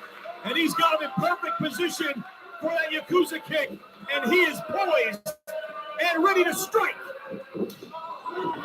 But it's Del Sol with an answer. Once again in the corner. Lance on his feet again, the agility on display into the ropes. Elevated. Again, changing position in midair. Gets the Hurricane Rana and another 2 count for Samurai Del Sol. No words. I'm almost literally speechless here, sitting here the way he hangs in midair. And you saw that the result of a third match. You knew that Yakuza was coming. You see El Generico barreling across the hypotenuse of the ring like that. You know what's coming. And Samurai Del Sol maybe didn't have that luxury in the first match. The third time's the charm now. You know, look at that Blue Thunder Bomb. Nobody home. Dips through. Sits out there. Shiranu seated position into a pin. Any offense move that lands you right in a pin is double dangerous there. He's right there with the shoulders down, but still only a dose count for Del Sol. Renatoli checking on Generico, asking him if he wants to give it up. He says no. To no one's surprise whatsoever. He's calling for the rising sun. Among the most spectacular moves in wrestling today, but no! What a counter! Blue Thunder, powerbomb, almost earned him the victory. And the second victory of this 3-match series just missed going into the column of El Generico. I am in no place to tell El Generico how to wrestle, but the little things, Lenny, he didn't put his ankle over the hand. That little bit, I know it sounds minute, but that little bit might have been just the pressure needed to keep his hand down, consequently keep his shoulder down, but the shoulder came up out the back door. This one continues, and the continuing onslaught of Yakuza kicks, maybe in the near future, Samurai Del Sol, but again, counters it a second time. Yeah, Generico unable to hit that Yakuza kick here tonight. That one dazed him. That elbow dazed him. Generico on rubbery legs here. And again, he suckered him in. The second time. Michinoku driver for 2 again, and Generico thought that was it. The move of the day here, it evolved, but not sure anyone throws it quite like El Generico here in the main event of the show, but only able to keep him. Curls him up in a ball, has the legs hooked, has the shoulders hooked, and only a 2 count, which just shows you right there, proof positive how bad Samurai Del Sol wants it. And getting a message from Artie, our producer in our earpiece, some breaking news here. Apparently, we are going to have an Evolve title. It's been decided. We'll have more news on that in the coming days at DGUSA.tv. Let's get back to the action here. That is huge news, but Samurai Del Sol with that springboard, but nobody there. Up onto the back. Code Red! Off the back of El Generico, but not enough to put him away. And Generico trying to shake the cobwebs here. Code Red Yoshitan, call it what you will, but I've never seen it administered quite like that. And astonished that's only that news about an Evolve title that made the already. The rising sun! 2 3/4. That's the move that earned him the victory out of all 15. But not tonight here in Voorhees, New Jersey.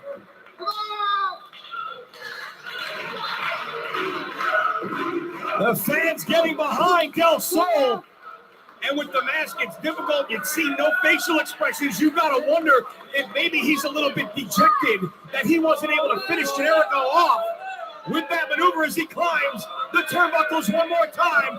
But the fans getting behind Generico, who's back to his feet. Forearm smash in the corner. Looking for the top rope brainbuster. But it's Del Sol from the midsection doing the damage. And now all the way up top, rising sun off the top. Generico trying to fight, he's hanging on. Oh, he dropped down. Big boot in the corner. That one rocked Del Sol. The youngster on Dream Street as Generico climbs the top. Top rope brainbuster. Can he go for the cover here? The crowd on their feet. Generico inching over. Cover. And it is over. El Generico victorious in our main event.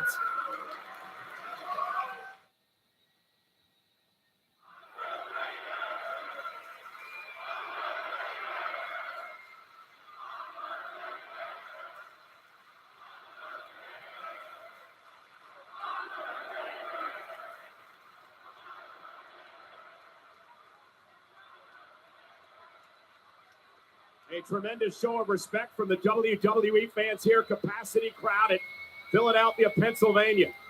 And Drew McIntyre, the Scottish psychopath, will start things off with a man who's become a bitter rival, Roman Reigns. McIntyre goes 6'5", 265 as he looks across the ring at the 4-time world champion Roman Reigns. Match underway to be competed under no-holds-barred rules. Competitors will have to tag in and out of the match, but you can only win via pinfall submission. No disqualifications, no countouts. Look for McIntyre to land an early Claymore kick to put the big dog down, end this fight as soon as possible. And they make rights and lefts to start things off as Roman sends McIntyre to the corner. Reversal whip across the ring. And a big right hand by the big dog. Huge connection. That rock Drew McIntyre, a heavy right from the big dog. Looking for a Samoan drop early, and a McIntyre able to watch this. What a belly to belly, sending Roman across the ring. There aren't too many human beings walking the earth that can throw Roman Reigns around with ease like Drew McIntyre just did. But the tag was going to be made early, and now it will be. And here comes Shane McMahon. Again, look at the quickness of these strikes. The best in the world. Punches and bunches from Shane McMahon. Won that title late last year in a very controversial World Cup tournament. Nonetheless, the Roman drops Shane to a knee. And now face first off the turnbuckle. And Roman Reigns with a score to settle here tonight. Remember Shane's victory back at Super Showdown thanks to McIntyre. Here we go. You see that?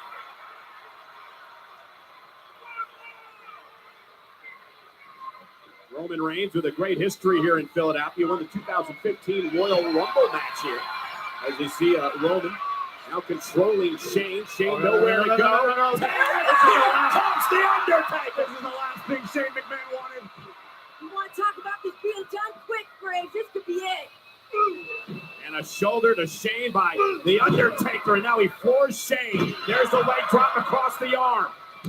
Covered by Undertaker, and Shane gets a shoulder up. The quickness from the dead man right out of the gate. Almost a reinvigorated Undertaker. Undertaker said he whoa. collects souls. Shane, oh man, pay up. No secret about Undertaker's eyes right there, staring a hole through Drew McIntyre. Shane trying to make a tag. Undertaker will not allow it to happen. And now the 6'10", 300-plus pounder, the Undertaker, looking to go old school, but Shane does not allow it to happen with the body blows to the big man. I know that Shane wants to go striking against the Undertaker. Great preventative offense from the best in the world. Uh-oh. Now it's Undertaker with the power. And now the best pure striker in the history of WWE unloading on Shane.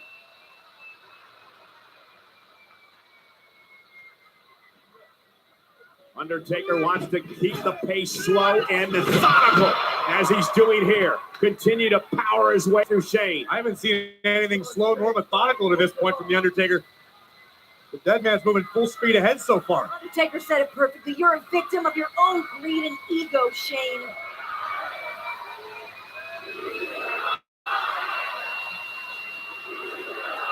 And once again, Undertaker to the top rope. Now he goes old school to Shane McMahon. Undertaker right across the shoulder. Superhuman agility from the Undertaker. Drew McIntyre fancies himself a hybrid athlete. You could say that Undertaker might have been the very first to earn that title. But here comes the test for Drew McIntyre. Yeah, McIntyre now the legal man in off the tag. Going face-to-face, toe-to-toe with the Undertaker in the match for the first time ever. Undertaker talking so much trash. Look at this. Undertaker allowed Shane McMahon to tag Drew. The dead man wanted this face-off. Nose to nose. Big right hand for the Scottish Psychopath, and again. Undertaker follows up with a right of his own. And now the dead man and the Scottish Psychopath exchanging blows. A bold move by McIntyre to throw hands with the best pure striker. Oh, that was not a good idea. But McIntyre with a quickness, sending the Undertaker over the top rope and lands on his feet. And now Drew drawn into the lair as Undertaker puts him kidney first into the apron. There's got to be an unfamiliar feeling for Drew McIntyre to have someone the size of the Undertaker manhandle the Scottish Psychopath. Drew called himself a hybrid of every generation. Time to get a taste. Leg drop on the apron. Vintage Undertaker. And Undertaker into the cover on McIntyre, who powers out. And now Roman Reigns will come in and have his opportunity at McIntyre again. You've got to be impressed by the teamwork of Roman Reigns and The Undertaker to this point in the matchup. The inspirational, the tenacious Roman Reigns.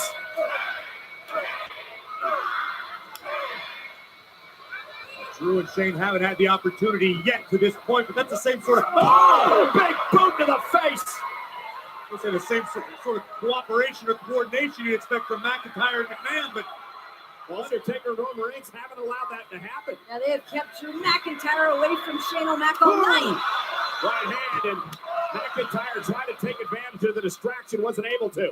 Dog's going to step ahead. And now Shane gets involved, and Roman hit hard. He hit Shane, he hit the apron, and he hit the floor. Shane was simply trying to pull himself back up.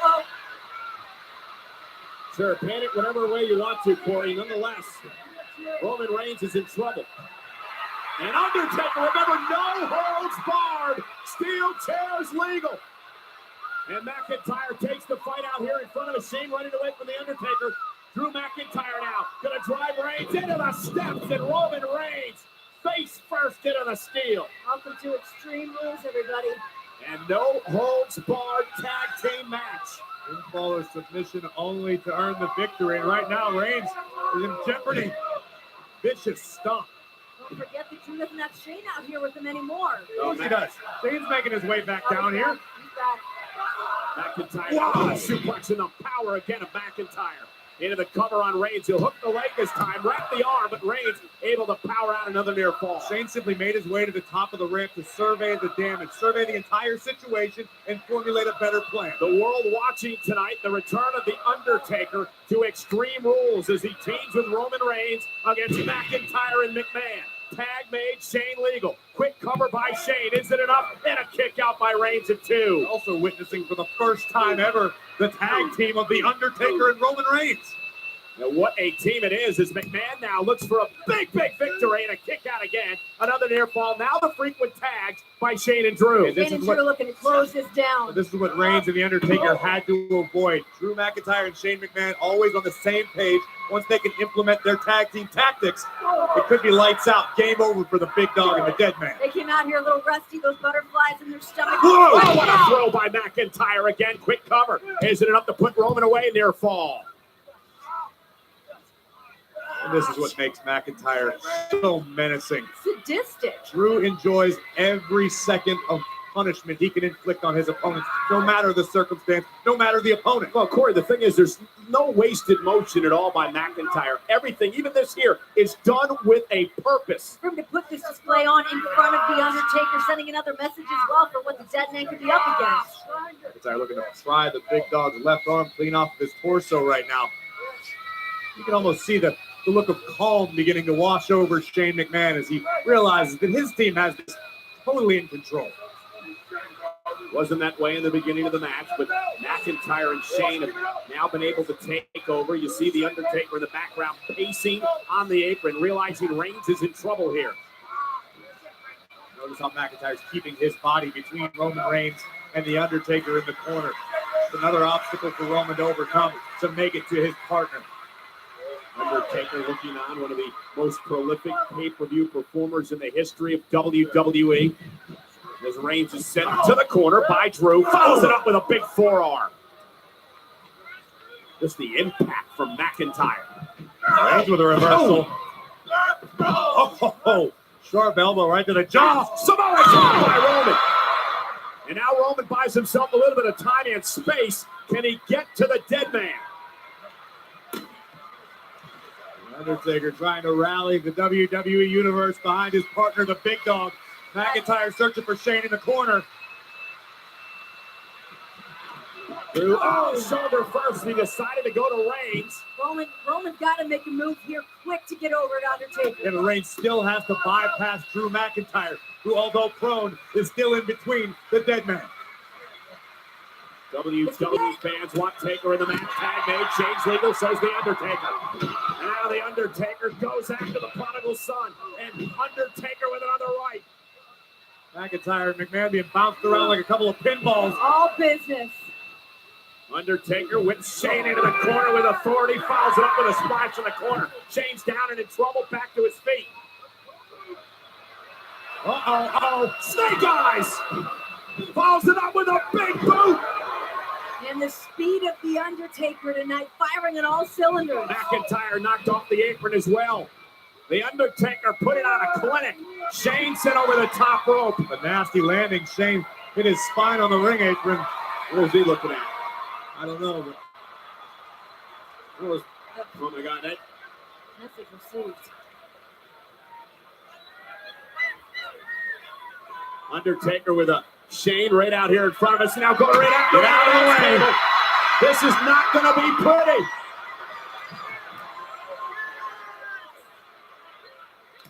Undertaker clearing off our entire announce table. Dead man doing a little redecorating.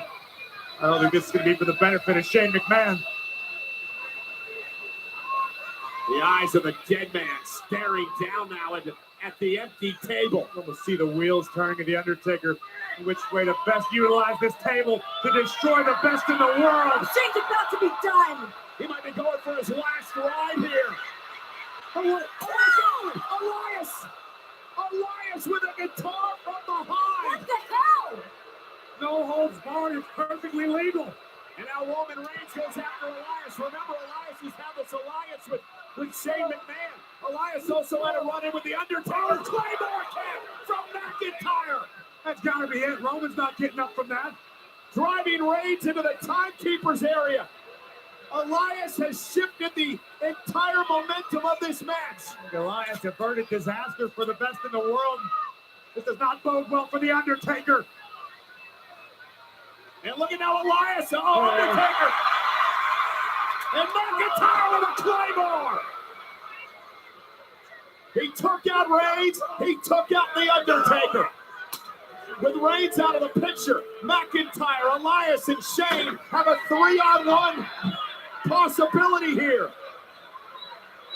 The Big Dog's been put down with a Claymore, as has the Deadman. Shane signaling this way. Get out of the way. Shane directing traffic. Well, obviously, this trio has plans for The Undertaker. We got McIntyre and Elias dragging Undertaker and placing him on our announce table here. And McIntyre continues the assault. Elias holding Undertaker down. Wait, And look at Shane McMahon. Shane going up to the top rope. No, Shane, no! Undertaker's defenseless. Shane on the top rope. No! Undertaker!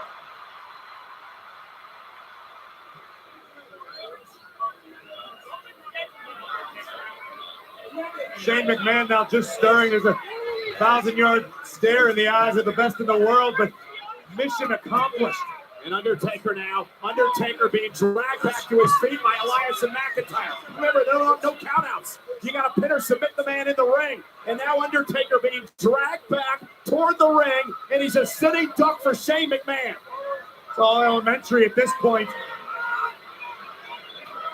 Shane McMahon delivered an elbow through the Undertaker to the announce table to the floor. The Undertaker has not moved. He is being dragged to the corner. And Undertaker in trouble. Shane is not done yet. I think we're about to see what that you always say, Cole. Vintage Shane McMahon on its way. Shane tried to do this a few weeks ago to Roman Reigns. Tonight, The Undertaker returned and prevented it from happening. And tonight, Shane McMahon wants to do it to The Undertaker. This is a message from the best in the world to The Undertaker. You don't meddle in McMahon family business. McIntyre continues the punishment. Elias outside the ring helping as well. And now Shane McMahon trying to somehow drag himself to the top rope. Undertaker across the ring in the corner. Shane McMahon looking for a coast to coast and now mocking The Undertaker with a throat slash. McMahon from the top, coast to coast to the dead man. That's right. That's why he's the best. They want to look at the corner, look at the corner. That's Roman Reigns back at his feet with a Superman punch to Elias. Here comes McIntyre to stop the Big Dog. Russian leg sweep to the floor. That'll stop him. Roman hit hard. Shane's still in here doing work on The Undertaker, dragging to the middle of the ring. Shane trying to drag The Undertaker back to the middle, and now somehow looking to put The Undertaker away. Oh, no! Undertaker sets up. Shane seen a ghost. Undertaker dragging Shane to the middle of the ring. Undertaker with Shane. Shane gonna go for the ride. Choke slam. Uh-oh. Elias is about to take the same long trip. Choke slam to Elias.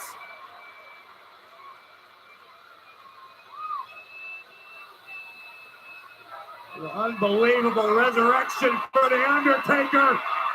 Undertaker saying it's over though. McIntyre in the background. Undertaker doesn't realize he's there. And a spear! Big Dog strong! Roman Reigns with a spear to McIntyre. Intercepting McIntyre from the Claymore. It's going now. And now, sending Shane McMahon to the gallows. Middle of the ring. Tombstone pile driver.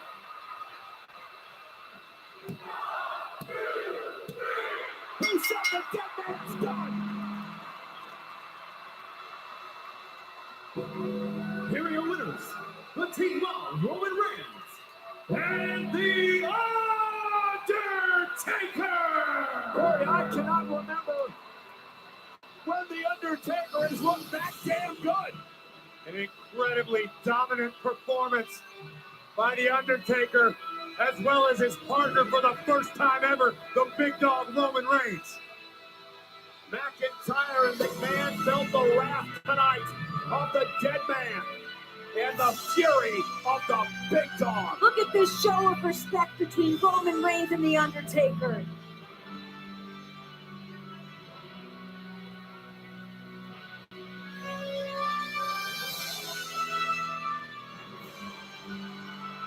We talked a lot a number of years ago at WrestleMania, the passing of the torch from The Undertaker to Roman Reigns, and tonight, yet another sign, yet another show of respect from one of the greatest of all time to the big dog Roman Reigns. Outnumbered against all odds, the big dog and the dead man stand tall in Philadelphia. An impressive performance tonight by Undertaker and Roman Reigns.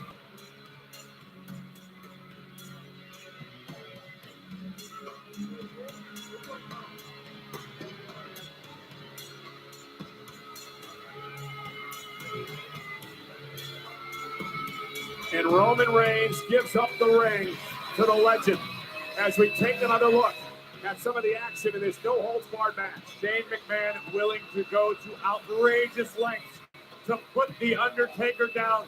And everybody in this building and watching around the world believe that the best in the world, Shane McMahon, had accomplished just that. Two incredible feats of athleticism right on target, but the dead man would not stay down. And as McIntyre looked for the Claymore, the big dog with the interception, a massive spear to the Scottish psychopath. And it would open the floodgates as Undertaker would deliver his vintage tombstone pile driver for the victory tonight. Rest in peace, Shane O'Mac.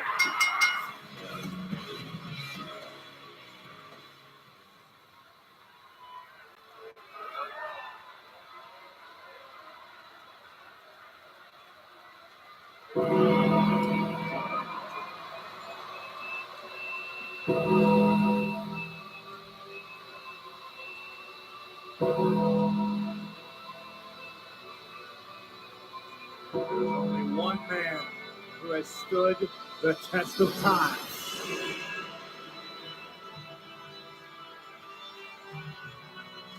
The Undertaker may be the dead man, but you are looking at a living legend. Enjoy it, ladies and gentlemen. We don't know how many more times we're going to be able to enjoy what we witnessed tonight. The absolute athletic prowess of one of the greatest of all time. As many times as The Undertaker decides to do it, Cole. There's your answer.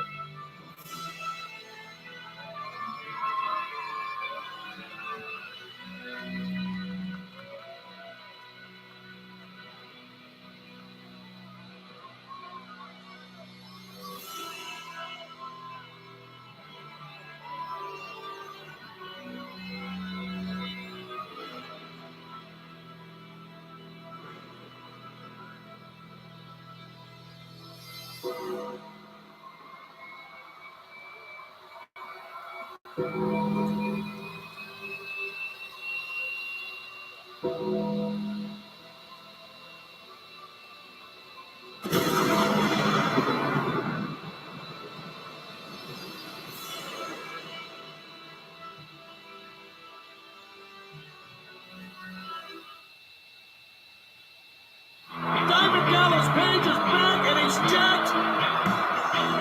And they're loving every minute, every second of this here at the United Center.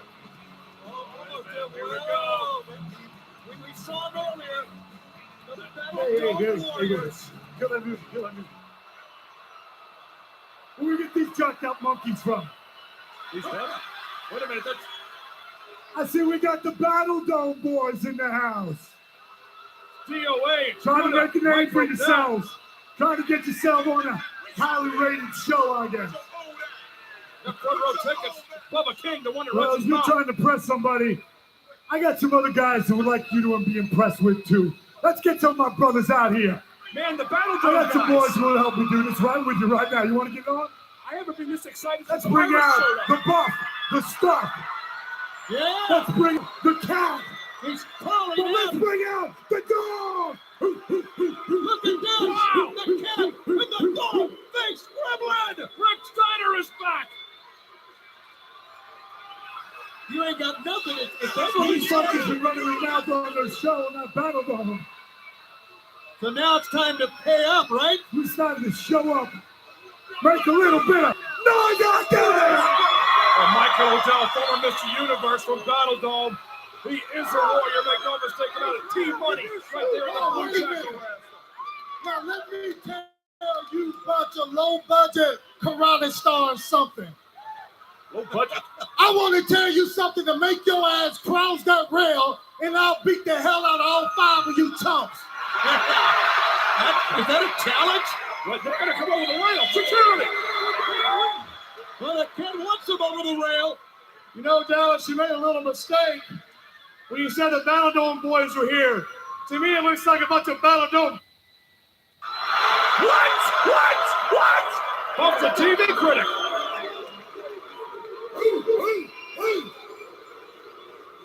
Who let the dog out, Scott? Like the saying goes, you want some? Come get some! T-Money, I know you Here don't we want go! They're coming! No! They are coming! Security's there! They're trying to hold it back!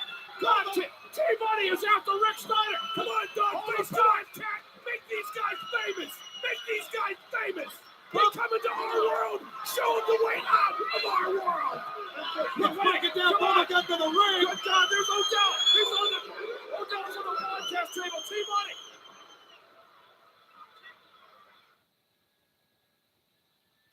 It's the Survivor Series, the epitome of tag team competition, as the immortal Hulk Hogan and the Earthquake captain the respective teams of the Big Boss Man and Dino Bravo. Joining up were Hacksaw Jim Duggan, Haku, Tugboat, the Barbarian, the Hulkamaniacs versus the Natural Disasters.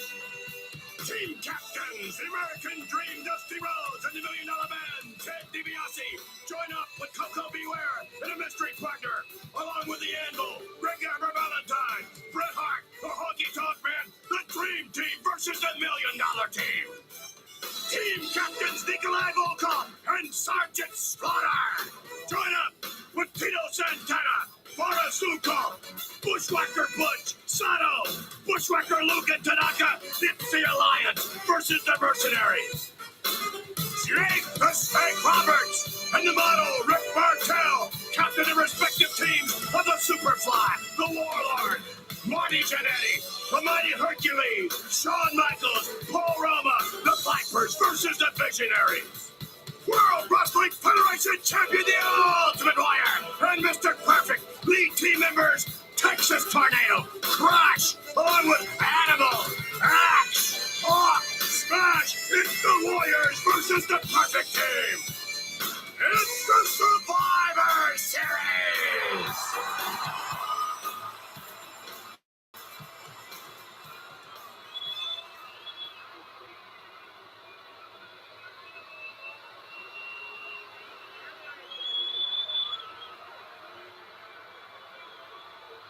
Welcome to the Jam-Packed Hartford Civic Center in Hartford, Connecticut. Welcome to the Thanksgiving night tradition. Welcome to the Survivor Series. Hello, everyone. I'm Gorilla Monsoon, along with the Hot Rod, Roddy Piper. And in addition to the 5 matches previously mentioned, there will be a grand finale match of Survival Hot Rod, in which all the surviving team members will participate until there is only one surviving team left. And let's not forget, Hot Rod, about that humongous Brontosaurus Rex egg over there that's going to be hatched here. Did you see the size of that? That's big enough to feed an army. Speaking of in history, WWF compliments is beaming the Survivor Series to the Armed Forces Network, so all our guys and gals all over the world can check out the Survivor Series. So, Mr. President Bush, you're there with our troops. Speak our drums, speak out of your mouth. Sit down and enjoy it. Now, Mr. President Saddam Hussein, I'm charging you double. We're gonna make you pay through the nose. Well, I got that right. Let's go to our ring announcer, Howard Quinto. This is our opening contest of the Survivor Series. Coming down the aisle is the Perfect Team. With Mr. Fuji, Axe, Smash, Crush, Melissa. Perfect team leading things off here in the Survivor Series. They're going to be tough on Rod. Whoa, just check them out. I've never seen so much intensity. And here, what's the most Coming down the aisle with his perfect manager, Bobby the Brain Heenan, is the team captain, Mr. Perfect. Team captain, you know he's going to command some respect out there. The idea here is to be a team. It's the team that survives. And I believe that's going to be the hardest part for everybody because they're not used to each other. We're going to war. Then we saw Axe, Smash, and Crush joining forces with Mr. Perfect. It's going to be something else. Right now, let's go to BG. All right, thank you. I'm standing by with the Ultimate Warriors. Your opponents are in the ring. Gentlemen, I'm sure you're looking forward to the grand finale match of survival, but don't look past the Perfect Team. And, of course, don't forget the process of elimination in this competition. Pinfall, submission, or count-out. From the Legion of Doom, Hawk, your thoughts. I don't know what my thoughts are exactly, except I know the four of us are going to take the four of them, whatever it takes, Gene. All right, Intercontinental Champion, the Texas Tornado. You've seen what Demolition can do, and you've seen what Perfect can do. Now check out what we can do. From the Legion of Doom, Animal. Demolition, Mr. Perfect. Submission is one way to go down. And for all the little warriors, the little tornadoes, and the little doomers, we won't let you down. World Wrestling Federation Champion, the Ultimate Warrior Captain. Wanting nothing to do with anything close to perfectness, I've asked all the skeletons that have already made the sacrifice to follow me and these three warriors, the Legion of Doom and the Texas Tornado, into this battle, whether to walk further than all the rest or to stay behind and make the sacrifice. Difference, Mr. Perfect and Demolition. For as the Ultimate Warrior, I surround us in this force field, and we have become one. We have formed a bond like no other, and no one can break what we have created. There is no poison, no creation, and no medicine to cure what we have. You, Mr. Perfect and Demolition, will not survive. Very good, Ultimate Warriors. Let's go back to ringside. Oh, my. All the sacrifices have been made. The time for the talking is over. It's time to get it on, Ron. Ain't no amount of money in the world gonna save you right now. And these guys coming up, do they look intense or what? Absolutely, they're on the top of their game, ready for this confrontation. And it's gonna be just that. This place is gone bananas, huh, Ron? I am too. I'm excited, man. I'm wondering whether you're going to survive. I don't know. We got a long ways to go yet, man.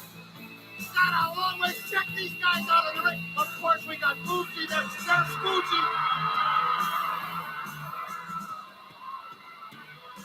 They're on their feet here as one. And now, introducing the Warrior. Texas Tornado. The Intercontinental Champion, the Texas Tornado! Ron, how much better of a partner would you want than to have the Texas Tornado, the Intercontinental Champ, along the Pro Wrestling Federation Champ, the Ultimate Warrior? And to back him up, who have you got? What a rush! Well, I've said this many times, Ron, it's just a question of time in my book. And sooner or later, the goal of the World Wrestling Federation tag team belts are going to be around those rings. No doubt in my mind about it. These boys don't care who you are. The only thing they care is that you come with an attitude to fight. If you don't, leave because they're here to fight. Put those guys together.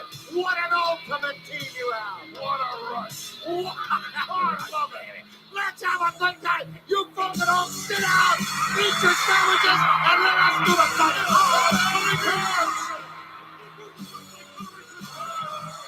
This place is just come on through. I can barely hear you. I'm glued as this. They've gone crazy here in Hartford for the reigning World Wrestling Federation champ, the Ultimate Warrior.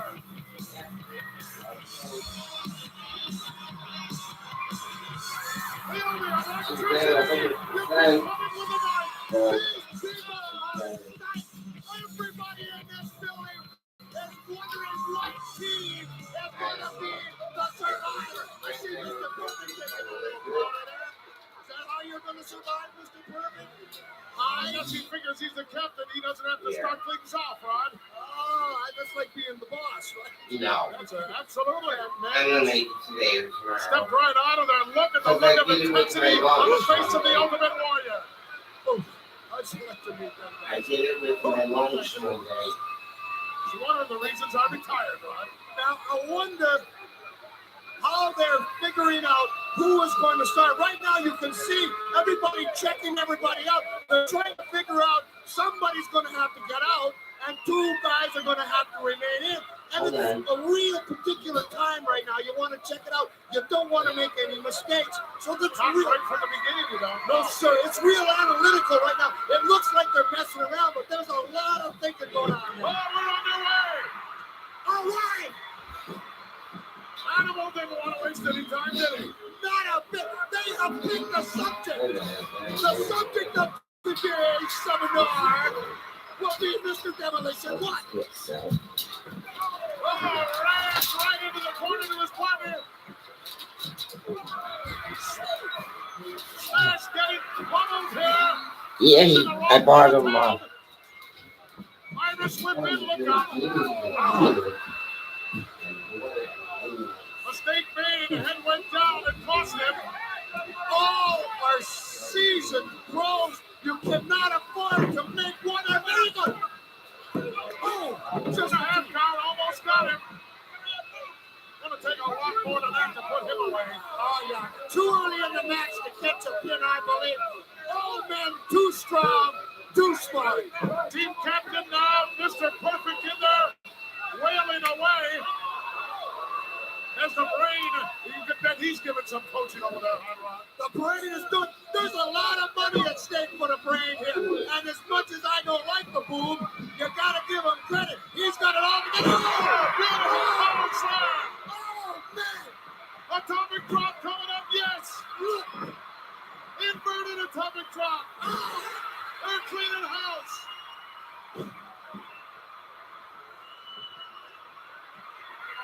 And Perfect is out of there over the top rope and to the concrete. Tornado has such a tremendous right hand. Everybody has been thinking, how can I stay away from? Oh, he's running into trouble here. Gotta get out of that corner. The stay now going to work. The fresh man is in there. That's the key to these matches, Rob. Keep the fresh guy in. Absolutely great. Oh, there he goes. He got the claw. Whoa, whoa. Time didn't waste any time. Either way, time to cheat. Ultimate Warrior Chris Rossi showed him look and a beauty. Is he wound up or what? Well, flying tackle. We could have one guy out here. Yes, that's the first one. Axel's been eliminated. They are writing him down. Here we go. You notice there is no break. The action continues, which really, truly shows you how the survivor is. Brings out the fat top rod. You got to be in tremendous condition, as these gentlemen are, no question about it. And means you have to work as a team, and that's one of the problems I believe we will see, is most of these guys are individual competitors. You see, the Warrior got himself in trouble here. Well, we got the Legion of Doom, of course, are tag team partners, and Demolition no stranger to that either. As we hear the Weasel chant go out here, look out, it's Crush off the top. Oh, he nailed him pretty good. Sure did. Now, which one was just eliminated there? That was Axe. He's lost Axe's history. We got just the two, guys, just the two. It's Crush now, really, putting a hurt on here. They know that they're at a disadvantage. They know they have to do something quick. About one step too late, and what a close line by the Warrior. He makes the tag to Hawk. Oh, yes. What a block of the right hand. And another block. Holy knuckle. Look at the strength in that guy. Oh.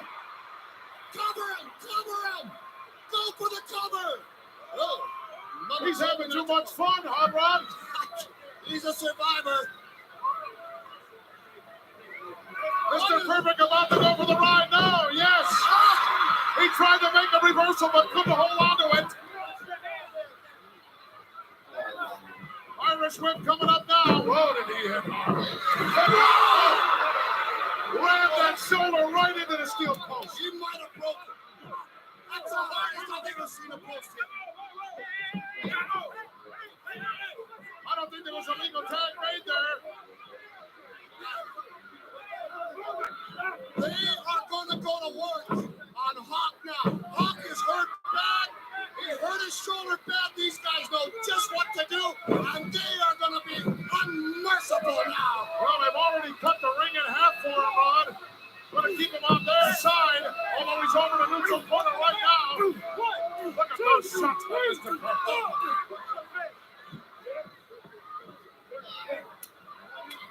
Showing us what tremendous athletic ability these guys have, Hot Rod. Absolutely. Also, you want to check out. Oh, look at this! Look at this! And what stamina! He's trying to hang in there.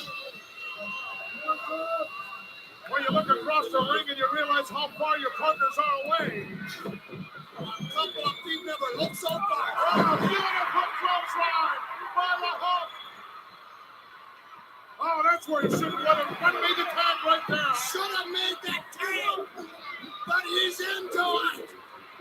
Tag, you're tired.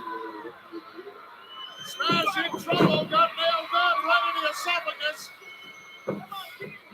He's going up all the way. He's going for it. Bombs away. Leave the under. 1, 2. I thought he had him. Smash should have been gone, but save was made. Come on, Ruff. Boy, the referee's got his hands full. He sure does. We don't want to get on the referee too bad. Uh-oh. That's all four guys in it. Oh, he's seen it up. He's going to disqualify some guys both here. The Legion of Doom and Demolition both have been disqualified. Oh, that's four guys gone now. Legion of Doom is out of there. Demolition is out of there. So both teams are completely disqualified. Is that his call? Absolutely.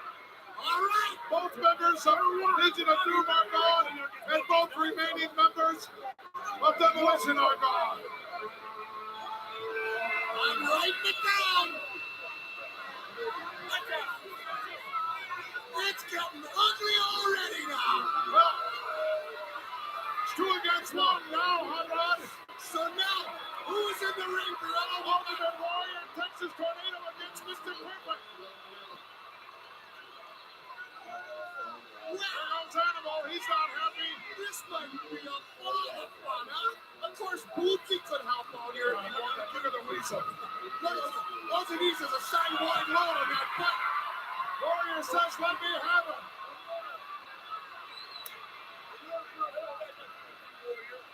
That's it. I want you. He said, how about you, Tornado? You got the belt. Come on. Which belt are you talking about, Perfect? But don't. Oh, look at that. Smart on Perfect's part.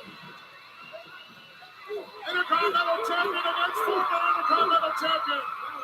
Not so smart on Perfect's part. You got to tighten it up. Oh, 360 over the top and out of there. And brought in the hard way. Oh. Texas Tornado on fire. He's up and down more than the toilet seat this time. Bobby the Brain Eater trying to regroup. Oh. All right. It's open season on Weasels. There's one Weasel that finally got fixed. We don't have to worry about offspring. Irish whip now by the Tornado. Oh, and he too rammed into that steel post. Boy, that post is taking its toll. Already, 2 guys. I give credit where credit is due. Perfect is certainly clever out there. That's one thing about Perfect. Not only is he a great athlete, but he is smart. You notice when we started with Perfect at Texas Tornado and the Ultimate Warrior, he was teasing him. Then when we made the tag, before Tornado could get in the ring, he went right after them. Very clever. Up block and a big right hand by the Tornado and another one. Oh, thumb in the eye. Works every time. Tornado rammed into that top turnbuckle. Now he's in trouble. The pendulum keeps swinging, Rod, back and forth. And I don't know if the referee's seen it, but the turnbuckle has gone off that one side, and he just got his head. Texas Tornado got his head around it. Oh, Perfect flex. Yes, shoulders were down. That's it. I got to mark him off, Gorilla. Just hang on. Texas Tornado out of here. It's 1-on-1 now. Mr. Perfect and the Ultimate Warrior. It don't stop, does it? You don't know pansies here, baby. If you can't get it done, don't come. He goes for it again. Got the fingers locked. How was that close? I thought that was it. So did the Brain. He's got the Warrior hurt now. Watch him go to work. What stamina. Most guys would be down and out by now, but look at Perfect. Warrior trying to get his composure. Warrior needs to look where he is now. Get your head up. Listen to these people.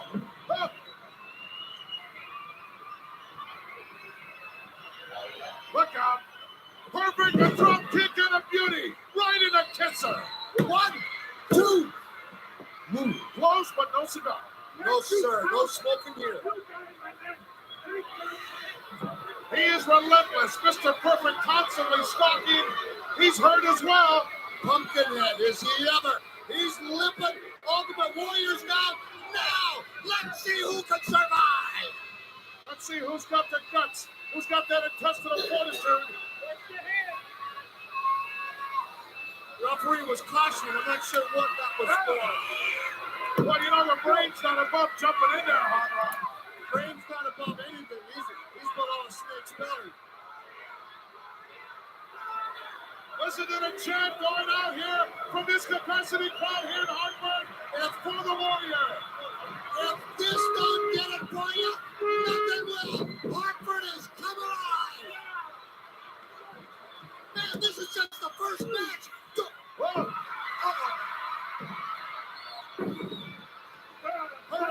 Right on the referee, but got right up immediately.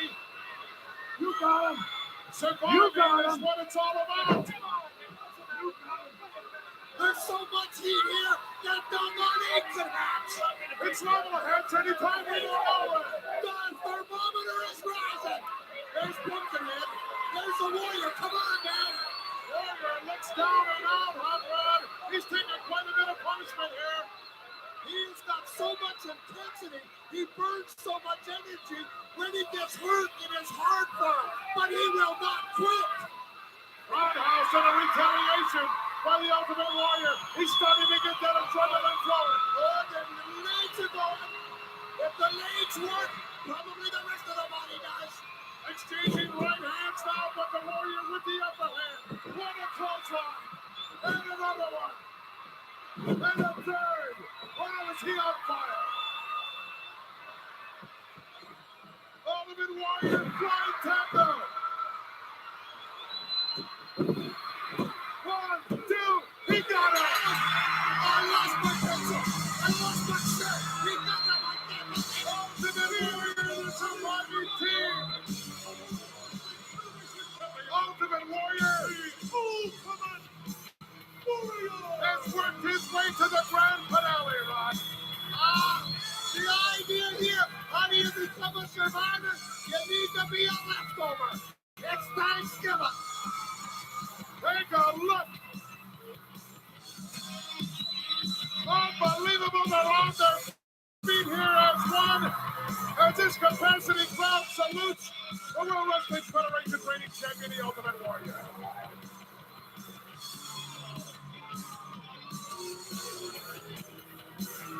First man's name to go out on the books, Ron. Okay, I'm right. He is something else. Right now, let's take you to Sean Mooney. Joining me, the $1 Million Team, along with the bodyguard Virgil, and another man who's very interested in what takes place tonight here at the Survivor Series, the Mouth of the South, Jimmy Hart. You know, I am so excited, baby, because you see, the $1 Million Team, along with Rhythm and Blues, baby, we will survive! Ted DiBiase, quite a crowd here, but conspicuous by his absence, your mystery tag team partner, if he is going to show up at all here tonight. Show up, little man. You relieve me. He is here, and it's only a matter of minutes before everyone knows his identity.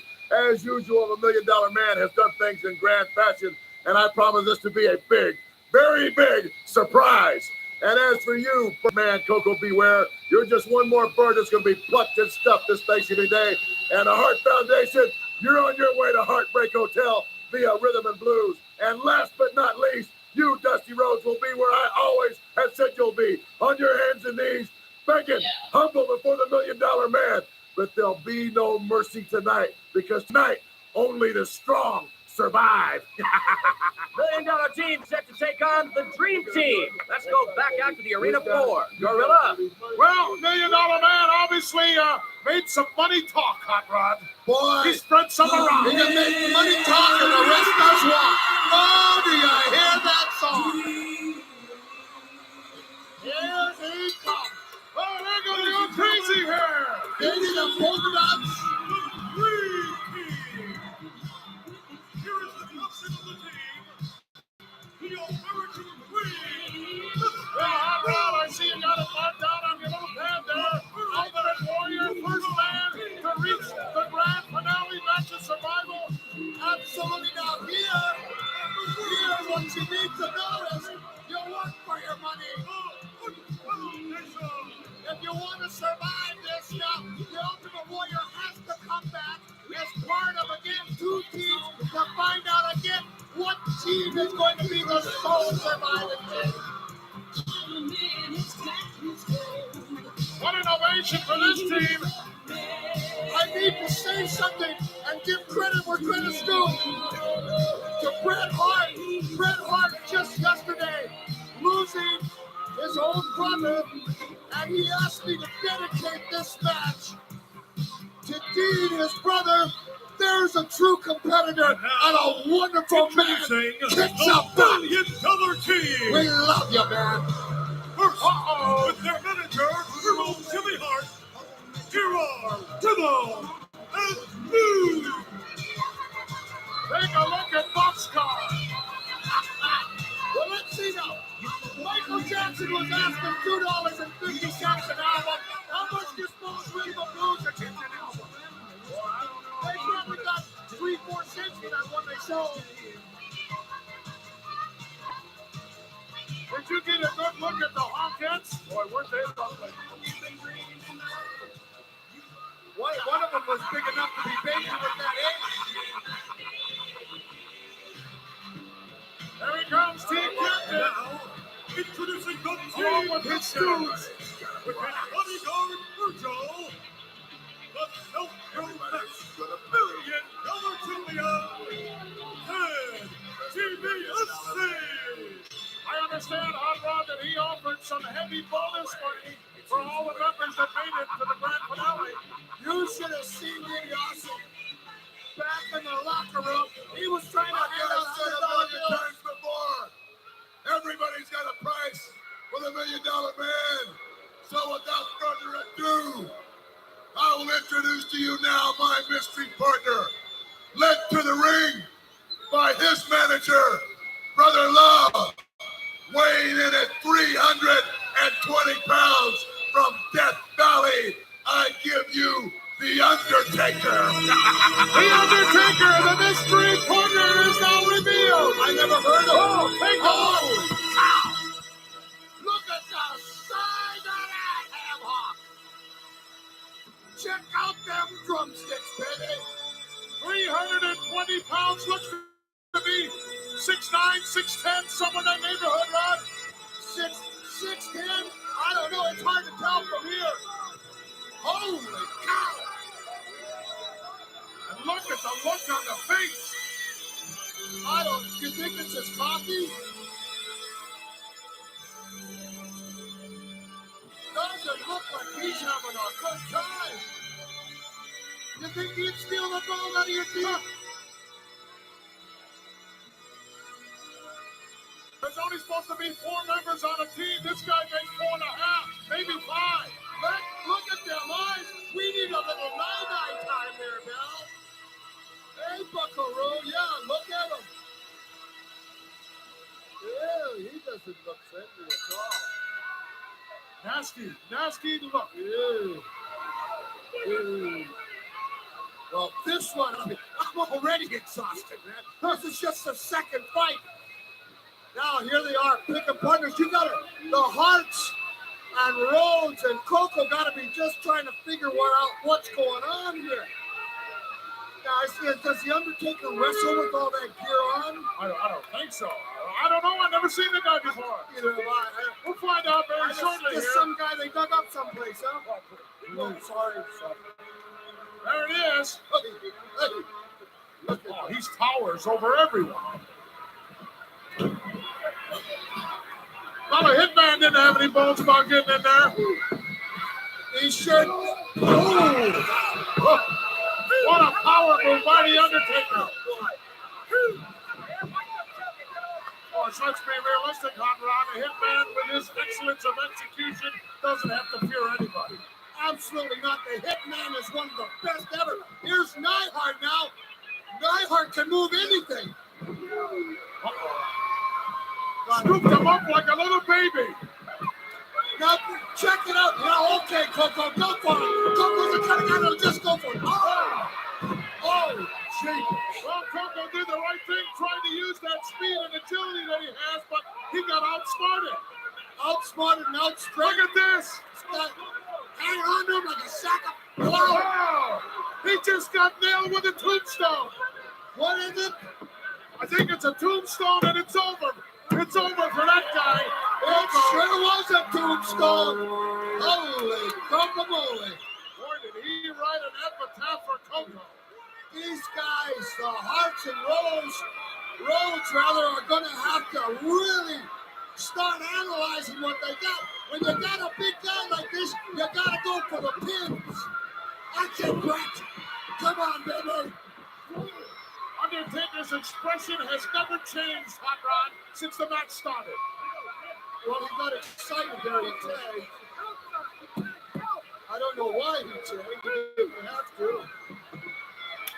Just didn't want to play anymore. Take his ball and go in. The Hammer's in there now, along with the Dream. Well, it's now 4 against 3. You look at that intensity, man.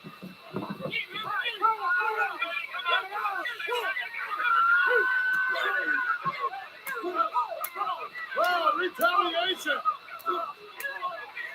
A lot of scores to be settled, Hot Rod, in all of these matches, and I know that the Dream wants to get the $1 million man in there. He is dying to. I don't think anybody's dying to get the Undertaker in there, mind you. I don't think so. Oh, I don't know though. The Hearts and Rocks, they don't fear nobody. They get that Undertaker back in there, they'll figure it out. World Wrestling Federation Tag Team Champions, the Hart Foundation, certainly have put it all together here. Whoa! Boxcar just brought that knee up and leveled it. You know, the competitors in this Survivor Series have got to be the best I have ever seen. Every one of those guys is so well schooled. Every one of them so intense. All of them have proved their own point individually. But what is it? They gotta be like a team. They gotta gel together, like cranberry sauce. This is a team concept. You've got to know what it's all about. Yes, sir. You've got to work. I mean, what's just a cranberry alone if you ain't got the jelly, huh? Or the peanut butter pie. There you go. Hitman over the top. Look out. Oh. Honky went right down into the bread basket.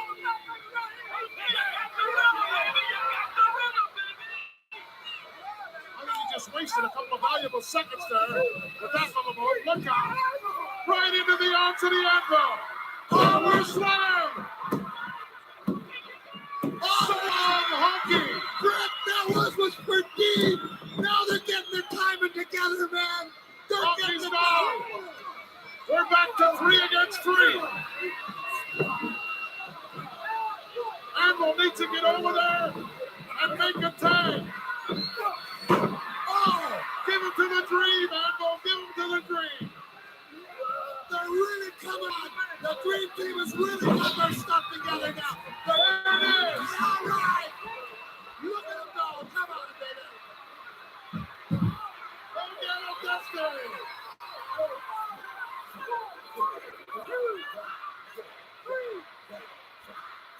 Oh, 10 in a row. Sends him across for the ride. Look out, drop kick. I think at this point he's wishing he had spread around a little more money. Yes. Ooh, 2 count is all the Anvil could get. DiBiase are one tough boys. Suplex coming up and a beauty. 2 count is all. So snuck out the back door.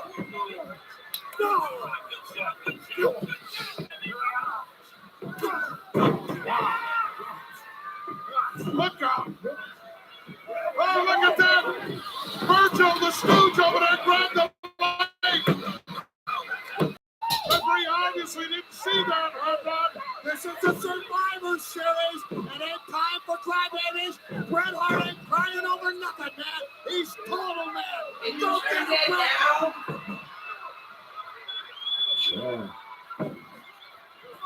DiBiase in trouble here in the Survivor Series. Right into the elbow of the Dream.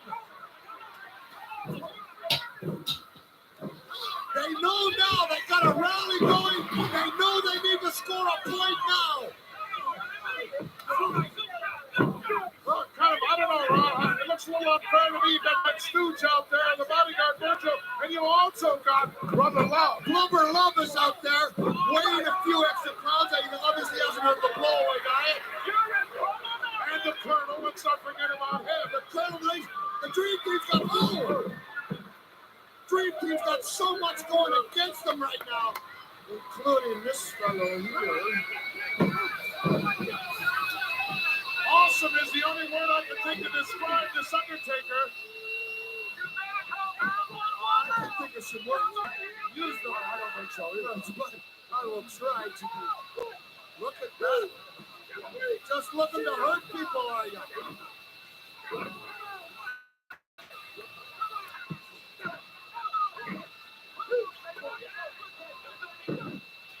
Big man trying to retaliate here. Answers with some right hand of his own.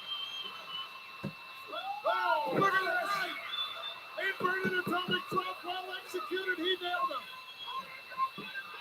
Tag made it a Dream. Good teamwork. Good teamwork there.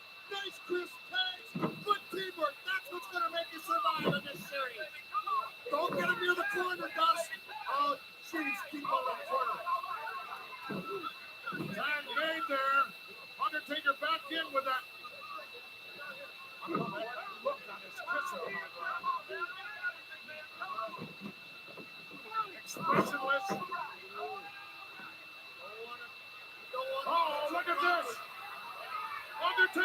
325 pounds. Look at that. He walked right along that top rope. I don't believe it. He didn't even go on his feet. It's over. He's out of there. Got it. The dream has been eliminated. Hey, these guys have got a raw deal here, man. They did not know who the mystery man was going to be. They got Glover Love out there. They got... Come on, bro. Come on, Hart. Put your heart into it. Right hand after right hand is a drill. Oh, come on. Couple of cheap shots there by Brother Love. Bret Hart is a call. Yeah. This Undertaker seems to be impervious to pain. Look at this. Look at this. Look at him, Dusty. And look at the Undertaker come to the rescue of his manager. And look at him go to work on the American team. He hits like a ton of bricks, this guy. The Undertaker has been counted up. Oh, he was the legal man in. Oh, yes, he looks scary. He's big, but he's dumb. I don't think he fully understood the concept of these matches, Hot Rod. Well, that's why he's got Glover with him. No, because he's dumb. Come on, Bret. Back to the survivor. Bret Hart. Come on, baby. Put a little heart and soul in it. Abbott gives a sign for the figure four leg lock. Yeah. Turn him over into a small package. And Valentine is out of there.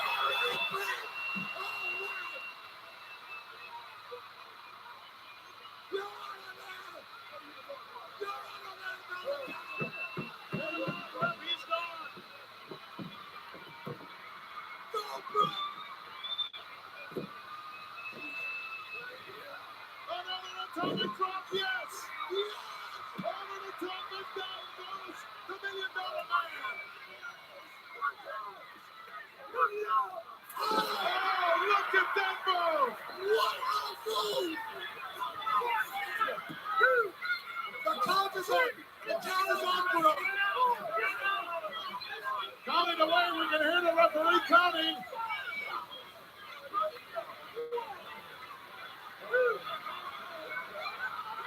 Oh, last moment, he threw him on shoulder first. Get in the ring. Get in the ring. Oh, right into the steel steps. Oh, and all the way up here. Get in the ring.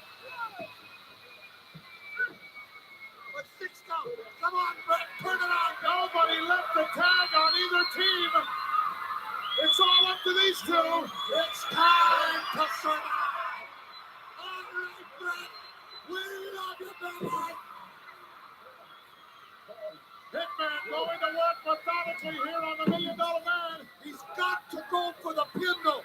Both opponents are too tired to be duking it out. You got to put your energy into a pin. Both guys have sustained tremendous punishment. Hot Rod. Normal guy would be out of there already. Normal guy would be dead. Reversal. Oh, oh, did he hit that? And he knocked the wind out of himself. Knocked the wind out of me. That's hard to do. Oh, you're not going to beat the Hitman like that. No, sir. He knows how to survive. Well, the door was open, Hot Rod. Why did he go for the $1 Million Dream? He's tired. I guess so. Not thinking. He's tired. He's taken a lot of punishment. For a while, you remember that the Dream Team were down in odds. The odds have been in the favor. They had a surprise partner. Turned out to be a monster that rings bells at night. Oh, backside coming out. Shoulders are down. Oh, so close. Side headlock now by the Hitman.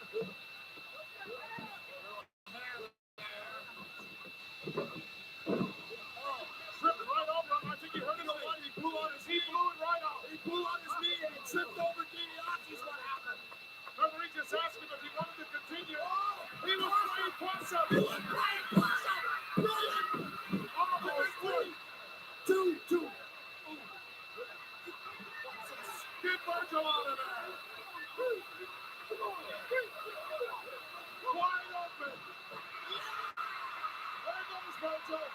He still couldn't get it. Backbreaker. He knows he's got to get the pin. And he's going for it. Hitman, second turnbuckle on the inside. Elbow found its mark. What a tough guy this DiBiase is. Tough, man. Both these competitors. Tremendous. Duck underneath, look up. Yes! High crossbody. No. No, kick. It's over.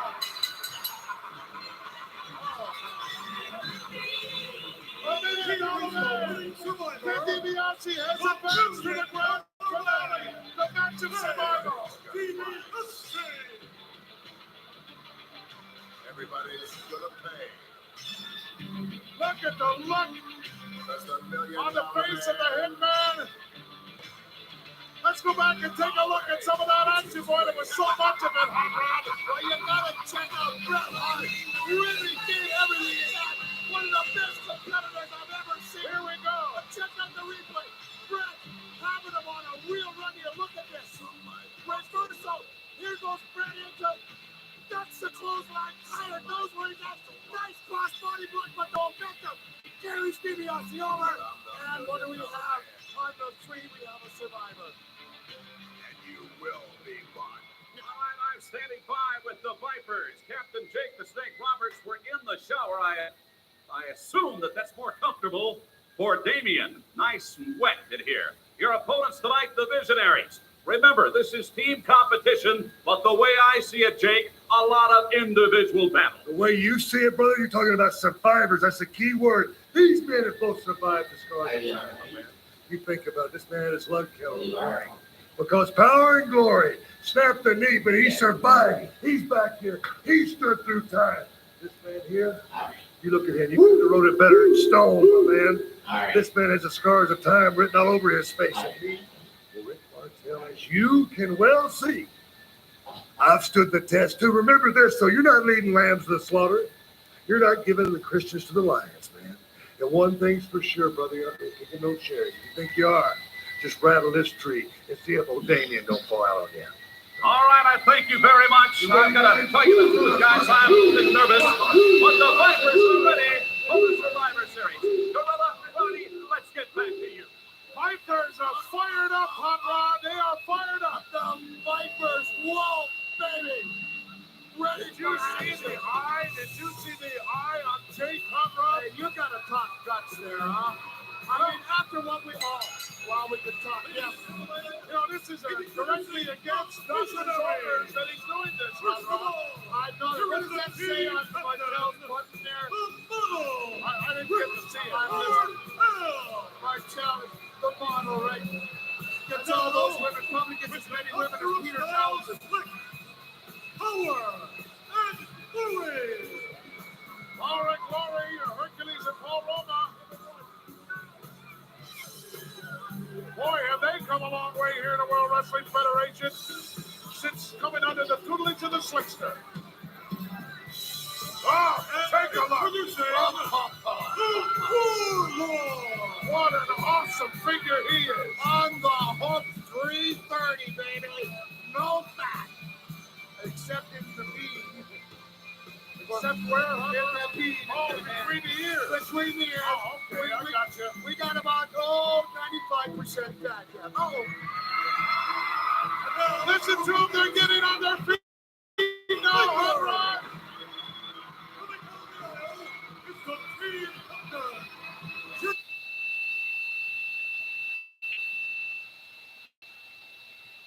We see, you can imagine how much to go in against these guys. But then again, look at the guys he's got backing him up. Take this thing. The Rockers from Marty Jannetty. Sensational to say the least. The Plymouth Rockers, baby, it's Thanksgiving. And look, you think he ain't trying to tell you Superfly. Wow. He's the original guy that said the sky is falling. Superfly. They got coconut ain't him in the head. The Phenom, Superfly, Jimmy Snuka, the 14th member. As his capacity crowd is getting with it. Whoa. Martel, what Captain Martel, what's he call them? The visionaries? The visionaries. Oh, little psychological tactics there. Well, yeah, it's just another way for him to gloat. I heard him say that he said after this fight, the Vipers are going to look like a bunch of glorified worms. Oh, my. Isn't he getting witty? He may have to eat those worms. They'd have to eat them worms. Never underestimate the power of bacon. Oh, I don't. I hate snakes. Even the kind with two names. Huh. Okay, boys. Well, I don't blame you for kind of taking a look at it, because look who's starting for the visionary. Lord wanted to start off. Janetti right there to oblige him. Absolutely. Look at that walrus-looking sucker. Well, so far, Hot Rod, we got two big ones in the grand finale, the match of survival. Ultimate Warrior and the $1 Million Man. Watch what the Rocker's doing. He ducked behind, slapped him on the back. Look at the red marks on the back of the walrus there, the warlord. Slapped him on the back, just intimidating him, just getting him mad. Of course, when you get him mad, that's what happens. He didn't sneak around at that time. But he outsmarted him there with the speed. Drop kick. He just brushed him away. Another one brushed away. Can't miss those drop kicks, Hot Rod. They take their toll. No. And the Rockers, that's their best. Of course, look at the Rocker. Moving fast. He knows what to do. Yes! He's all over, in and out, over and under. Great moves.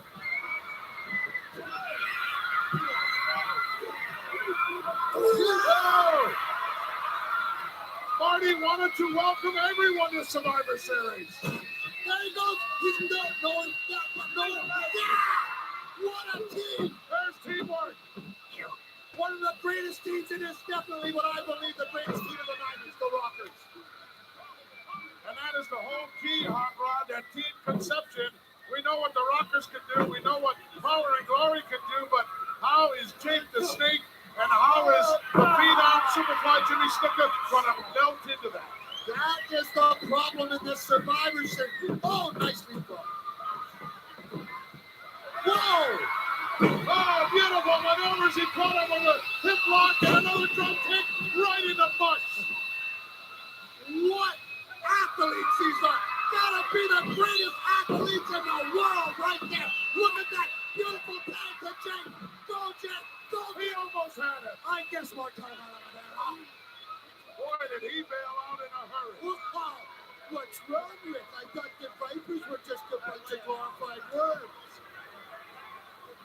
Boy. Oh, he's going to get some advice from Slick, I suppose. Paul Roma now in there. Oh, big shot, a right hand by Jake, found the mark. Now you notice what Jake is doing. Jake, because of his vision, nice leverage move, is trying to keep as close touch on the wrestler as he can. He will not let loose once he gets a hold, because then he knows where the guy is. Jake, the consummate wrestler. And keeping everybody on his right side. He's got her, man. He's got her. That arm hurt. Oh, no. Yeah, get out of there. That's the smartest way to get away from Jimmy. Because he don't stop coming, stuff. I know that part. Tag big. Hercules in there now. With the Phenom. Got rid of in a hurry. Nice shoulder block by Hurt. Fly up in a hurry, though. Leapfrog in a beauty. Look out. Reverse knife edge nailed him. Can he fly, baby? Action. Hot, fast, and furious here in the Survivor Series. Are you going to survive? That's on my mind, Hot Rod. Sweat. Boy. Look at Jimmy Snuka. Look at this. Uh-oh. Look at that. You know what kind of power it takes to do that, Hot Rod? Enormous. I've never seen a man more powerful in the warlord, but Snuka knows how to deal with powerful guys. He's dealt with me. Superfly got a lot of things in his arsenal and 3 partners over there as well. Yes, that's his biggest arsenal. Oh, it looked like a low blow to me. Maybe not. The official would have called it. Look at Big Bear Hug here now, Marty Jannetty. Got to get out of there, Marty, any way you know how. There you go. rang his bell. Is that what's inside there? A groggy warlord. Oh, what a smart move. Jannetty's out of here. He got him. Okay, get your pencils out, Gorilla. The party's over for one, and there's 3 more to go. Well, it's not over yet, Slickster, but it's now 4 against 3. The action just don't stop. Oh, oh. Caught in midair. He's climbing, he's climbing. He's got him confused. Oh, what a move. What a move by Shawn Michaels. Warlord trying to back up now. Look at this, look at it. They're screaming here, Hartford for the DDT. Reversal. And Jake come out of there and staggered the big guy with a clothesline.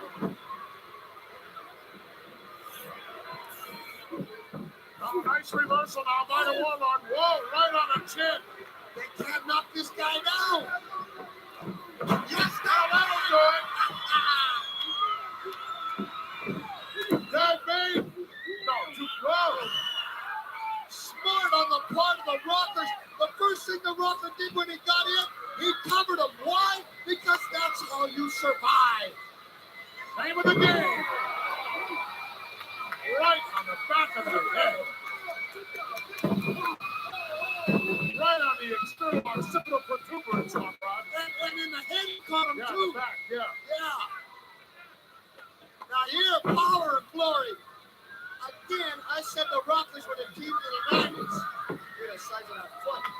Power and glory. They could be second runners up, if not tied.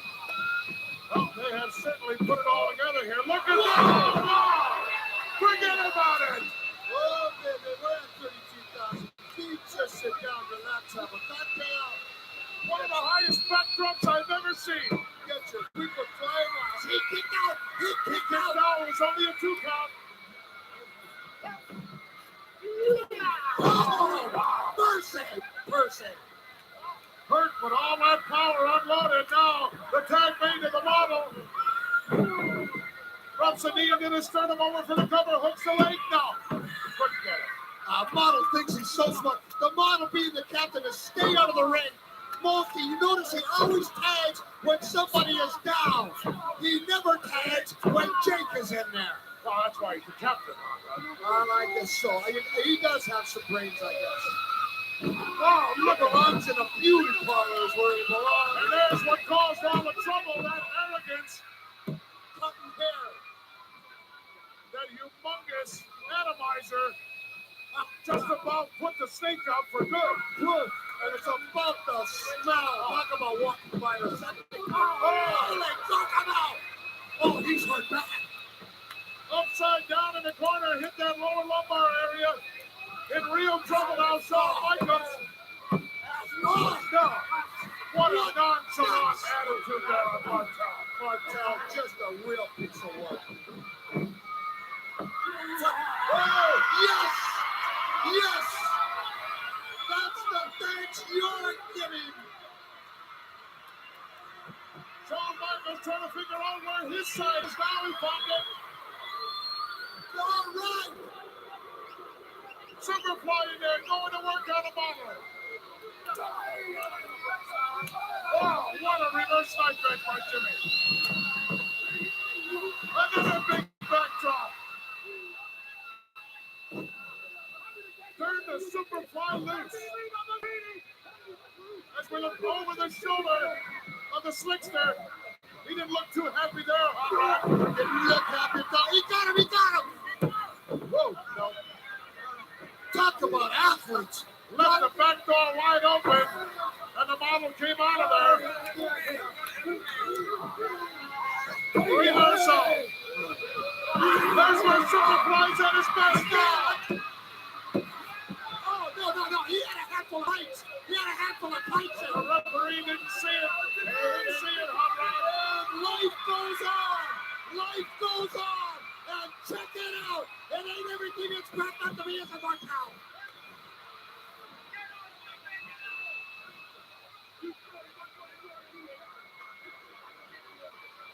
one-sided now, Hot Rod. I know one-sided. Holy cow, you're talking 1, 2, 3, 4 on one side. How many we got in the other third? 2 only. Oh, it's not looking good. 1 against 2, Shawn Michaels and Jake, the only 2 left. But that's what makes this the greatest event. The Survivor Series is anything can happen, and it all is. Hercules now in there with Jake. Irish whip by the big guy. Whoa, showing us some agility. Made a mistake there. Oh, did the sign. Yes. What a DDT. Oh, did he bail out of there? Jake is having a hard time keeping his balance. You want to notice sometimes Jake's feet aren't exactly right because when you can't see, it's hard to keep your balance. And that's what's happening to Jake. As much as he's trying, man. I can't believe he's still out there, Hot Rod. He has no peripheral vision at all. None. Hey. He is the motivation of the team. He look at him. The team members got to be saying, if my captain will go out like that, I'm going down with the ship if it goes down, or I'm sailing if it's sailing. Little team confab now. How strong revenge can be. Ooh, and what determination they can give one man. And that's the man right there in the blue. That ain't the blue. Oh, he never saw him coming. You sheep ass. Excuse me. You sheep person. Never saw him coming. And that kind of scares me because that was to his good side, Hot Rod. Not only now is his vision, but the guy is getting a little tired, rightfully so, and he's getting whooped on. But he's still there. All Roman out going to work. Punishment is taking its toll here on Jake. Yeah, Jake's in trouble here. Jake's in trouble right now. And Romeo there, Romeo going to the top. Tough as nails, Romeo. He gave too much time. Make the time, Jake. Make the time. He did. Time to rock and roll. Oh, revenge now for Shawn Michaels. Beautiful flying elbow. Roma with a nice reversal. Put his head down and got caught. Whoa. Beautiful suplex. Absolutely. The Rocker throwing his own feet out at the same time to make the impact as strong as he can. Elbow right to the breadbasket. No, he did not have that leg hook tight enough, but he's tired, and can you blame him? You people at home, just whoa, look at this. Non-stop action. Tag 8, I don't think that Michaels knows that. No, he doesn't. Ooh. Talk about a prickle. Hurt just took all the wind out of his sails. Holy cow. What a great series. What a great series. We're not even halfway through. I got to take my jacket off. Come on, Rocker. It's getting a hot rod. It's getting hot. Look at that age tracking. The age tracking and the Rocker. He's tracking too. Shawn Michaels taking a whole lot of punishment out there. Hurt with that enormous upper body strength. And the captain holding it all together over there in the corner, Hot Rod. Holding it together, the Rocker against Power and Floyd. These two teams are constant and anti wrestling. And that is what it takes to win the Survivor Series. But then when you're beat, when the odds are stacked against you like this, what are you going to do? You know what you're going to do? You're going to try harder to try to survive. That's it. Team captain in there now, the Marvel. Oh, now we're seeing those quick tags, Hot Rod. So smart on the part of visionaries. Give them credit, man. They know what they're doing. Quick tags are not allowing one opponent to stand there too long, so as he gets tired. I don't like Shawn Michaels' chances here. He's getting his clock cleaned out there. Yeah, but he won't give up. You know, one thing about the Survivor Series is the men that are in it are so tough, they get hurt so bad because nobody wants to give up. There's too much pride involved. Uh-oh, look out. We could see the power flex here. Uh-oh, if we see that. What's the timing on this move? He down to forget about it. It's over. Perfect timing, man. Hot Rod, take a look at the picture. It's 4 against 1. I'm telling you, sitting up here as a commentator, this is getting real ugly. We're talking one man in there that can half see, that is very tired against 4 gorillas, and we're talking a bunch of people in Hartford. Listen to us about that. They want to see Jake go. It's getting real serious here, though, Gorilla. Getting real serious. Jake, look at Jake calling them all on. As long as he stays in his own corner, may be able to hold on here for a while, but boy, I don't he's like not his alone. chances. He's not alone. No, he's got Damien out there. He's got Damien. And he has also got the admiration of everybody in this arena. They all love Jake, and they can't help but stand up for what he is doing. However, let's be realistic, Rod. I don't like his chances. Nah, we're talking the guy's going to have to beat 4 guys by himself with no break. Nobody to tag. Nobody to tag. Nobody hold. Oh, Big Bear hung by the wall line. All by himself, lonesome in a bear hut with a gorilla. Come on, Jake. He's not going to quit. But at this point, I hate this all. I hate to see the man get hurt, though. There becomes a point in which you maybe just want to see him get pinned so he don't get hurt anymore.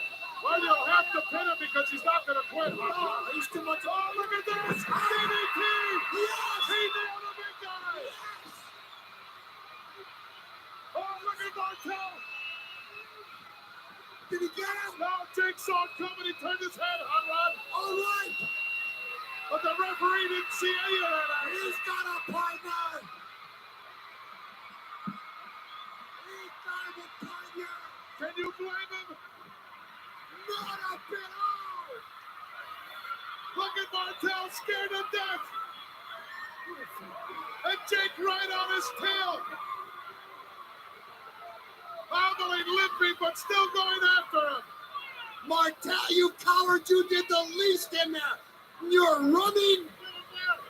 Referee's counting.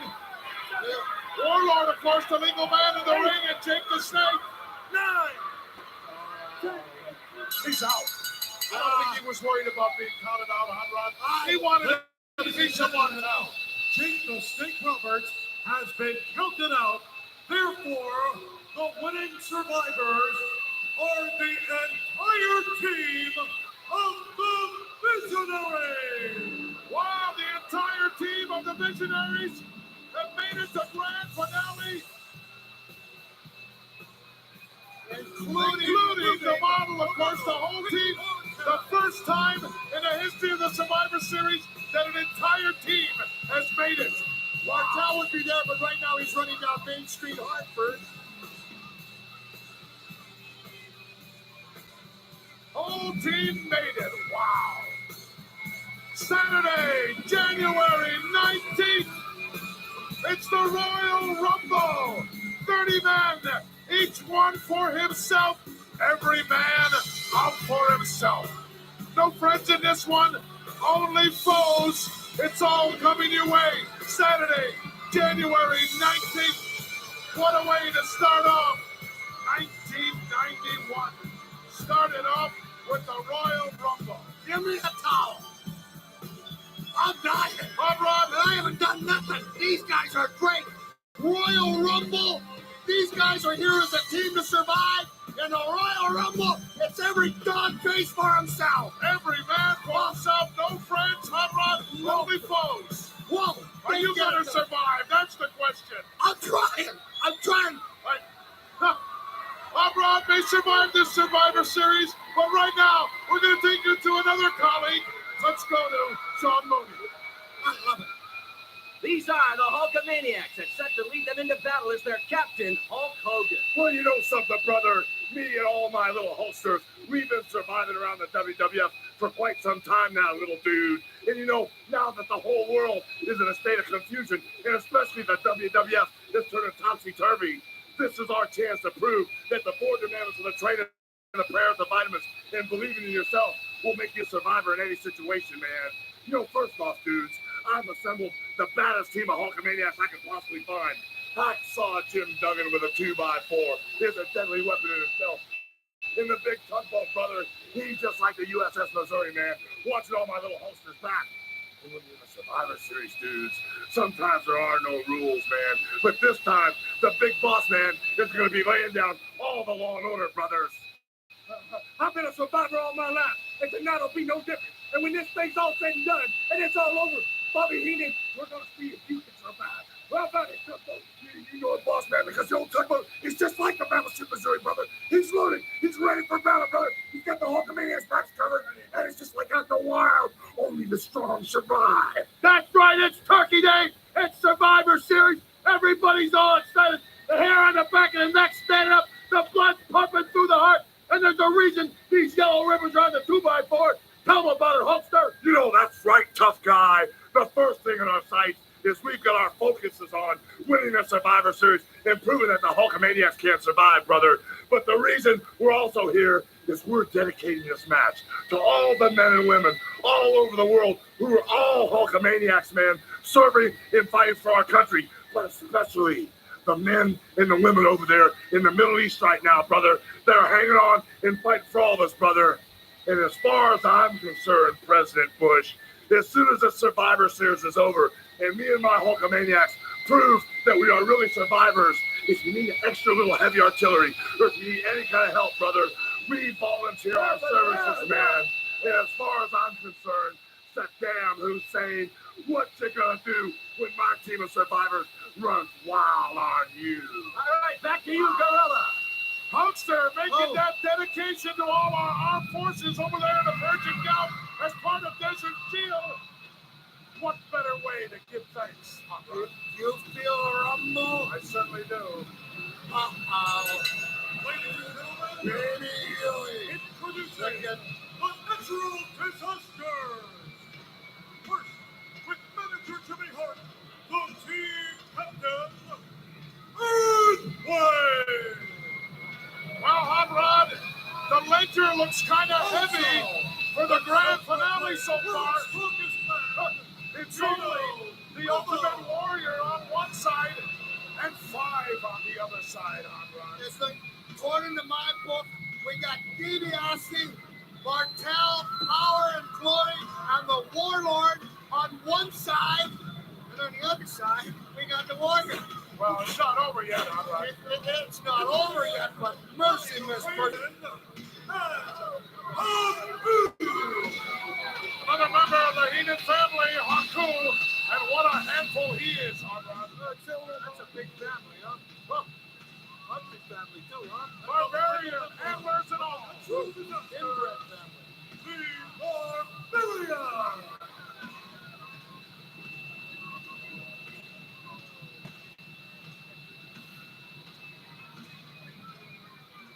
Jam-packed here at the Hartford Civic Center in Hartford, Connecticut for the Survivor Series. And now, this one will go down in history, Hot Rod.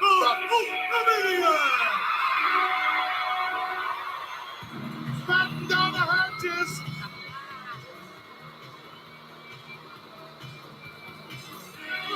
Turbo!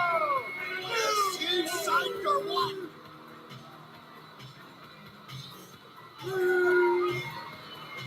Well, the guy most responsible for the Hulkster returning to the World Wrestling Federation. Right there.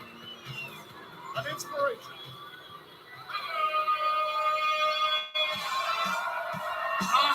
Introducing, I love this guy. Look at the yellow ribbons wrapped around that 2x4. Look at them all. We love our troops. The greatest country in the world, and we bring you the greatest athletes. That's Jim Duggan.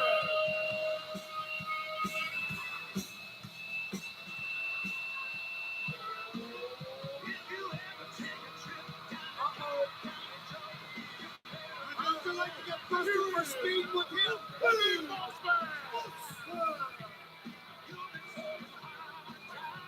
Party time, baby. Yeah, red logo, no one. He ain't taking his time to the ring. He's ready.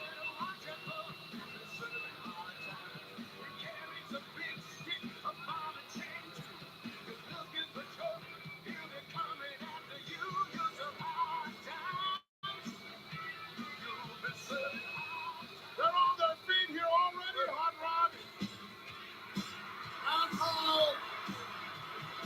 Listen to them, they're going bananas. Who do you think's coming out? And now, here is the team captain of the Hulkamanians, Hulk Hogan!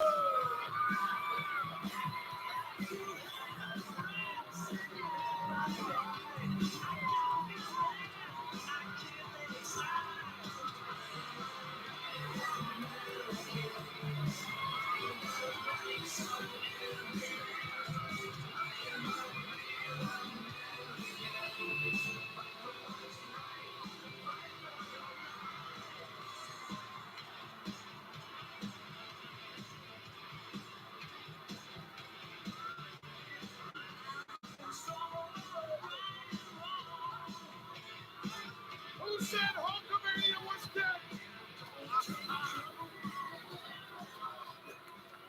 Well, look at the... First of all, this ain't no beauty contest. We know that right off the top, don't we? Absolutely. Whoa. This is a place for men. Again, no beauty contest. You see that one sign, Hot Rod? It said earthquake, you made a big mistake. I like that. It is deafening here in the Civic Center. What are they yelling? I can't understand it. Hogan. That might have been the dumbest question I've asked in 1990. Now, I ain't a fan of none of these guys. I have fought them all, but I am an admirer of every one of them in there, and I do respect every one of them in there. But I'm going to say what I think.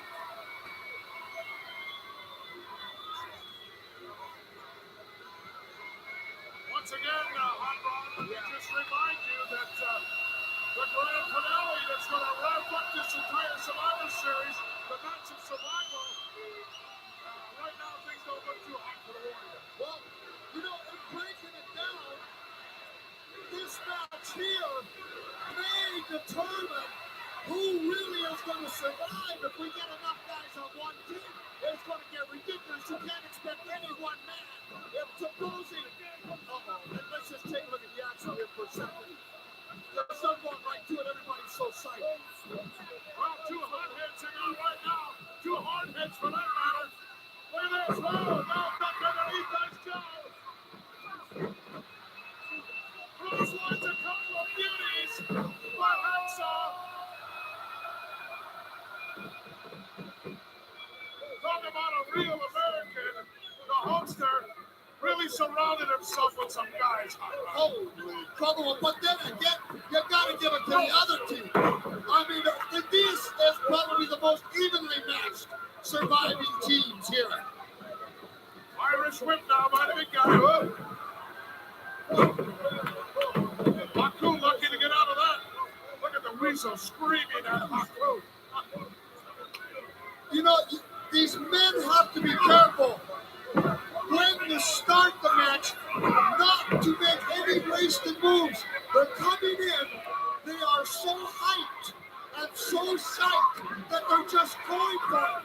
I think they would be smarter to take their time in the beginning, but they cannot seem to do that with the emotion in the arena.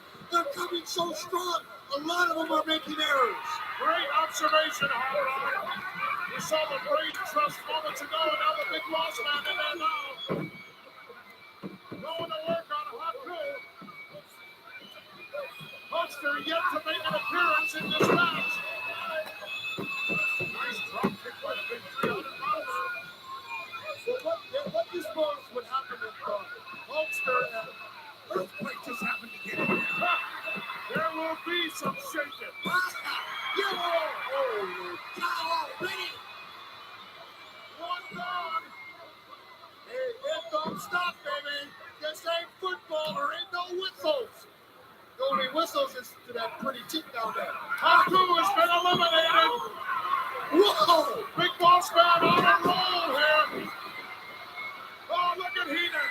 Yes, but he should not be doing that. He should concentrate on the men in the ring. That's a mistake. We know he can beat up Heenan. We know he will get to Heenan. Or at least we hope. Right now. Survived that mistake, Conrad. Querido.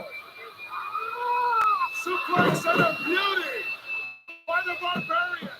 Man, that guy just picked up 340 pounds like it was a bunny rabbit. Huh. They're saying that the Barbarian doesn't have a clue how strong he is. I don't think he's ever been tested fully.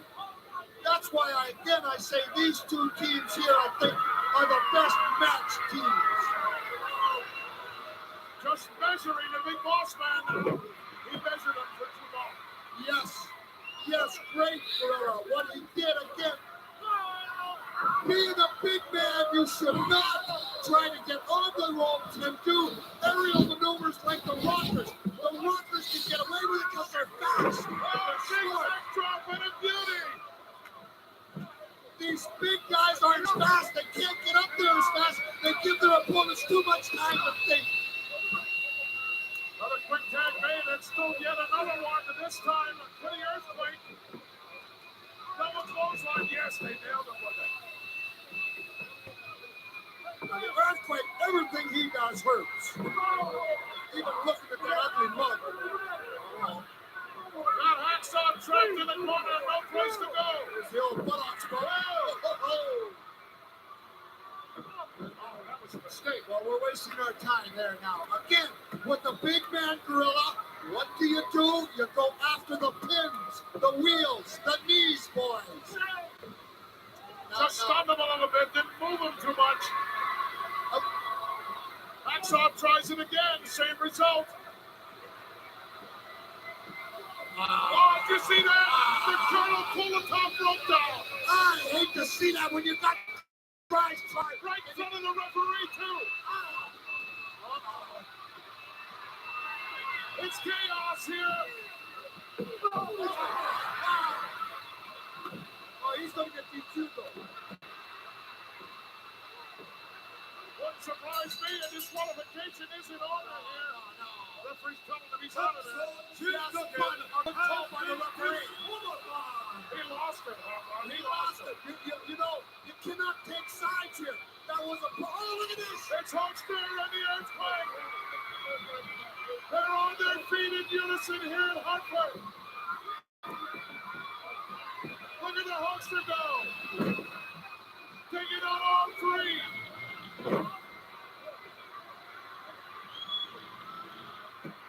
He's gonna slam him. No, do not try it. You're wasting your energy. He got him. Okay, so this is the first time I've been wrong since 54. Hulkster pulling out all the stops.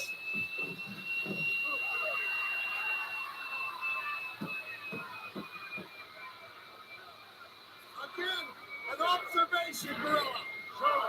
Hulk coming on strong, took the time and the energy to pick him up and slam him, but then did not cover him. Oh! Got tied up in what he was doing, and the crowd yelling, didn't go for the cover, could be the fatal mistake. Wow! A 10 on the Richter scale, baby. I think it went right off the scale, Hot Rod. Listen to the chant for Hogan here, but he's getting it put to him right now by Dino Bravo. Just went over and whispered something. Oh, small package. He got him. He got him. Bravo's been eliminated. Okay, now, the smart thing for Hogan to do is get the hell out of the ring. That's what he did. Made the tag to the Big Boss Man.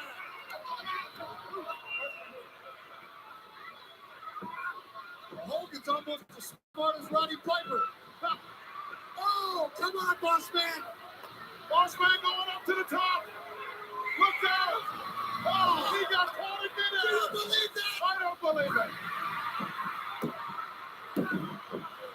Smart move by the Huckster, but it didn't get the job done. What a powerful man that Earthquake must be. He got 320, 350 in the air. Wow, from the outside, well-placed boot right into the back by the Barbarian. There goes that scale again. Unbelievable what the Earthquake can do to you if you make one little mistake. And I believe Hogan made a mistake. Again, it not covered when he had him down. That's it for the big boss man. Got it, man. But life goes on, doesn't it?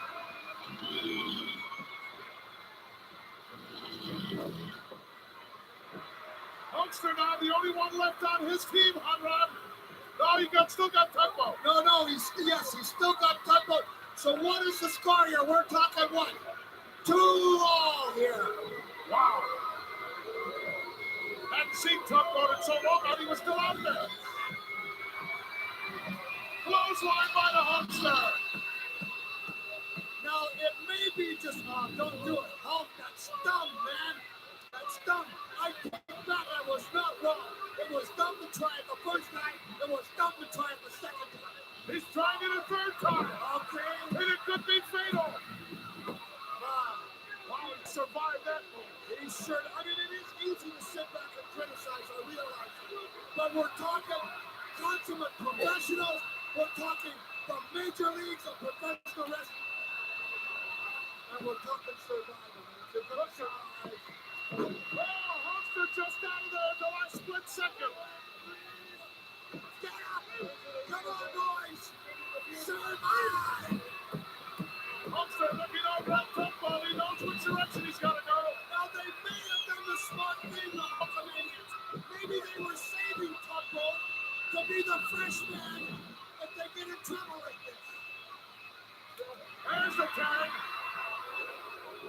Tugboat's in. I hope the ring holds up. Irish whip by the big guy. The irresistible force just met the immovable mountain.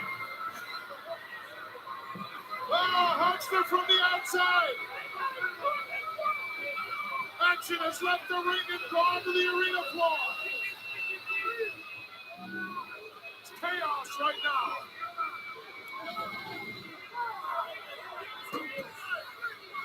Let's not forget it is Tugboat. Now, who's legal? Tugboat and Earthquake are the two legal men in there. Huckster just got his back rammed right into the steel post. Okay, now Tugboat, okay, the referee rang the bell. Hang on.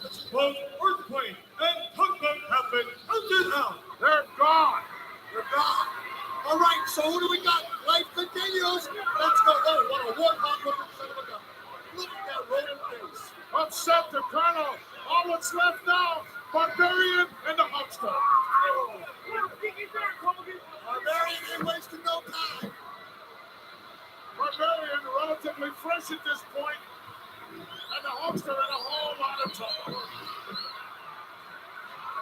But we know what kind of determination he has, what kind of punishment he can take, what kind of guts he's got.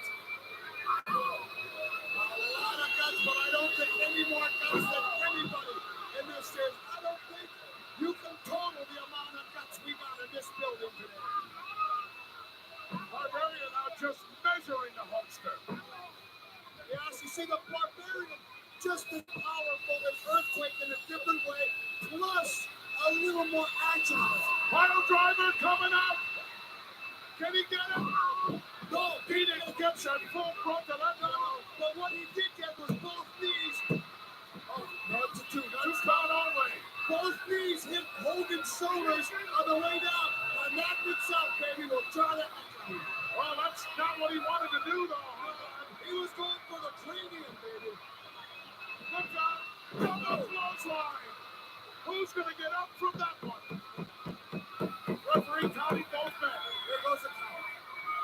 Now, if both men get counted out, that's it. Nobody survives here. No one moves on to the grand finale. which means the Warrior will be the only one on the one team again. Well, we're not over yet. We still got a ways to go. I'm excited. I know you are. I'm hoping you're going to survive. Oh, no. Come on, anybody. Hit somebody.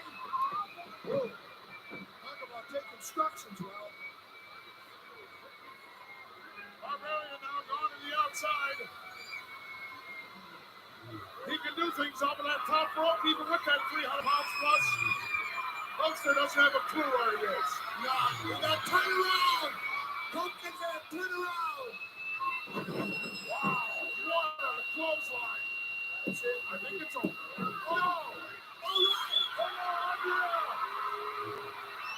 That adrenaline is flowing now. We don't want to see quitters here. We want to see real men. And real men wear kilts. Hulkster now fired up.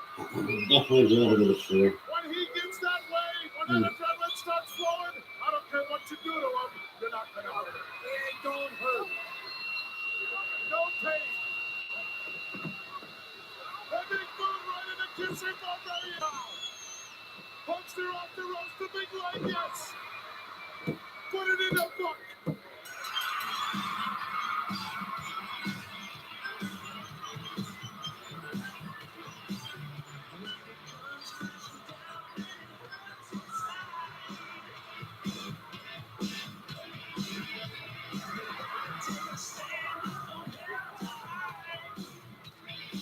Here is the winning survivor.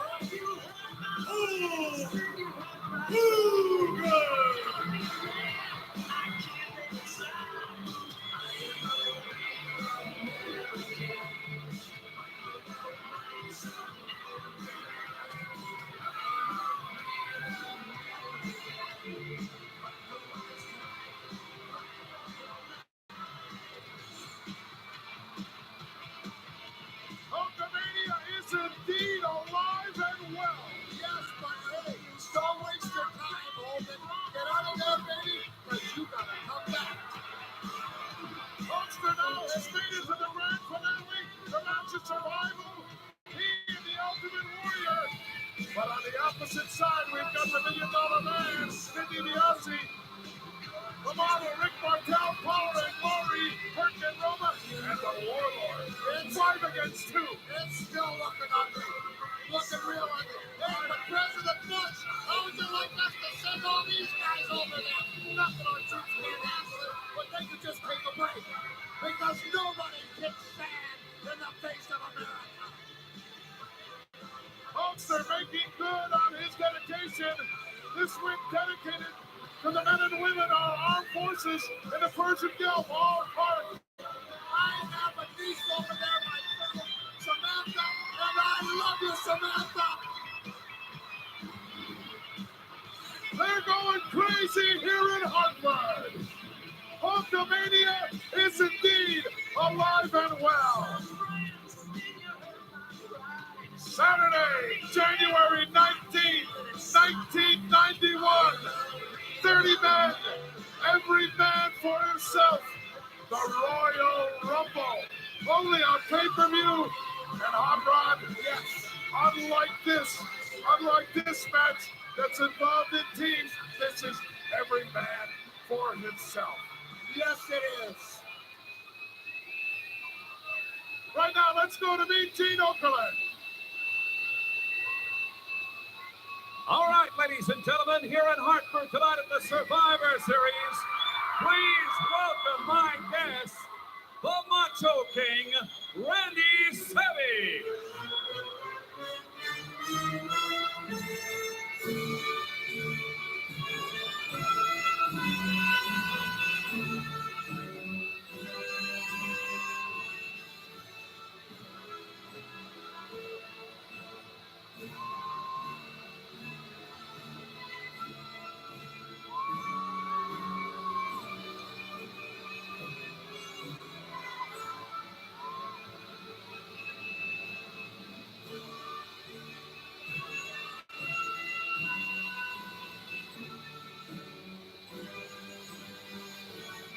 All right, Macho King, you find yourself in a little different role role here at the Survivor Series this year. As a matter of fact, you're a spectator.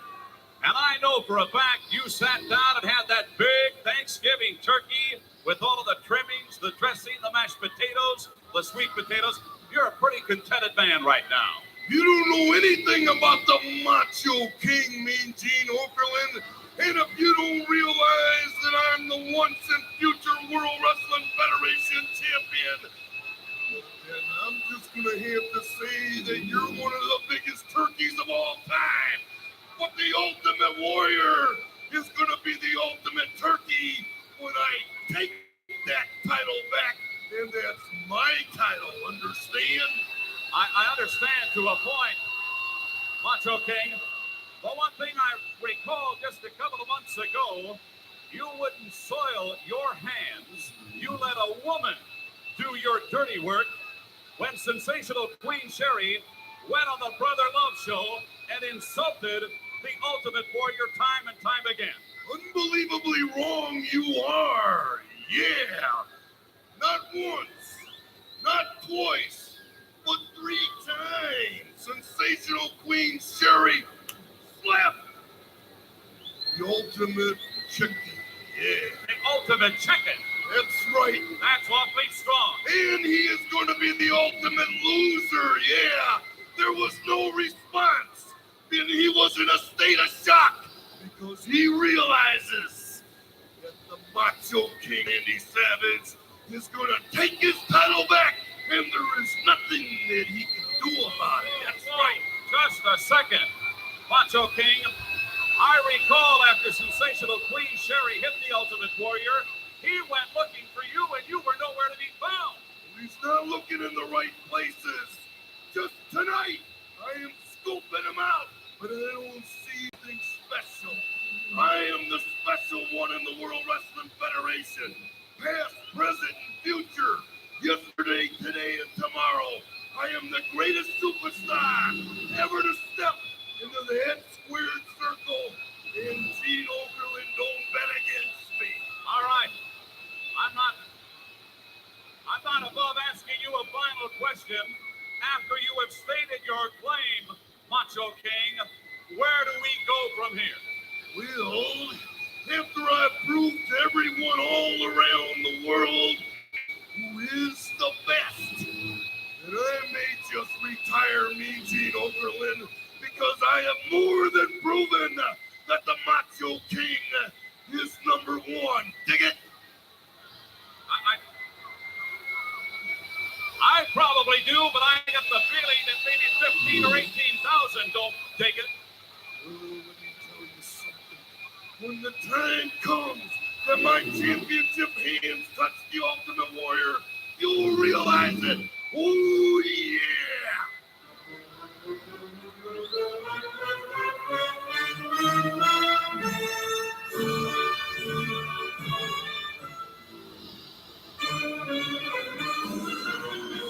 Corona Monsoon along with Hot Rod, Roddy Piper here at Survivor Series in Giant Pat, Hartford Civic Center. Hot Rod, with all the excitement, I almost forgot about that humongous egg that's going to hatch here. Last time I saw an egg that size, Vanilli laid it. Oh, my God. Oh, look who we got coming now. Nikolai Volkov, God bless him. The Russians give us Nikolai Volkov. We give the Russians MTV and 2 Live Crew. There's a fair exchange, huh? Well, something very dramatic as we take a look at the Bushwhackers. We'll have to come out of this confrontation, Hot Rod, because right now, in the grand finale, the match of survival, on one side, only the Warrior and the Hulkster, but on the other side, the $1 Million Man, the Mama Rick Martel, Hercules and Paul Roma, and the Warlord. You know, this is not even half over. I cannot, the matches we have been tremendous, and the best is yet to come. The match of survival is yet to come, that's for sure. And who knows what's going to spew out of that egg? That's true. I'm kind of anxious to see what's coming out of that egg. I know it. Well, we got it. Boys overseas, across the world, I'm sorry, man. But God bless America, the only place. Let's go to Mean I wanted to point out to you and your cohorts that the Survivor Series is being shown around the world to our armed forces. They're going to be seeing you in action here tonight against the Alliance, and especially those great guys and gals who are serving our country proudly over in the Persian Gulf. And by the way, they find you and your commanding officer despicable. Despicable! Despicable! Stand at attention, you! Shut that hole and listen up! And all you maggots out there, listen up! Despicable! It's saluting the red, white, and blue! I, Sergeant Slaughter, salute one flag, and that flag is the banner of that great Iraqi nation. Gotta be kidding me. You know what you face today? My mercenaries and I sat down to a beautiful, hot, delicious turkey dinner with all the trimming.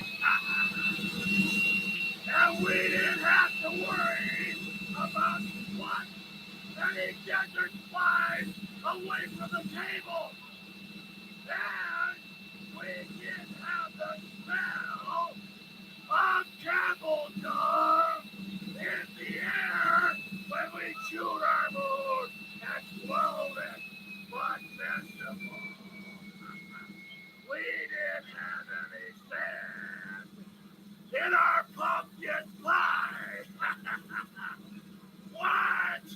What did all of you American gung-ho soldiers out there in Saudi Arabia have in your K-ration kit today? Hot turkey sandwich! Call yourself an American, you've got to be kidding. President Bush, take some advice from Sergeant Slaughter.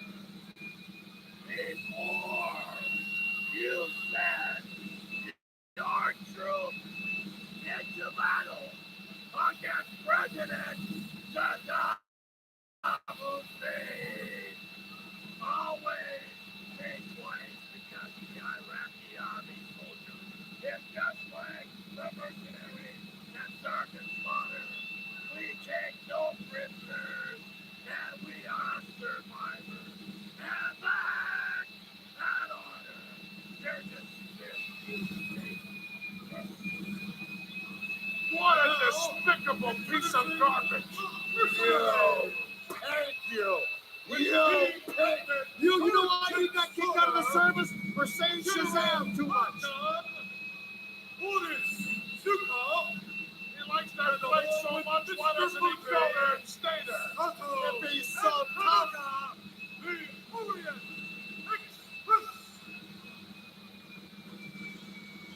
I don't care what you do, what kind of camouflage you use.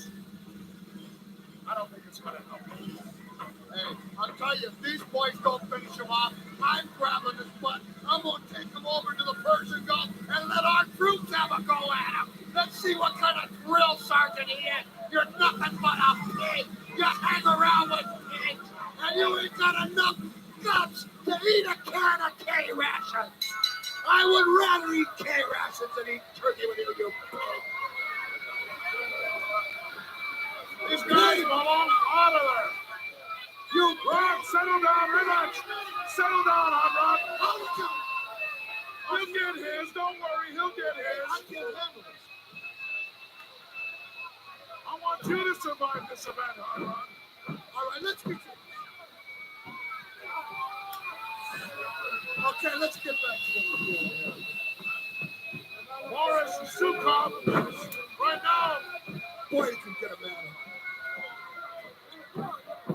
Tito Tito Santana in there and get those bushwhackers out of there. Tito with that flying forearm nail though. He got it. All right. Boy, that camouflage really helped that big noggin out. Morris's history. But it don't stop. The action continues. Wouldn't you like to just drop Adnan and Sergeant Slaughter just over there in the golf with our cubes for about 5 minutes? That would be sufficient. I got confidence in our gals and boys over there.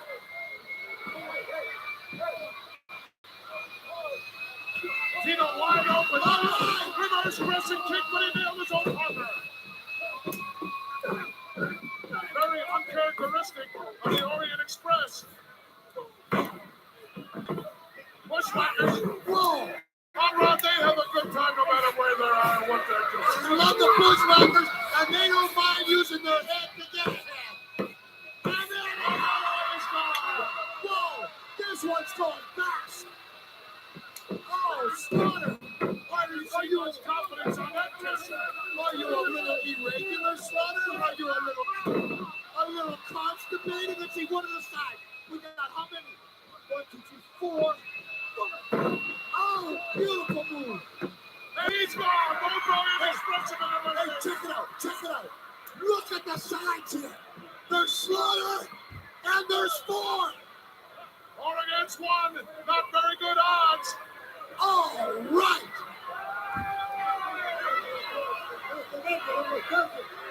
Unlike Jake the Snake, he's Sergeant Slaughter. Don't got nobody on his side. Yeah, he's got that roof over there in the turban. That's what I said. He got nobody. Nikolai going to work. The winner of the Freedom Award from the Boy Scouts of America, Nikolai Volkov. Well, representing the red, white, and blue. Oh! He got nailed. Oh, he got caught hard there, man. He got caught hard. Come on, Nikolai. Drag that camouflage face across the mat. Wipe some of that chin off. You know what's wrong with Sergeant Slaughter? He's like a pelican. His mouth can hold more than his belly can. A traitor. A true traitor. Chant going on for this capacity crowd. USA. It's not helping Nikolai right now. He made one crucial mistake there. And on yellow pig line, Adam. Blue. Sarge going downstairs into the breadbasket.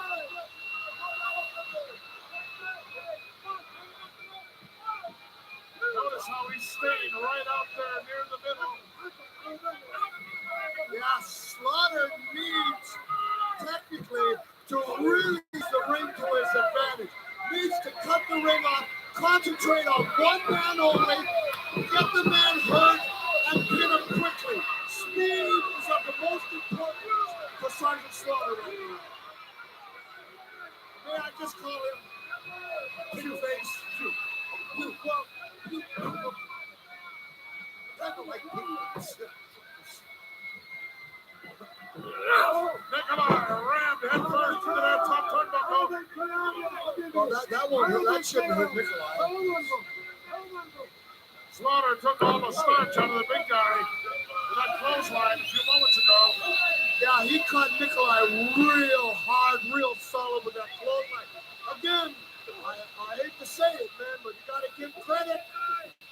Credit is due. Slaughter's doing a hell of a job of keeping Nikolai on track. And you want to notice something. Slaughter is not going fast. You notice his pace. Look how he's getting up very slow. He knows he's got 4 guys to contend with. He has to do that, Rod. He's got nobody to tag. He's picking his pace. Setting him up here. He hasn't missed anything yet. Very deliberate. Hooking the leg. Nikolai's gone. All right, Butch. Tear him apart, baby. But he's got 3 more fresh guys to contend with. Nice forearm.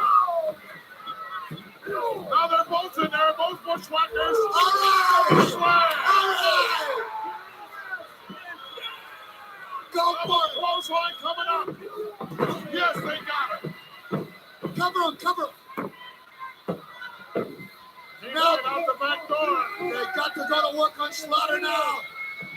Beautiful. I don't think Slaughter can come back from this. I don't think he's a survivor.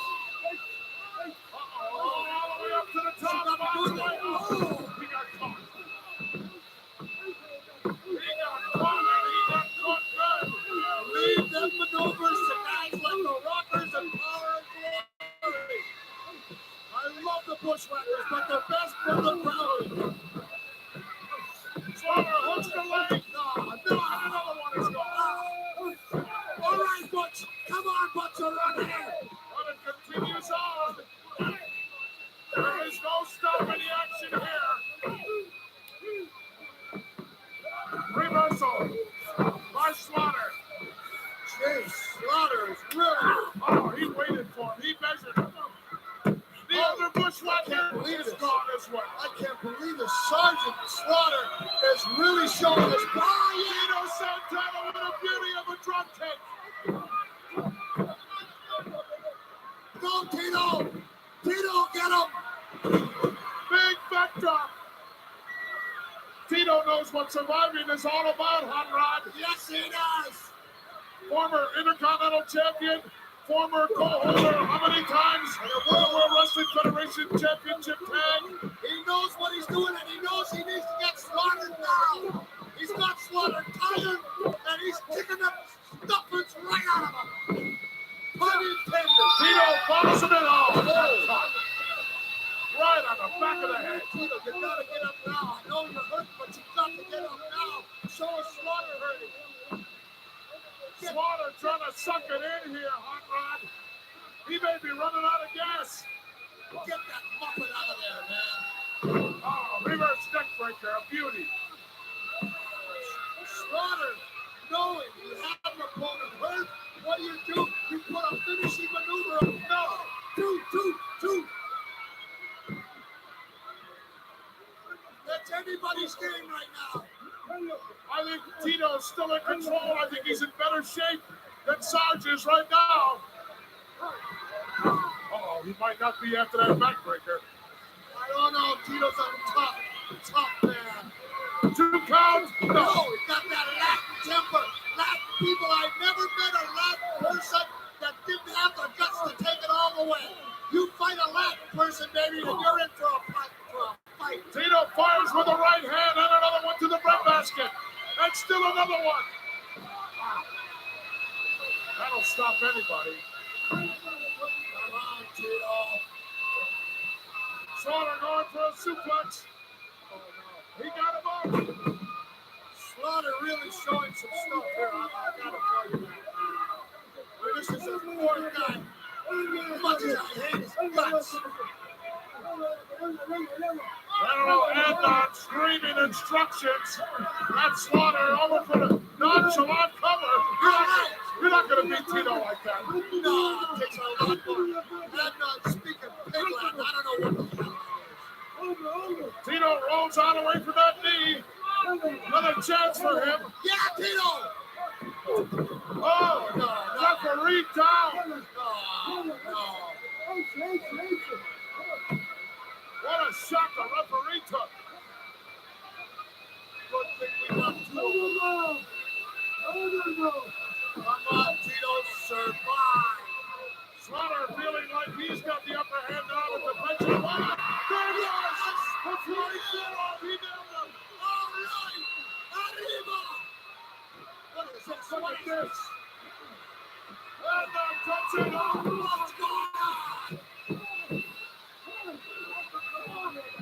Come on, Rap. Get that guy out of there. Come on, Rap. Look at what's going on. That's a DQ. Come on. Slaughter not measuring him. No. For the count of clutch, yes. He's got it on.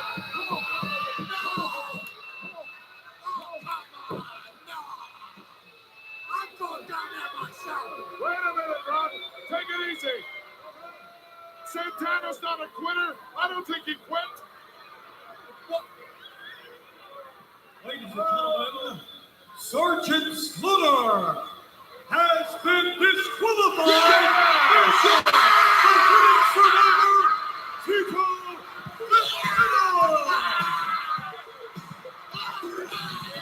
Obviously, the referee saw all that extracurricular activity and called it correctly.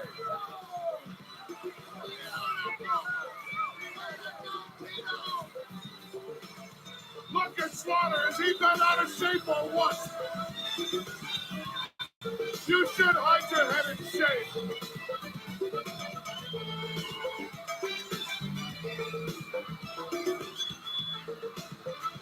Vito Santana, the sole survivor for his team. Here's Sean Mooney. With me now, the $1 Million Man Ted DiBiase and the entire Visionary team as they prepare for the grand finale match of Survival. We did it. We did the impossible. We had a vision, and we did it for the first time in the World Wrestling Federation. Our whole team survived. That's what you call unity, teamwork, and combine that with all the money, all the resources, and all the knowledge of the $1 Million Man. There ain't no stopping us. That's right. And in addition to being the first and only team in the Survivor Series to survive intact, the $1 Million Man has given a lot of incentive money to make sure that this team survives one more time. And you, Tito Santana, you're a great athlete, but you happen to be at the right place at the wrong time. And how long ago was it? I think it was WrestleMania 6. Hulk Hogan versus the Ultimate Warrior. There's a lot of bad blood there. You think that these two egos can climb in the ring and combine and be a team? I don't think so. What I'm saying, brother, is you're looking at the survivors.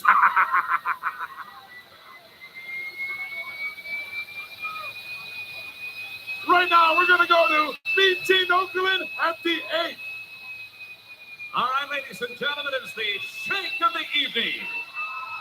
Things are really heating up here at the Survivor Series. And I got to tell you, these great fans here in Hartford, Connecticut are red hot too.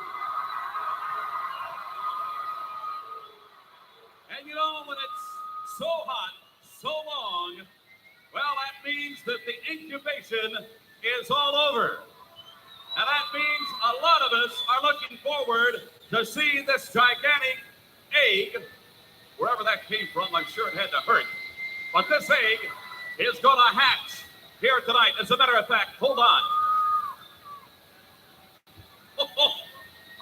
This cracks me up. I can hear it starting to creak and crack right now. Everybody has speculated as to what might be in the egg. Is it a dinosaur? Is it a rabbit? Balloons?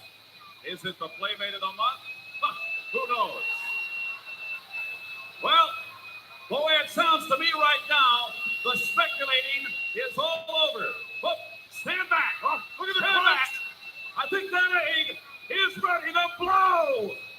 Oh, there it is. What is it? What in the world? Oh, my God. What in the world is this? I don't know what it is. Take a look at it, ladies and gentlemen. No, you're looking at me like I don't know what it is. A beak, a little rooster tail up on top. I don't know.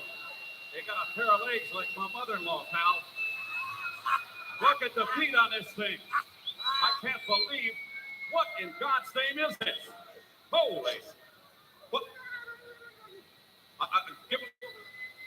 What is with the gobbledygook? The gobbledygook. Huh. Don't tell me you're the gobbledygooker. You've got to be kidding me. Is that all you do is gobble? Well, on Thanksgiving, what would you expect? What? You want me to what? Oh, no. I wouldn't do that, not in front of an audience like this. All right.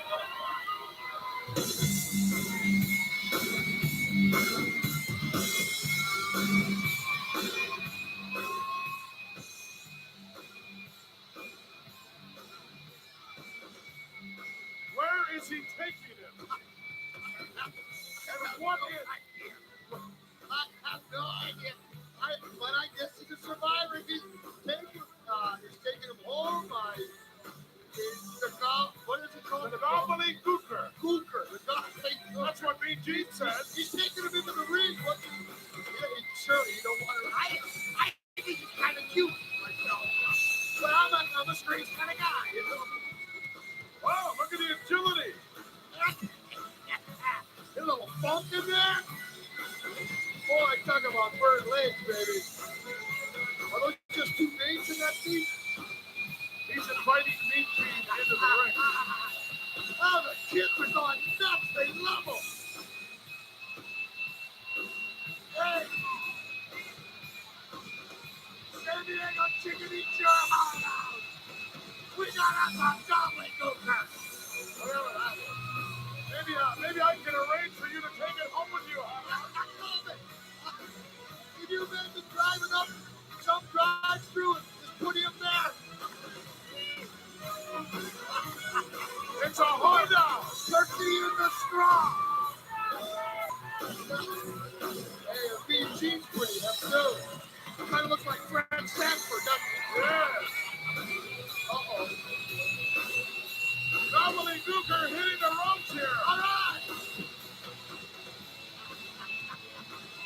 I think we should make him the official mascot of Survivor Series. Is that a male or female gobbler? I'll take the home and I'll tell you.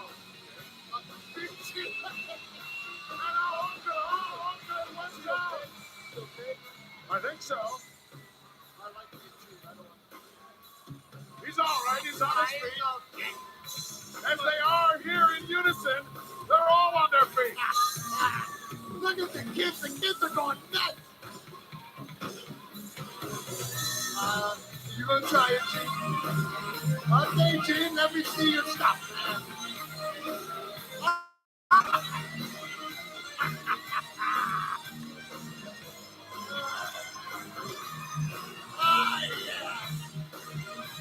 Turn and burn. I love it.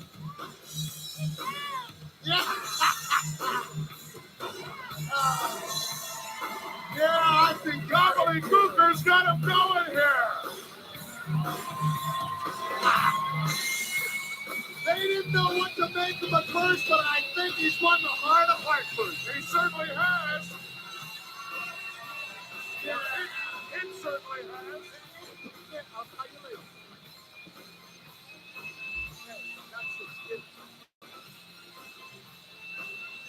I could bring him home, put him in my family with my 6 kids. They'd never know the difference, man. One more kid, one way or the other.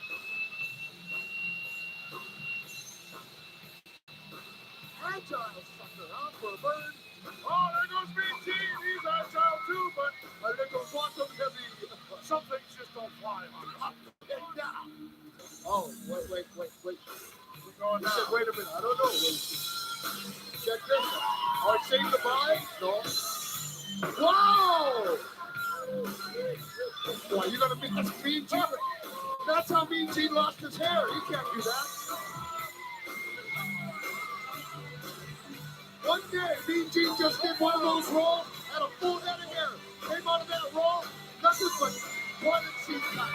Gobbledygooker, a big smash here at Survivor Series. Hey, anything can happen at the Survivor Series. The way I look at it, that's one turkey that survived. Certainly did.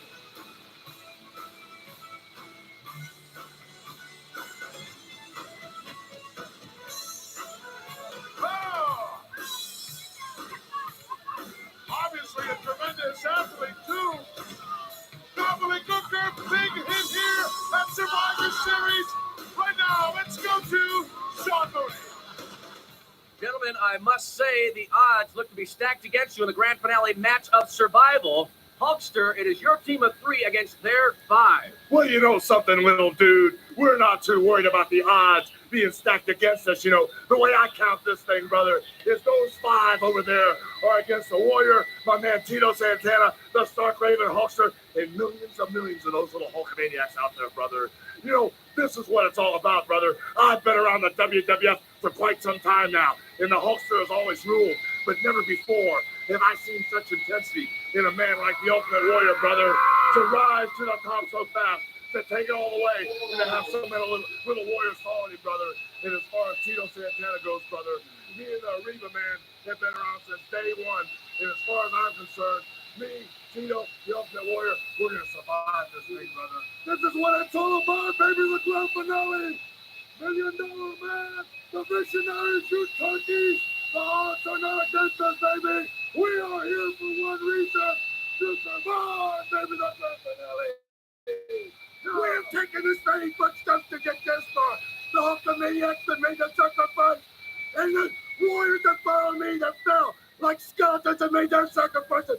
They walk with us into this barrel, and we take all those that believe in one purpose, to do combat with those that believe they are the greatest. You, power and glory, a reminder that we feed off such things. And you, Rick the Model Martel, no competition to the powers that we possess in Hulkamania and Warrior Wellness and Arriba Dante. You know the way I feel about it, dude. This is the $11, brother, and we're walking that fine razor's edge between greatness or disaster. And the way things stack up with all those Hulkamaniacs, with everything running wild out there, brother, there's no way they're going to beat us. The energy, the focus, the mind, the body, and soul. What you're going to do when our team survives and wipes out you dudes out there. This is it, the grand finale match of survival. Let's go back to the ring. Survive indeed, the Hulkster, the Ultimate Warrior, Tito Santana. 3 members on one side, 5 on the other. Still, I don't like those odds. No. And the 5 you're talking are just not 5, guys. You're talking Warlord, Power and Glory, Rick Martel, Ted DiBiase. What did I say? What's that button? For the grand finale, Yes, I am matchup That's the only way we could have rolled. Introducing first, the Model Rick Martel. Here they come. This is what it's all boiled down to, the grand finale, the match of survival. It's going to be something. Listen, these guys have all been working their butts off, and they made it this far. Can you imagine what this match is going to be like? I mean, don't stop now, guys. Give it your look at it. They ain't going to give it his all. This is going to be one vicious finale. You want to take it? No, I don't think so. The precedent was made and set first time ever in the history of the World Wrestling Federation that an entire team, Rod, made it. Now that was the visionaries. Was it not? Absolutely. Everybody's. Power and Glory to Warlord. The whole team accompanied. Now you see what you got in there is you got a team that is used now to functioning as a team. We're not just out the Warrior, Hogan, and Santana. Now the Warrior and Hogan, he always got lost. Tito Santana's a straight up man. On the other side, you got a team that has already won as a team and set history. And then you got Ted DiBiase, who's no slouch in anything. I don't know. It's looking kind of ugly. Well, you know what happened at the last Survivor Series on Rod and what happened at WrestleMania between the Hulkster. Hey, there's no good blood or no think between the Warrior and Hulkster, but they both are jam up men, and they're not about to let anybody down. I don't think so. I don't think so either. You know, you gotta know the guy's gonna be there for the tag. But let's quit guessing. Let's see. This capacity crowd here in the Hartford Civic Center on its feet once again. They have gone strictly bananas. Boy, that DiBiase Martel Power Floyd look like the Keating Five, man. Look at them suckers. Slippery. And a standing ovation for this gentleman, and rightly so. One of the best, Tito Santana. And just as a man outside the ring and inside the ring, a true stand-up gentleman. Talk about team player, he's the best. Absolutely. No doubt about it in my mind whatsoever. And if there ain't no doubt in my mind, there ain't no doubt. Here we go.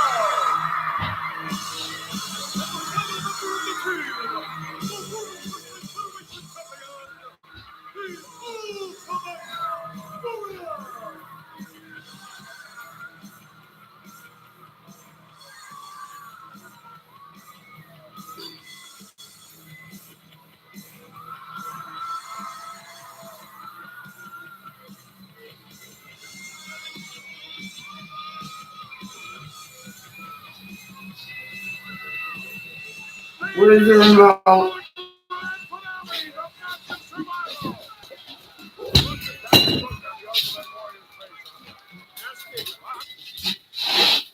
Guidebook, a $20 value free when you call now. We'll also upgrade your order to mush processing, a $6.99 value absolutely free. That's right. Call now and save over $25. Gain the weight you want or your money back guaranteed. Call 800-846-0607 and visit PrimeTV1.com. Right here is confidence in a bottle. Not only does it change you on the outside, but something on the inside, knowing that you're looking better. Makes me feel so much more confident than I've ever felt in my life. They are some of the hottest videos on social media. Those videos claiming to instantly get rid of bags under your eyes. Well, today we're going to see one for ourselves and let you be the judge. It's called Plexiderm, and lifestyle expert Annette Figueroa is here to tell us why she says this one is for real. This one is for real, and I'm so excited. We even have a video, and you'll notice the model has bags underneath his eyes and some you got the crackers out? All it is a small amount on a clean, dry face, and that's how easy it is. All right, what's the active ingredient? Okay, so it's silicates that are minerals found in shale rock, and what it does is it tightens and lifts the appearance of bags underneath your eyes in as little as 10 minutes, no prescriptions, and very little effort. Even watching the video, this is a real it's a model, but it's a real guy with real bags underneath his eyes. My real true opinion is holy words I can't say on camera. This is absolutely unbelievable. I mean, I could feel it just lifting my skin. It was amazing. It feels good. It feels great. Looks even better. And I did this to my father. We were at home, so we applied it to his under eye bags. And let me tell you, we were so excited. In under 10 minutes, they visibly disappeared from view. And now it is literally part of both of our daily routines. He calls me every single month saying, "Hey, Annette, I'm out of Plexiderm. Please send me more." And he mentioned the girl. Get to the future of love. For today, Morgan Radford, NBC News, New York.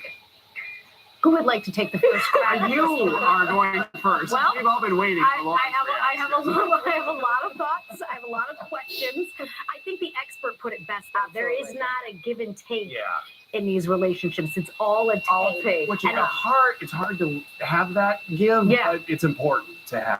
Yeah. It's certainly a talker. I'll say that. Yeah.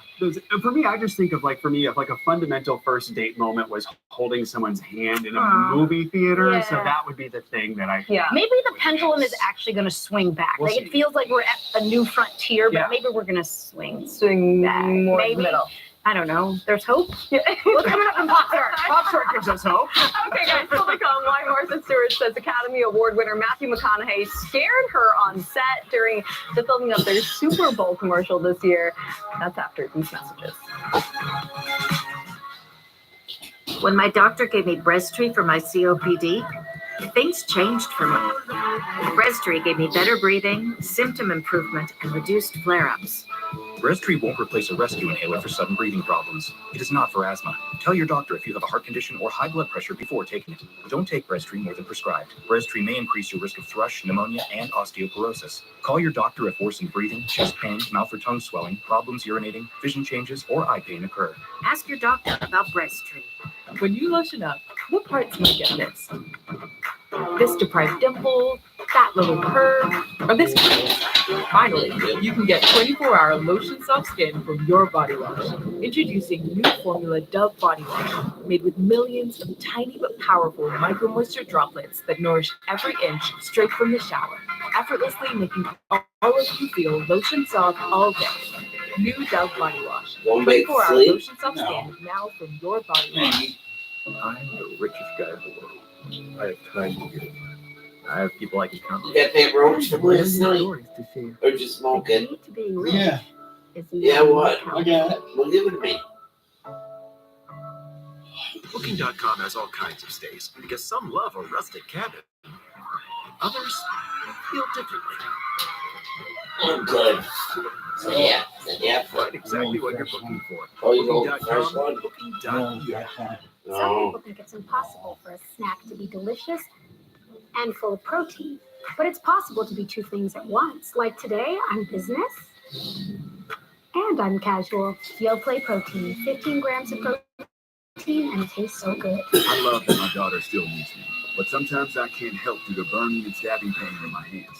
So I use Nervive. Nervive's clinical dose of ALA reduces nerve discomfort in as little as 7 days. Now I can help with you. Feel the difference with Nervive.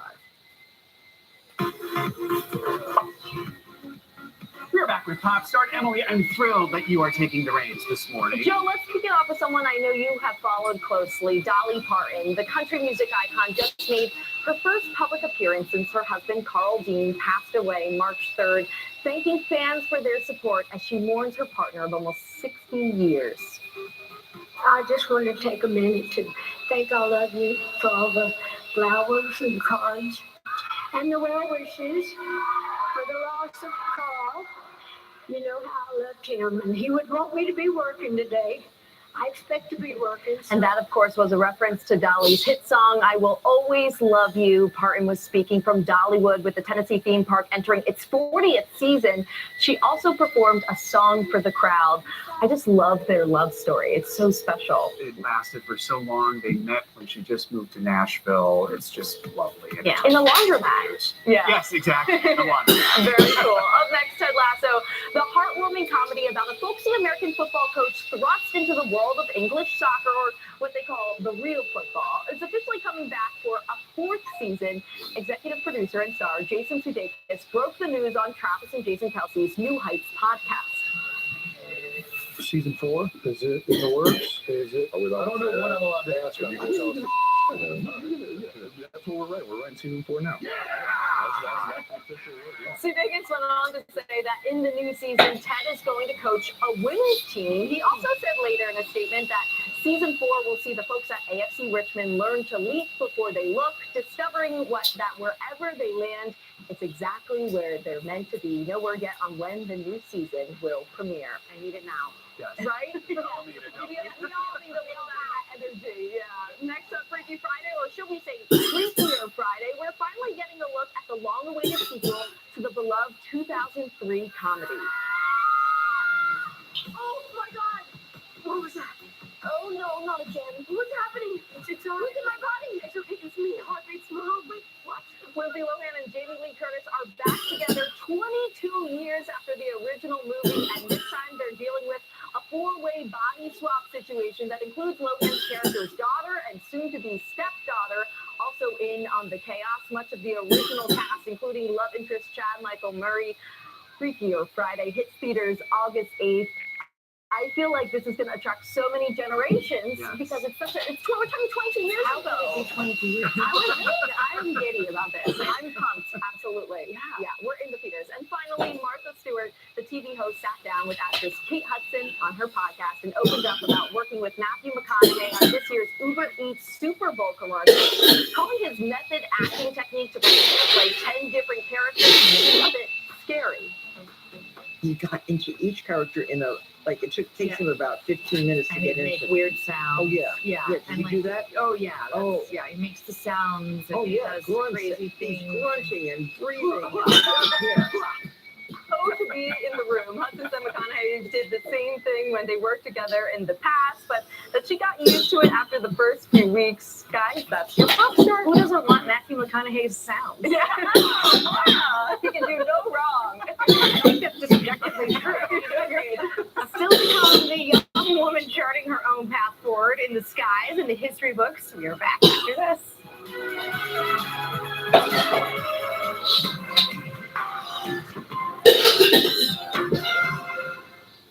Restyle your home with confidence at the interior design firm turned lifestyle store, Julie Moscato Home and Gifts. Experience knowledgeable expertise from our professional designers and transform any space into one that's uniquely you. Browse our curated collection, fine furniture and unique accessories, upholstery, wall coverings, fabrics, and other decor. Plus, we provide custom window treatments and are a Hunter Douglas showcase dealer. Visit Julie Moscato Home and Gifts, Western New York's interior design destination. You need a workers' comp attorney with the knowledge and experience to maximize your benefits. We have dedicated over 20 years to helping injured workers. Your workers are attorneys. In a world that's constantly in motion, there is a cleaner, smarter, and more efficient way to move. Discover the electric revolution with Cadillac's line of electric vehicles at Robert Basil Cadillac. Lease a brand new 2025 Cadillac Lyriq Sport 1 for $529 a month, or a 2025 Cadillac Optic Sport 1 for just $519 per month. Work directly with our Cadillac brand manager, Patrick D'Elia, today. Shop right now at robertbasilcadillac.com. Win a 2025 Chevy Silverado at Seneca Gaming and Entertainment in Irving's Spring Forward event on Saturday, March 29th, with cash prize hot seat drawings every half hour. Come and play to start earning entries today at Seneca Gaming and Entertainment in Irving, New York. Hey, did you finish your homework? We can play some baseball. A comfortable home is easy to love and really hard to leave. Bring it on. Upgrade your home's comfort and make it a healthier living space with home energy improvements at myenergy.ny.gov. Who taught you how to hit like that? No, not you. Oh, yeah? Want to go again? Yeah. We are back now with an inspiring teenager who has a passion for flying. In fact, she got her pilot's license before getting her driver's license. And her passion is taking her to new heights. And BB's Antonia Hilton has her story. It's not every day that you see a 17-year-old juggle classes at Spelman College, then go soaring through the clouds. And Kamora Freeland hadn't imagined this life either. I actually want to be a marine biologist. I thought about being a pilot. At 12, her mom had the idea to put her on a wait list for a scholarship private pilot program. At 15, she got trading her love of sea animals for the sky. At 17, after 2 years of flights and intense studies, she made history as the youngest licensed pilot in New York State and one of the youngest You don't want to sleep with Papa? in the country. What do people say when they find out that you fly? Yes, They're always so amazed, like, wow, you're so small, you fly. The training program, United Youth Aviators, introduced her to other Black kids eager to take flight. She found community in an industry where less than 3% of pilots are Black. Did you worry about whether or not you fit into this industry? No, I just knew that I wanted to create change. And I knew that I could show other people that you can do this. So she showed me a bit of what she's learned, demonstrating more mastery of this plane than I had over a car at her age. I actually got my driver's license 4 days after my pilot license. Oh my God. Are you serious? Yes. She's set her sights even higher, planning to finish college in just 3 years and become a commercial pilot. Do you feel like you're making history in that moment? I don't really think of myself as someone who made history because I feel like what I did, anyone could do it. Everyone has this opportunity. I'm so grateful for it. I'm so amazed every time I fly. She might even open her own aviation school one day. But for now, she's going to enjoy the view. Today, Antonia Hilton, NBC News Atlanta. How fantastic is that? Maybe your friends are like, hey, can I get a ride? Florida. But don't you just see her and think like, okay, she's going to be something incredible. Absolutely. It's like the fact that you're mighty. They're going to be showing that clip of her when she has just mastered the world, which is incredible. All right, that is going to do it for us on a Saturday morning. Thanks for joining. Glad you were here too. Thanks, guys. Have a great time. Yeah. All right, everyone, have a great day. Please enjoy your week.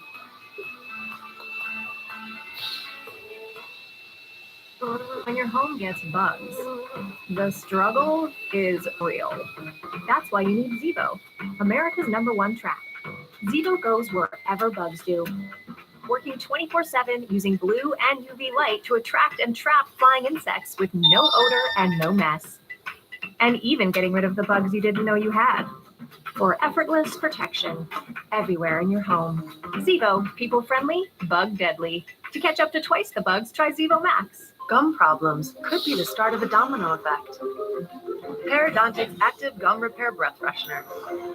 Clinically proven to help reverse the 4 signs of early gum disease. A toothpaste from Periodontics, the gum experts. It's usually just one person trying on shoes. Discover doubles your cash back at the end of your first year, so I'm going to use mine to get something for my beautiful stunt double, Eileen. You earn, we match. Wow. Discover Cashback Match. We'll take them. Great. If you're having moderate to severe plaque psoriasis or active psoriatic arthritis, symptoms can sometimes hold you back. But now there's Skyrizi, so you can be all in with clear skin. Things are getting clearer. It's in my skin, yeah, that's on me. With Skyrizi, you can show up with 90% clear skin. And if you have psoriatic arthritis, Skyrizi can help you move with less joint pain, stiffness, swelling, and fatigue. Skyrizi is just 4 doses a year after 2 starter doses. Don't use if allergic. Serious allergic reactions, increased infections, or lower ability to fight them may occur. Before treatment, get checked for infections and TB. Tell your doctor about any flu-like symptoms or vaccines. Thanks to Skyrizi, there's nothing like clear skin and better movement. And that means everything. Now's the time. Ask your doctor about Skyrizi. Learn how AbbVie can help you save. How we doing? Every morning, it's all happening on Today and Wednesday. Here live from Nashville, celebrating 100 years of the Grand Ole Opry. Join us as Blake Shelton gives an exclusive behind-the-scenes look at the festivities. Wednesday. Hi, I'm renovation expert Scott McGilvery. I know bath remodeling, and I've seen all the gimmicks. Buy now, half off, free installation. This is why I work with Bathfitter. 40 years of experience and 2 million installs. Bathfitter gives you a fair price and sticks to it with a lifetime warranty. You don't need gimmicks, just a partner you can trust. Bathfitter, it just fits. For a limited time, call now to save an extra $200. Bathfitter, the original for over 40 years. Are you looking for a lifetime promise of care for yourself or a loved one? Welcome to Fox Run at Orchard Park, where your future feels right at home. And with our expansion plans introducing additional apartment floor plans, spacious new patio homes, and ultra-modern amenities, that future is brighter than ever. Secure peace of mind by joining our Fox Run Futures Club for expansion details and updates, plus priority access to pre-construction reservations. Visit foxrunorchardpark.com/extension. My teeth were just literally falling out. I had one tooth up here on the top that broke off at the gum. I had another tooth over here that broke off at the gum. I needed to get something done. I put my trust in the Highbridge doctor. Now I can smile. I mean, I have all the confidence in the world. You know, I can't express enough what they have done for me.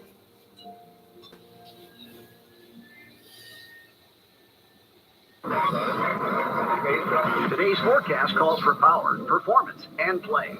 Expect smooth driving in changing conditions, 11,000 pounds of towing muscle to handle all your adventures, and 100% chance of auxiliary power thanks to Pro Power on board. The all-new 2025 F-150 Hybrid is the perfect all-weather companion. Hurry in and lease yours for as little as $369 a month for 36 months with Trade Assist. Only $369 at your local Ford dealer. Western Division, home of the great rate. Fix your debt with Western Division. Transfer your high-interest balances to a great low rate of 6.99% till the balance is paid in full and no balance transfer fees. Voted best credit union of the 716. Home of the great rate. Western Division, call or text 500 LOAN. Western Division, home of the great rate. Now, a sun-kissed city of Buffalo this morning. Thanks for joining us. It's 8 o'clock. Get a look at your morning headlines right now. Here on Daybreak, the Erie County Legislature has axed the board overseeing county jails. We'll detail their plans for the future of that board. Plus, an unexpected move from one of Bill's Drive.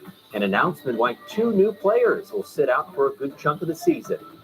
And St. Patty's Day celebrations hit South Buffalo, the Old First Ward. What's going on with weather and traffic ahead of today's parade? Live from 2 on your side, this is Channel 2 News Daybreak. Now up bright-eyed and bushy-tailed this morning, hopefully on this Saturday morning as we jump into the weekend here. We appreciate you joining us here on Daybreak, a live look over Buffalo for you there this morning. A nice start to your day. I'm Rob Hackford. We've got Kevin O'Neill in the Weather Center this morning with a check of the forecast for you. If you're planning out your day, got a few showers in the forecast, but still some pretty nice weather for folks here today, Kevin. A lot of dry time today. Today we'll be measuring our rain in hundredths of an inch.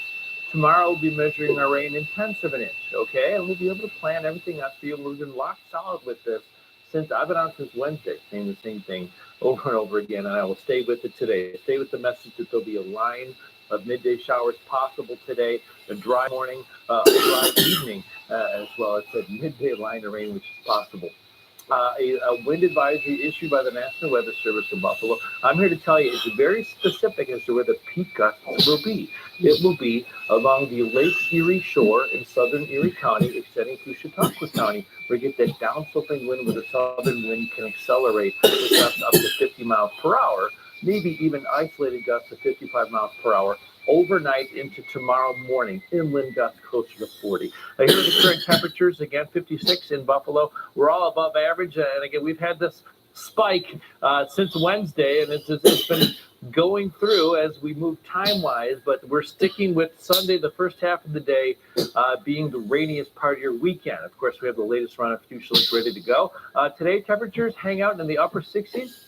We can't rule out 70. Some midday gusts around 35 miles per hour, and Rob, some midday showers will time out for you in a few minutes. Okay, thanks, Kevin. We'll enjoy the climb for the time being. Okay, 8:02 now. Here with some new developments in this story first brought to light by Two on Your Side Investigates. As we are finally hearing from the Erie County Sheriff on the controversy surrounding his top narcotics chief.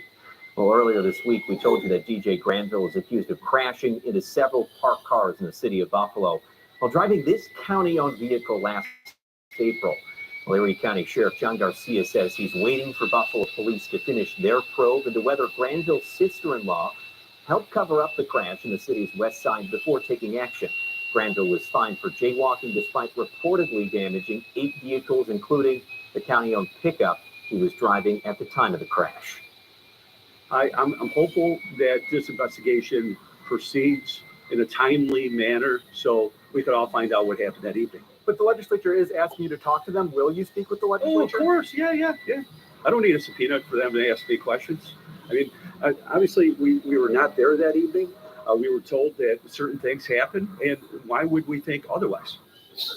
Yeah, well, Garcia said sheriff's deputies were not there the night of the crash. Sources tell Two on Your Side that deputies did retrieve the vehicle involved from the city's impound lot. As the Erie County Sheriff's Office is facing some scrutiny, the county legislature is making changes to the oversight of county jails. Alleged voting to dissolve the Corrections Specialist Advisory Board amid some allegations of infighting and failing to follow open meetings law. Well, Two on Your Side's Nate Benson explains for us this morning. Good morning, Nate. Hey there, good morning. The legislature will now have to find new members to provide oversight for the 2 county jails. Last month, the resolution was introduced to the county legislature calling for the dissolution of the Erie County Corrections Specialist Advisory Board, and now county lawmakers have followed through. The board has been nothing but a problem. It hasn't been functioning for a while, and it's not only dissolving it, we're going to rebuild it. There were allegations that the board had become toxic with infighting amongst members.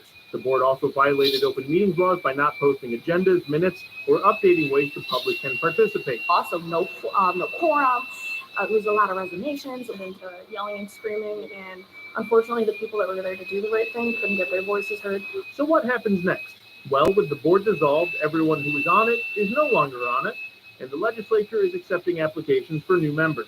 Until April 12th to have a new board formed, get appointments, having the community be able to apply for those different positions that involve community involvement and mental health. So this is all about rebuilding this board and starting now and making sure they're following open meeting laws. And lawmakers will revamp the board's bylaws to make sure there is accountability for their main mission, which is providing oversight for the 2 Erie County jails. How can we rewrite the rules here a little bit to make sure that they're filing proper meeting minutes, they're being open to the public and not operating, behind closed doors, make sure that we have open access to the members of the board. It's really about transparency and making sure that we're giving them the tools to be successful so that we don't have a situation where it just dissolves into chaos. Once again, the legislature will now have to find new members to provide oversight for the 2 county jails. On Your Side, Nate Benson, Channel 2 News.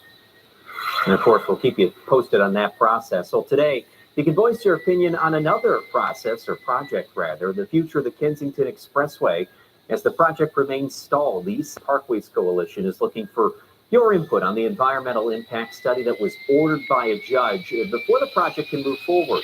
The group has been vocal about its opposition to the project as proposed by the state. They hope to instead restore the Humboldt Parkway. Now, the meeting starts this morning at 9:30 a.m. in about an hour and a half here, and it's being held at the Delavan Grider Community Center. About 8:06 and turning to some news from One Bills Drive, with fans learning that 2 of the team's newest defensive players, free agents who the team picked up, will be starting the season late. Defensive tackle Larry Ogungobi and defensive lineman Michael Hoyt are both facing 6-game suspensions for violating the NFL's performance-enhancing drug policy, or PED policy. Well, Bills general manager Brandon Beane saying he wouldn't have signed 2 guys if the timing had been different, especially with the market for D tackles running thin. Both free agents saying they are not shying away from this tough start with a new team. Because, you feel like it discredits who you are as a player and discredits who you are as a person. And ultimately, I don't have anybody to be mad at but myself because I got complacent. I trusted somebody I shouldn't have trusted. We have an obligation to understand what we put in our body, and I take full responsibility for that. Hoyt and Ogungobi will be able to participate with the team until the end of the preseason and then return to practice after the first 4 weeks of the regular season. The Buffalo Sabres are back at KeyBank Center this afternoon, looking to bounce back after falling to the Red Wings Wednesday night. Now, the team kept it close in the first 2 periods, but they got annihilated in the third. Detroit would score 3 unanswered goals. Now, the Sabres are dead last in their conference with only 18 more games left this season. No hope at a playoff spot right now. Now, puck drops at 12:30 p.m. against former Sabre Jack Eichel and the Las Vegas Golden Knights. The Bandits are looking for revenge in Calgary today after the Roughnecks handed them their second loss of the season last week. It was an even matchup for the most part last Saturday, but Calgary stole the show in the fourth quarter, getting 7 goals before cruising to a 17-11 win. Despite their 2 losses, the Bandits still lead the National Lacrosse League. The Bandits take the field in Calgary at 9 p.m. tonight. At 8:08 now, and we are just a few hours away from Buffalo St. Patty's Day tradition. It's going to come alive in South Buffalo in the Old First Ward. And, of course, talking about the Old Neighborhood Parade. More than 80 groups are taking part in this year's event. You can expect everything from floats to social clubs, Irish dancers, and, of course, the steelworkers on their beam, like every year. Community leader Peg Overdorf says the Old Neighborhood Parade celebrates and honors Irish immigrants who came to Buffalo in the 1800s. Was a director of the Valley Community Association, and we started the parade back in 1994 and only had 25 members, and now the parade is up to 100 contingents and lasting just as long as the downtown parade, with hundreds of people coming out sharing their heritage that began right here in the Old First Ward. And the parade's going to get underway in about 3 hours at 11 a.m. But there are some road closures you should know about. Those will be closing in about an hour. South Park Avenue, Smith Street, Elk Street, Hamburg Street, and South Street, all those listed on your screen there, are going to be closed from 9 a.m. until 2 p.m. today. We want to know how you are planning to celebrate St. Patrick's Day. Are you going to the Old Neighborhood Parade or the Downtown Buffalo Parade tomorrow? Maybe a pub crawl with some friends, or are you just staying home and enjoying some Irish food and drinks of your own? Let us know by voting in our Channel 2 poll. You can send us your answer by texting 716-849-2220. Well, coming up on Daybreak, space rescue underway, the latest on the mission to bring home 2 NASA astronauts stuck in space. Plus, Green Wave, we dive into the history of Chicago's iconic St. Patty's Day tradition.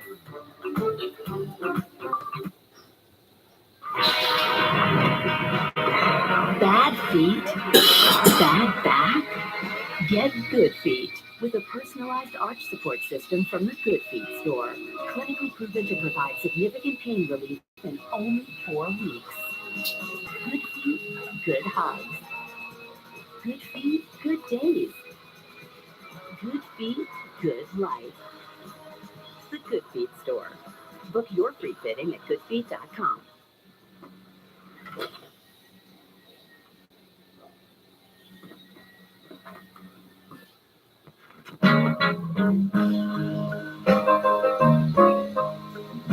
If you bring you happiness, then I wish you all the best. It's your happiness that matters most of all.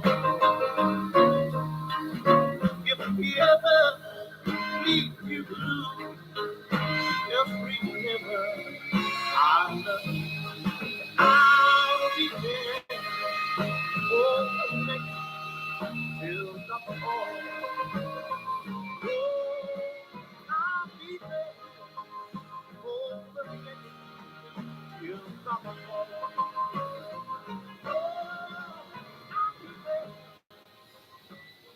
Finding a great loan rate is easier than you think. Ontario Shores Federal Credit Union offers low rates every day, including auto loans as low as 5.5% and home equity lines of credit as low as 7.5%. Ontario Shores FCU serves over 10,000 Western New Yorkers throughout 7 counties. And with mobile and online banking, accessing the services you need is quick and easy. View our rates and become a member in less than 5 minutes at oscu.com.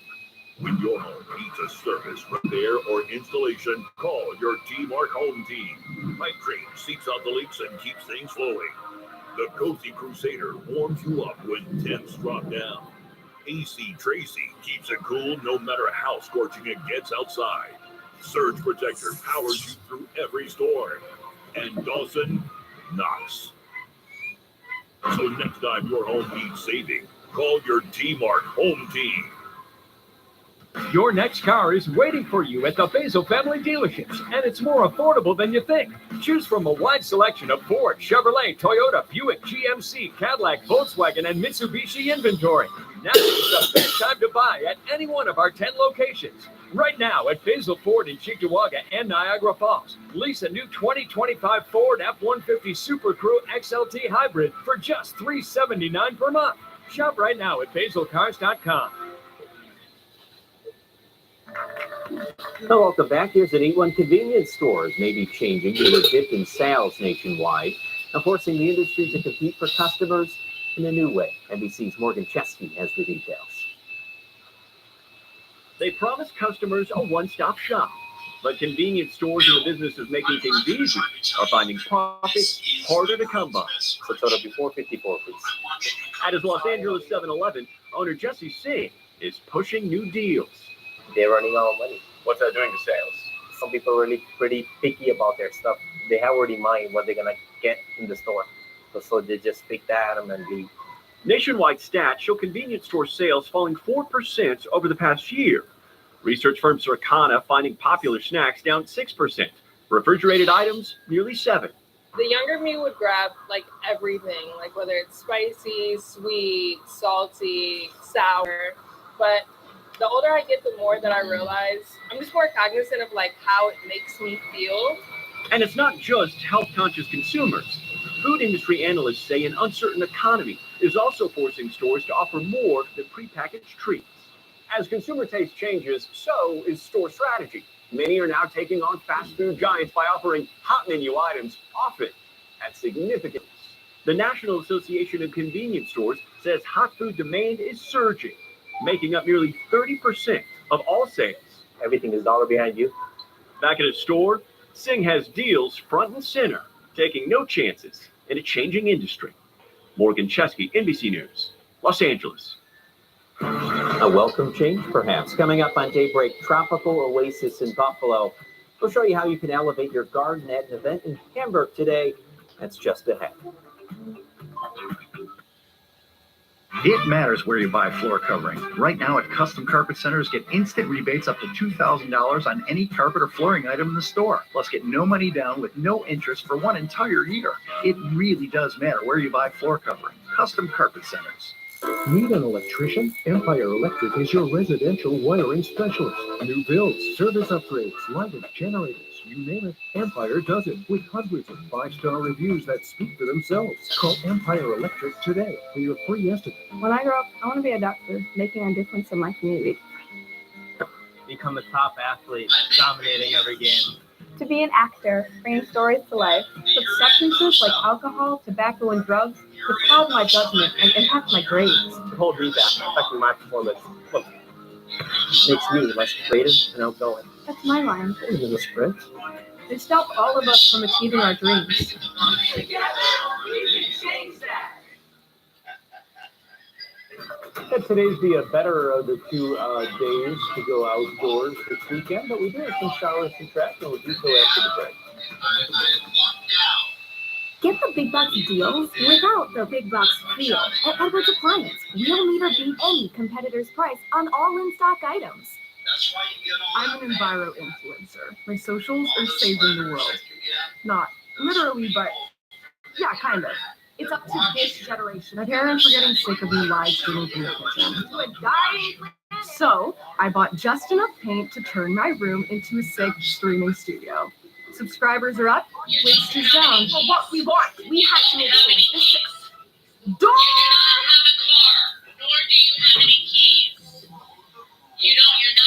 Your next new truck is waiting for you at Basil Ford. Right now at Basil Ford in Cheektowaga, lease a new 2025 Ford F-150 Super Crew XLT Hybrid for just $379 per month. That's right. Lease a new 2025 Ford F-150 Super Crew XLT Hybrid, just $379 per month. Get your next great deal at Basil Ford in Cheektowaga, 1540 Walden, just minutes from the Galleria.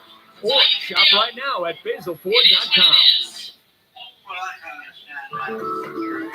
Well, sitting at 8:17 right now, and new this morning, NASA's SpaceX Crew 10 is halfway to the International Space Station after a successful launch last night from the Kennedy Space Center just about 12 hours ago down in Florida.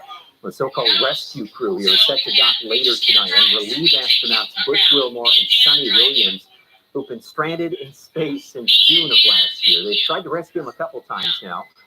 Fingers crossed this one's successful. A handoff ceremony is planned for tomorrow night. At the earliest, Crew 9 will then depart Wednesday on their long-awaited journey home, of course, all weather dependent. New York Governor Kathy Hochul's office says her meeting with President Donald Trump was a productive conversation yesterday. Spokesperson for the governor saying she and the president covered a range of topics, including tariffs and energy policy. After the meeting, President Trump